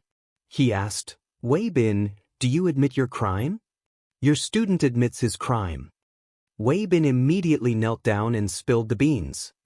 3 months ago, on the night of the 6th day of the 2nd lunar month, your student tricked Su Yao to an inn and drugged her, then violated her. The Director of the Ministry of Justice was stunned. He did not expect Wei Bin to confess so quickly. He did not even ask anything and Wei Bin had already confessed everything. He quickly recovered and said, Since you have confessed, then according to the 36th article of the 2nd book of the Law of Great Zhou, the punishment for raping a woman is between 3 and 10 years in prison. That woman was injured physically and mentally because of your rape. I now sentence you to 7 years in prison. Your Excellency, please wait. Wei Peng stood outside the court and loudly said, although Wei Bin is guilty, he did not use violence or coercion. Moreover, he confessed his crime on his own initiative. According to the law, Your Excellency should be given a lighter sentence. The director of the Ministry of Justice frowned. Do I need you to teach me how to judge a case? If you dare to disturb my judgment again, you will be punished for disturbing the court. At this moment, the Assistant Minister of Justice, Zhou Zhong, calmly said, although Wei Bin is a criminal, he still has the right to defend himself. Wei Peng, if you have anything else to say to defend Wei Bin, come to the court and say it. The Minister-Counselor of the Ministry of Revenue looked at the Assistant Minister of Justice with a grateful expression. He pushed Wei Peng and said, why aren't you going up? Wei Peng walked up to the court and raised his head. Apart from rape, Wei Bin's actions did not cause any other serious consequences. According to the law, he should be given a lighter sentence. The director of the Ministry of Justice glanced at Zhou Zhong. Seeing that he did not say anything, he felt somewhat uncertain. He then looked at Li Mu. Seeing that his expression was also calm, he finally decided to act according to the law. He did not favor Wei Bin, nor did he intentionally increase his punishment. If he acted according to the law, no one could blame him, right? The director of the Ministry of Justice cleared his throat and looked at Wei Peng. What you say makes sense. In view of Wei Bin's voluntary confession, I will give you a lighter sentence and sentence you to 5 years in prison. Outside the court, the Minister-Counselor of the Ministry of Revenue and Wei Bin's father let out a sigh of relief. At this moment, Wei Peng struck while the iron was hot. Sir, please wait. There are still some hidden facts to this case. Wei Bin has already confessed that apart from him, there were also the 100 River Academies Xianxia, Jiyun, Songzhou, and Yikang. According to the laws of the Great Zhou, the main culprit exposing the accomplices is a great merit and can be reduced or exempted from punishment. Although the crime of rape cannot be exempted, it can be reduced by at least 3 years. Hearing this, the director of the Ministry of Justice was stunned. This Wei Peng seemed to be very familiar with the law, but did he not know the difference between rape and rape? Rape of a woman was generally punished with 3 to 10 years in prison. Rape of a woman was extremely vile. The main culprit would be sentenced to at least the death penalty and could not be reduced. This law had been amended by Assistant Minister Zhou 5 years ago. Could it be that Wei Peng was looking at the unamended law of the Great Zhou from 5 years ago? Li Mu left his chair and walked up to the court. Under Wei Peng's somewhat frightened gaze, he patted his shoulder and said, listen to my advice. In the future, if there's nothing important, don't contact your second uncle's family. Chapter 251. Wei Peng looked at Li Mu in confusion, not knowing what was going on. The director of the Ministry of Justice came back to his senses and looked at Wei Bin again. He asked, are you saying that other than you, there was someone else who raped the girl that night? Did you gang rape her? The sentence had been reduced from 7 years to 5 years. Wei Bin nodded repeatedly and said, there was also Xianxia, Jiyun, Songzhou, and Yikang. There were 5 of us. The director of the Ministry of Justice rubbed his forehead and began to realize the seriousness of the matter. Gang rape with more than 2 people had already exceeded the limit of a 10-year sentence. Gang rape with 5 people was the worst type of crime. It was unpardonable, and there was no doubt that the main culprit would be sentenced to death. Even the important accomplices would not be able to escape death. It was nothing more than sentencing Wei Bin to death. Among all the death sentences, death by beheading was undoubtedly the lightest. Worse than death by beheading, there were also dismemberment by 5 horses, death by 1,000 cuts, and even torture against the soul. Just thinking about it made one shudder. Wei Bin was a member of the academy after all. He did not know what to do. He looked at the assistant director of the Ministry of Justice and gave him a questioning look. Zhou Zhong stood up and said, just sentence it as it should be. The director of the Ministry of Justice took a deep breath and looked at Wei Bin again. He asked, who came up with the idea of gang raping the girl? Wei Bin said, it was Xianxia. The director of the Ministry of Justice continued to ask, who tricked the girl into going to the inn? Wei Bin said, it was me. It was Ji Yun who drugged her. Sir, I've already confessed. Can I not go to jail? The director of the Ministry of Justice sighed and said, "You don't have to go to jail." Wei Bin's face lit up with ecstasy. Really? Wei Bin's father also looked happy. As an official, the director of the Ministry of Revenue instinctively felt that something was wrong. Wei Peng's face was full of disbelief. Once a woman was raped, there was no way to escape punishment. How could Wei Bin not have to go to jail?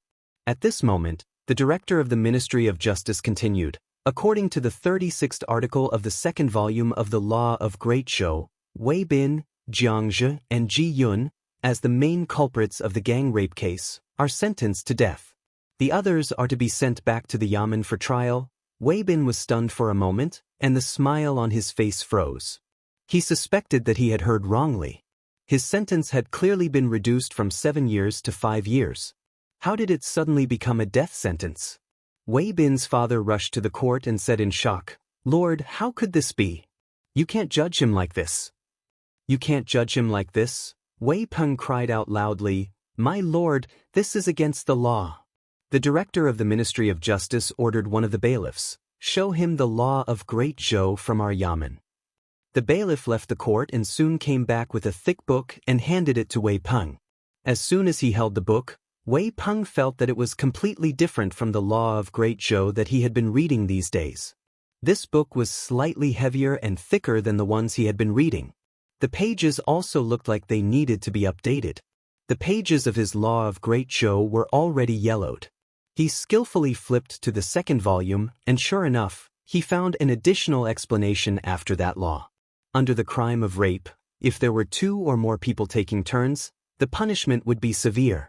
If there were 5 or more people taking turns, the main offender and important accomplices would be executed at the very least. Wei Peng's body trembled, and the Law of Great Zhou in his hand fell to the ground. All this time, he had been studying the outdated law, forgetting to eat and sleep. His face was filled with grief and indignation as he lamented, "Yang Xiu has wronged me." Li Mu returned to his position. At this point in the investigation, Wei Bin, Xianxia, and the other 2 could not escape death. Even if Wei Bin was willing to plead guilty, it could not change this fact. Whether he was willing to plead guilty or not, the Ministry of Justice could easily obtain the complete truth from him. Apart from Wei Bin and Xianxia, there were 3 more people from the 100 Rivers Academy that needed to be arrested. Li Mu walked to the director of the Ministry of Justice and said, "There are 3 more criminals from the 100 Rivers Academy. I know that Lord Yang is afraid of the Academy. My divine capital Yamen will help you capture this person. What do you think, Lord Yang?" The director of the Ministry of Justice was worried about this matter. When he heard this, he said happily, "That's naturally the best." Li Mu walked past Wei Bin and the others and strode out of the Ministry of Justice. He said to Wang Wu and the others who were waiting outside, "Let's go back to the 100 Rivers Academy." The group of people returned to the 100 Rivers Academy from the Ministry of Justice. Along the way, they were surrounded by people. "Bastards! The Academy has taught a bunch of bastards. Calling them bastards is an insult to bastards. They are worse than bastards. What's the point of an academy like this existing? It's better to disband it." After learning about the atrocities of the Academy students from Wang Wu and the others, the crowd was immediately enraged. They rushed toward the 100 Rivers Academy in a mighty manner. The higher the Academy's status in the hearts of the people, the worse the fall would be when they fell from the altar. In the past, no one in the divine capital dared to reprimand the Academy. During this period of time, Li Mu had undoubtedly become the spiritual leader of the people. Li Mu could also clearly feel the people's love and faith in him. This kind of love and faith was difficult to form but easy to collapse. From beginning to end, he had to stand on the side of justice. At the entrance of the 100 Rivers Academy, the old man appeared and said angrily, "Wei Bin has already been given to you. What are you doing here?" Li Mu said indifferently, "Wei Bin has already confessed a few of his accomplices. They are called Jiyun, Song Zhou, and Yi Kong. Come out and go to the Ministry of Justice for trial." The old man's expression froze. He keenly sensed the danger. In just half a month, the Academy had already had 5 students tied up in court. Although this was nothing to the hundreds of students in the Hundred Rivers Academy, it was a bad start. He quickly returned to the academy and reported this matter to the vice president. Vice President Chen's entire face was dark. He said gloomily, 3 more.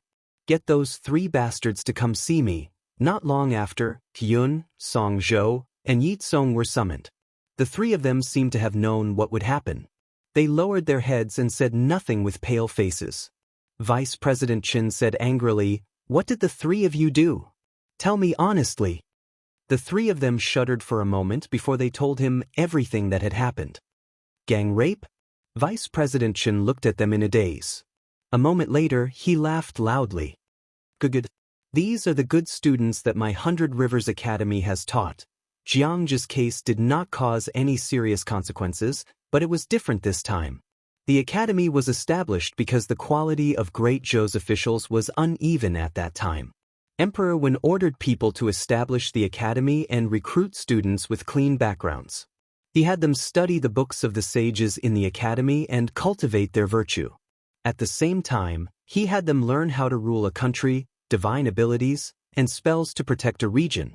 Unexpectedly, 100 years later, the students of the academy, the future officials of Great Zhou, became criminals of gang rape.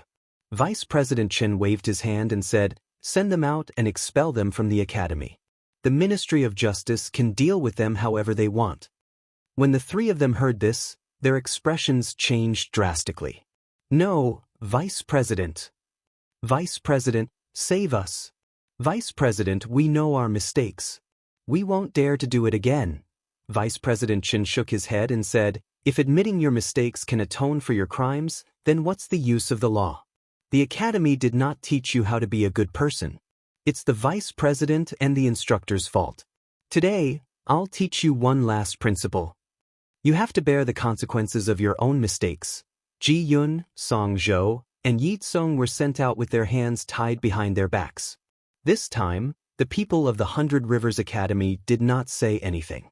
Not long after, in the Ministry of Justice's court, apart from Xianxia, who was already in the Ministry of Justice's prison, Ji Yun, Song Zhou, Yi Tsong, and Wei Bin were all kneeling in front of the court. "Damn you, Wei Bin. Didn't you say you wouldn't rat us out? If I knew this day would come, I wouldn't have believed you. You can't escape, so you want to drag us down with you." Ji Yun, Song Zhou, and Yi Tsong looked at Wei Bin, who was kneeling in a daze in the court.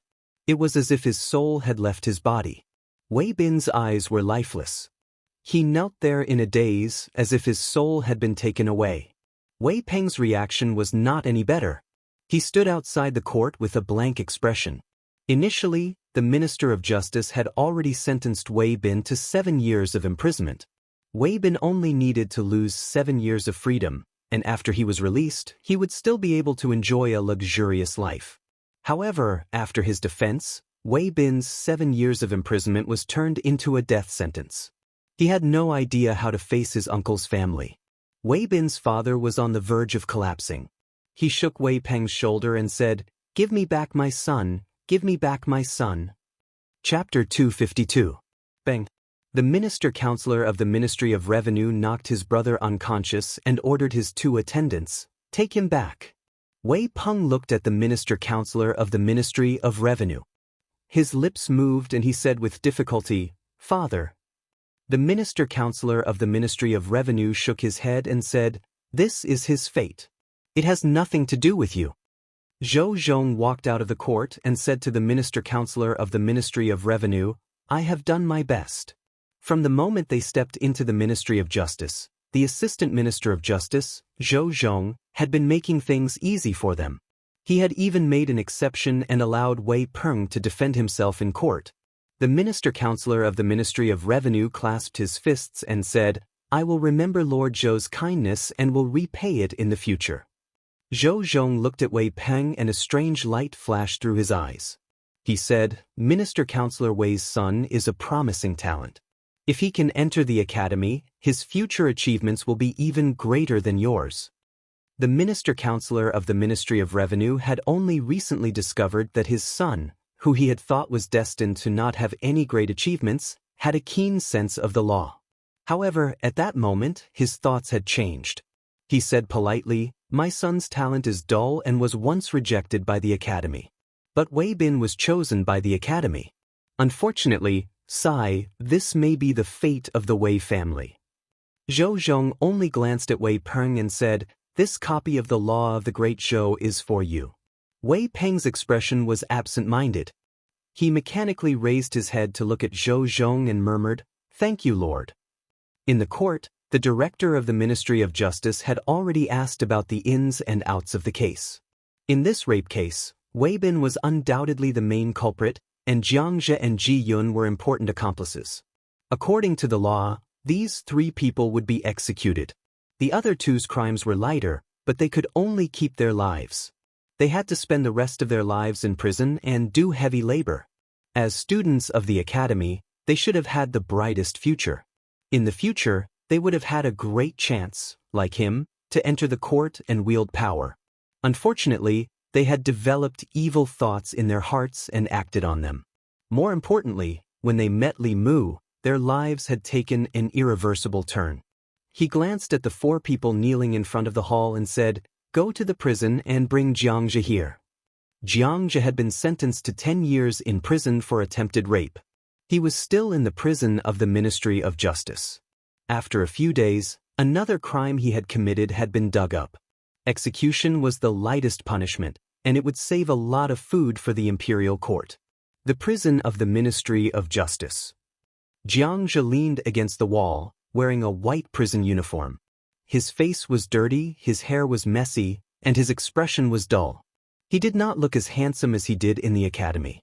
After the attempted rape was exposed, not only was his reputation ruined, but he was also expelled from the academy.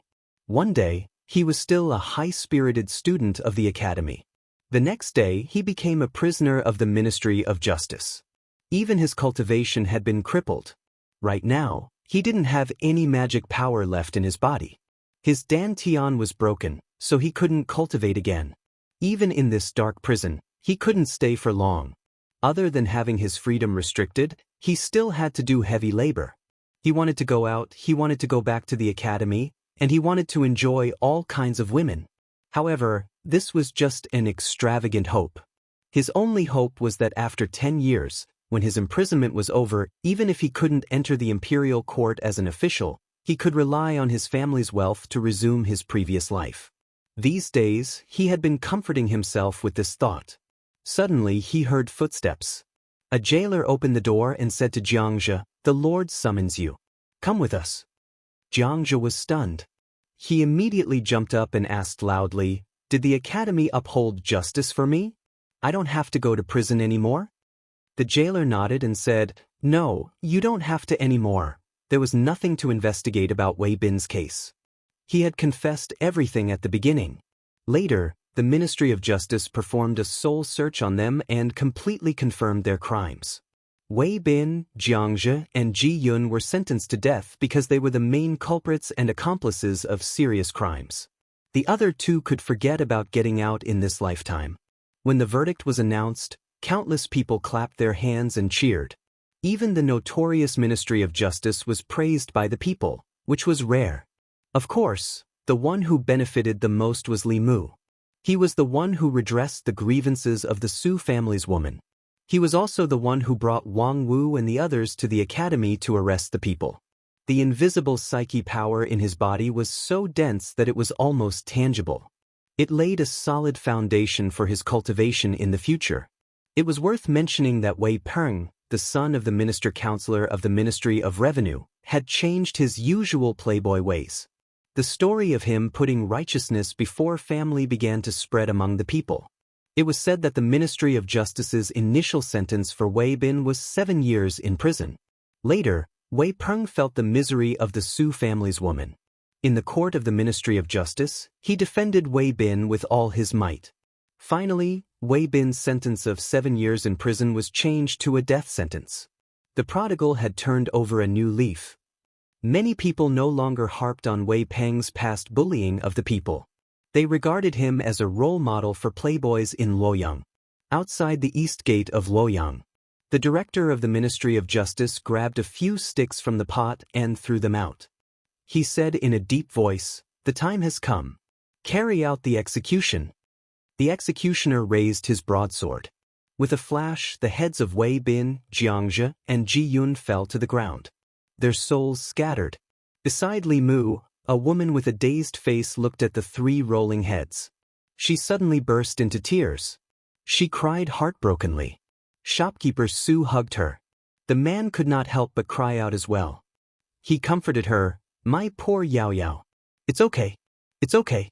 The villains who harmed you are all dead. They're all dead." Seeing her cry so sadly, Li Mu was relieved. She was humiliated by Wei Bin and the others. Her mind was badly damaged and she had sealed her heart. No Fulu or elixir could cure her. That was why Li Mu asked shopkeeper Su to bring her here to watch the execution. When she saw the three people being executed, the knot in her heart was untied. Shopkeeper Su pulled her to kneel on the ground and kowtowed 3 times. He said gratefully, "Constable Li, I can't repay your kindness. If you have any orders in the future, I'll do it even if I have to go through a mountain of swords or a sea of fire." The woman also cried, "Thank you, Constable Li, for upholding justice for me." Li Mu helped them up and said, "You're welcome. It's my duty. What do you plan to do next?" Shopkeeper Su said, "I want to send Yao Yao to her grandmother's house and let her rest for a few days." Li Mu thought about it and said, "That's fine." After all, Luoyang had left too many painful memories for her. A temporary change of environment would be good for her recovery. They did not have to worry about the revenge of the academy or the Wei family. This case was different from the case of Xiaoyu in Yang County. Wei Bin's case had attracted too much attention in Luoyang. The academy and the Wei family had better pray that nothing happened to them. Once something happened to the father and daughter of the Su family, even if it was not their fault, everyone would blame them. After returning from the execution ground, Li Mu opened the door. Xiao Bai ran out of the kitchen wearing an apron and said, "Benefactor, please wait a moment. The food will be ready soon." Seeing the bloody scene on the execution ground, Li Mu still felt depressed when he came back. However, when he saw Xiao Bai's smiling face, his depression disappeared without a trace. Li Mu walked into the kitchen and said, "Let me do the rest. After dinner, I'll teach you Taoism." After the demon clan transformed, they could learn the Taoism and Abhijna of the human clan. In addition to their strong bodies, they could often suppress human cultivators if their Dharma powers were not too different. Xiao Bai had already transformed for some time. She had an endless supply of spiritual jades for cultivation and her Dharma powers were growing rapidly. It would not be long before she grew a 4th tail and condensed a demon pill. Li Mu knew that he was the only person Xiao Bai could rely on now. He had never been stingy when it came to Xiao Bai. Whether it was defensive or offensive Dharma treasures, she had the best. She even had a lot of powerful earth-rank Fulu. She had an endless supply of spiritual jades for cultivation. Li Mu had also taught her the Buddhist incantation of 9 words. Now, she looked like a 3-tailed spiritual fox. However, in a real fight, she could suppress a 4-tailed demon fox and a 4th realm human cultivator. Even if Li Mu was not by her side, she could still protect herself to a certain extent. Of course, in Li Mu's eyes, this was far from enough.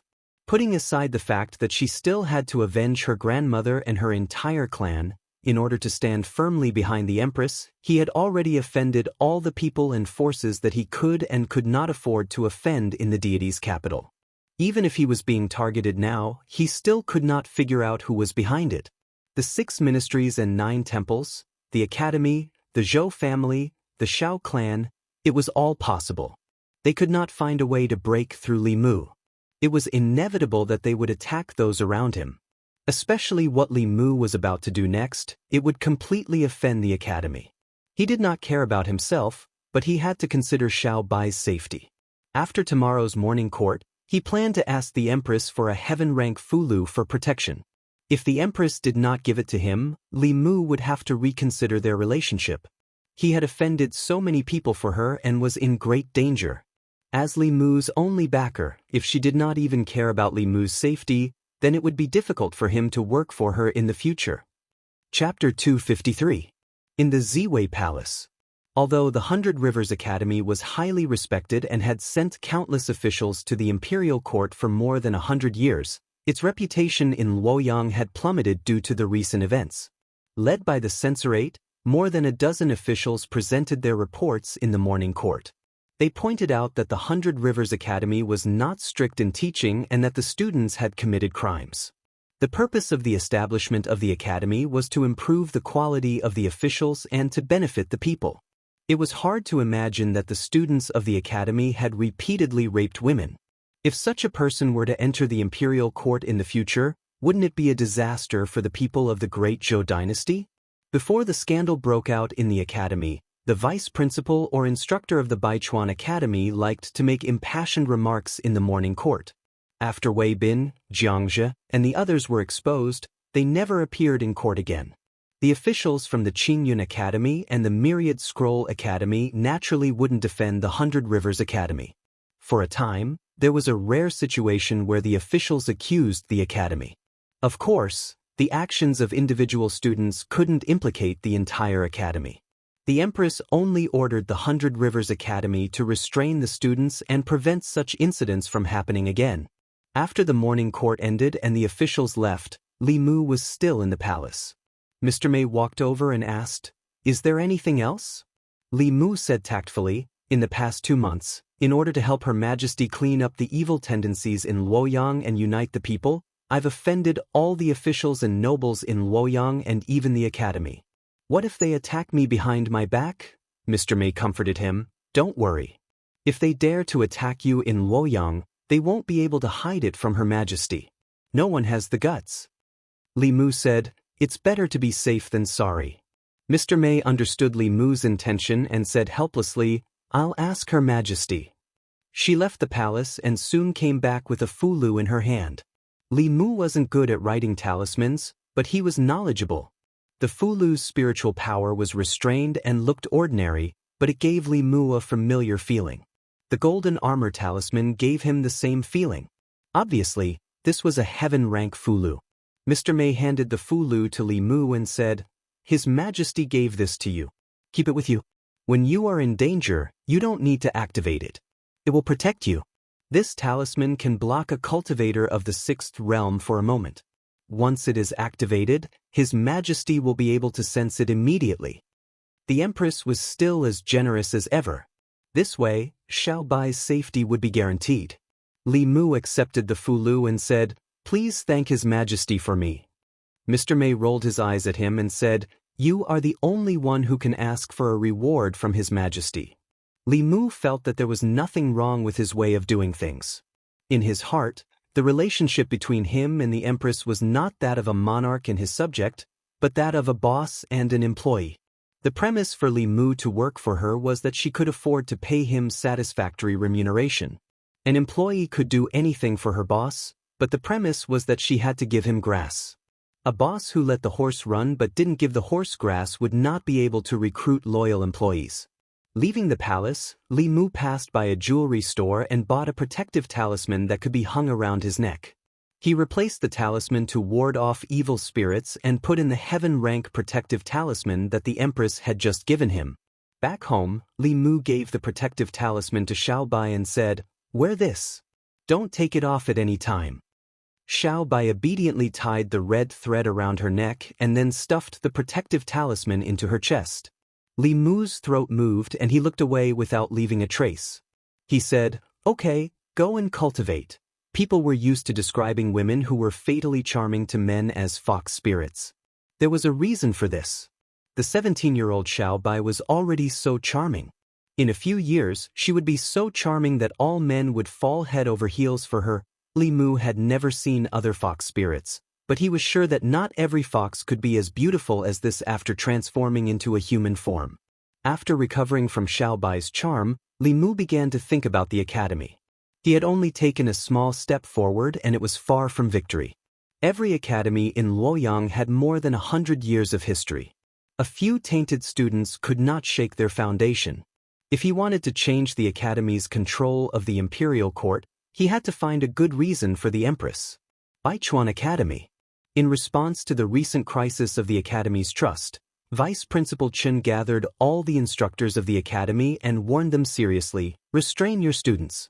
If there is nothing important, do not leave the academy. If any of them commit crimes and tarnish the academy's reputation, no matter how big or small, they will all be expelled from the academy. All the instructors nodded and said yes. This crisis of the academy's reputation was the first since its establishment. If they were not careful, they would destroy the academy's century-old reputation.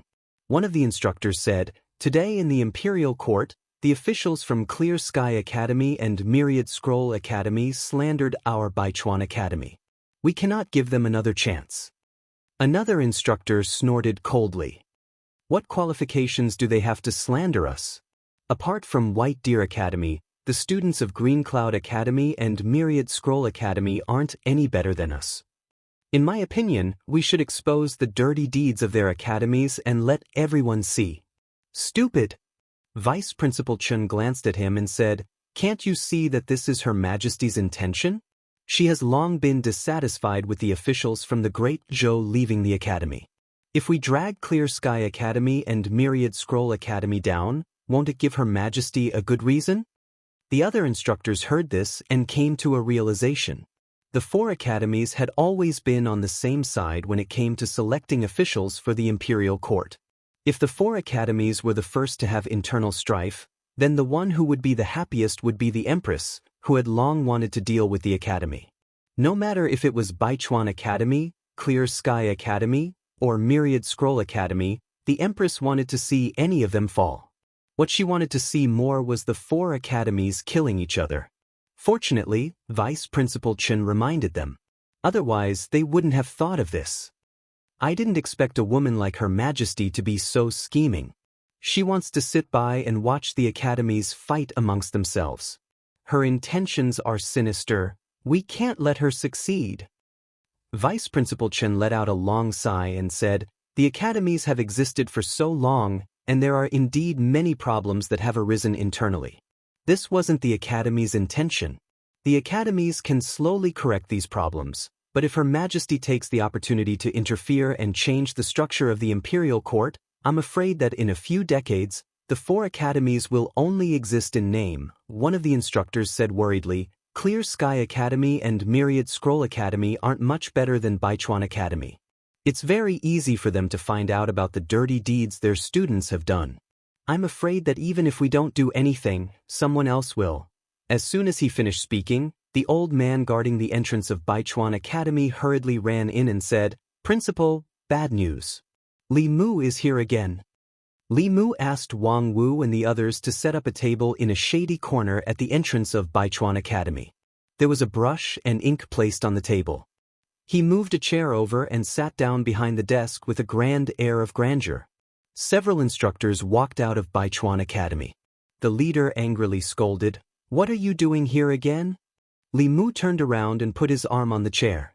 He said, "In order to clean up the unhealthy practices in Luoyang and return the people a clear sky, the Luoyang government has started a street activity.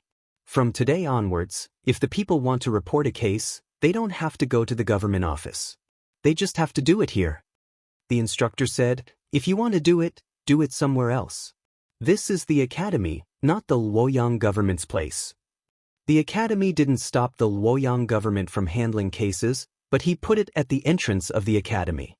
Those who didn't know would think that the academy was bullying the people and he was here to support them. Li Mu said, "This place is big and spacious. Besides, I'm not blocking your way. This is the academy's place, but it's also the land of the Great Zhou. This place has been temporarily expropriated by the Luoyang government." Under Li Mu's gaze, Wang Wu rolled the paper in his hand into a loudspeaker and shouted, "Those who come from the south and those who come from the north, come and take a look. Constable Li is handling a case here today. Everyone, if you have any grievances, please seek justice. If you have any grievances, please seek revenge."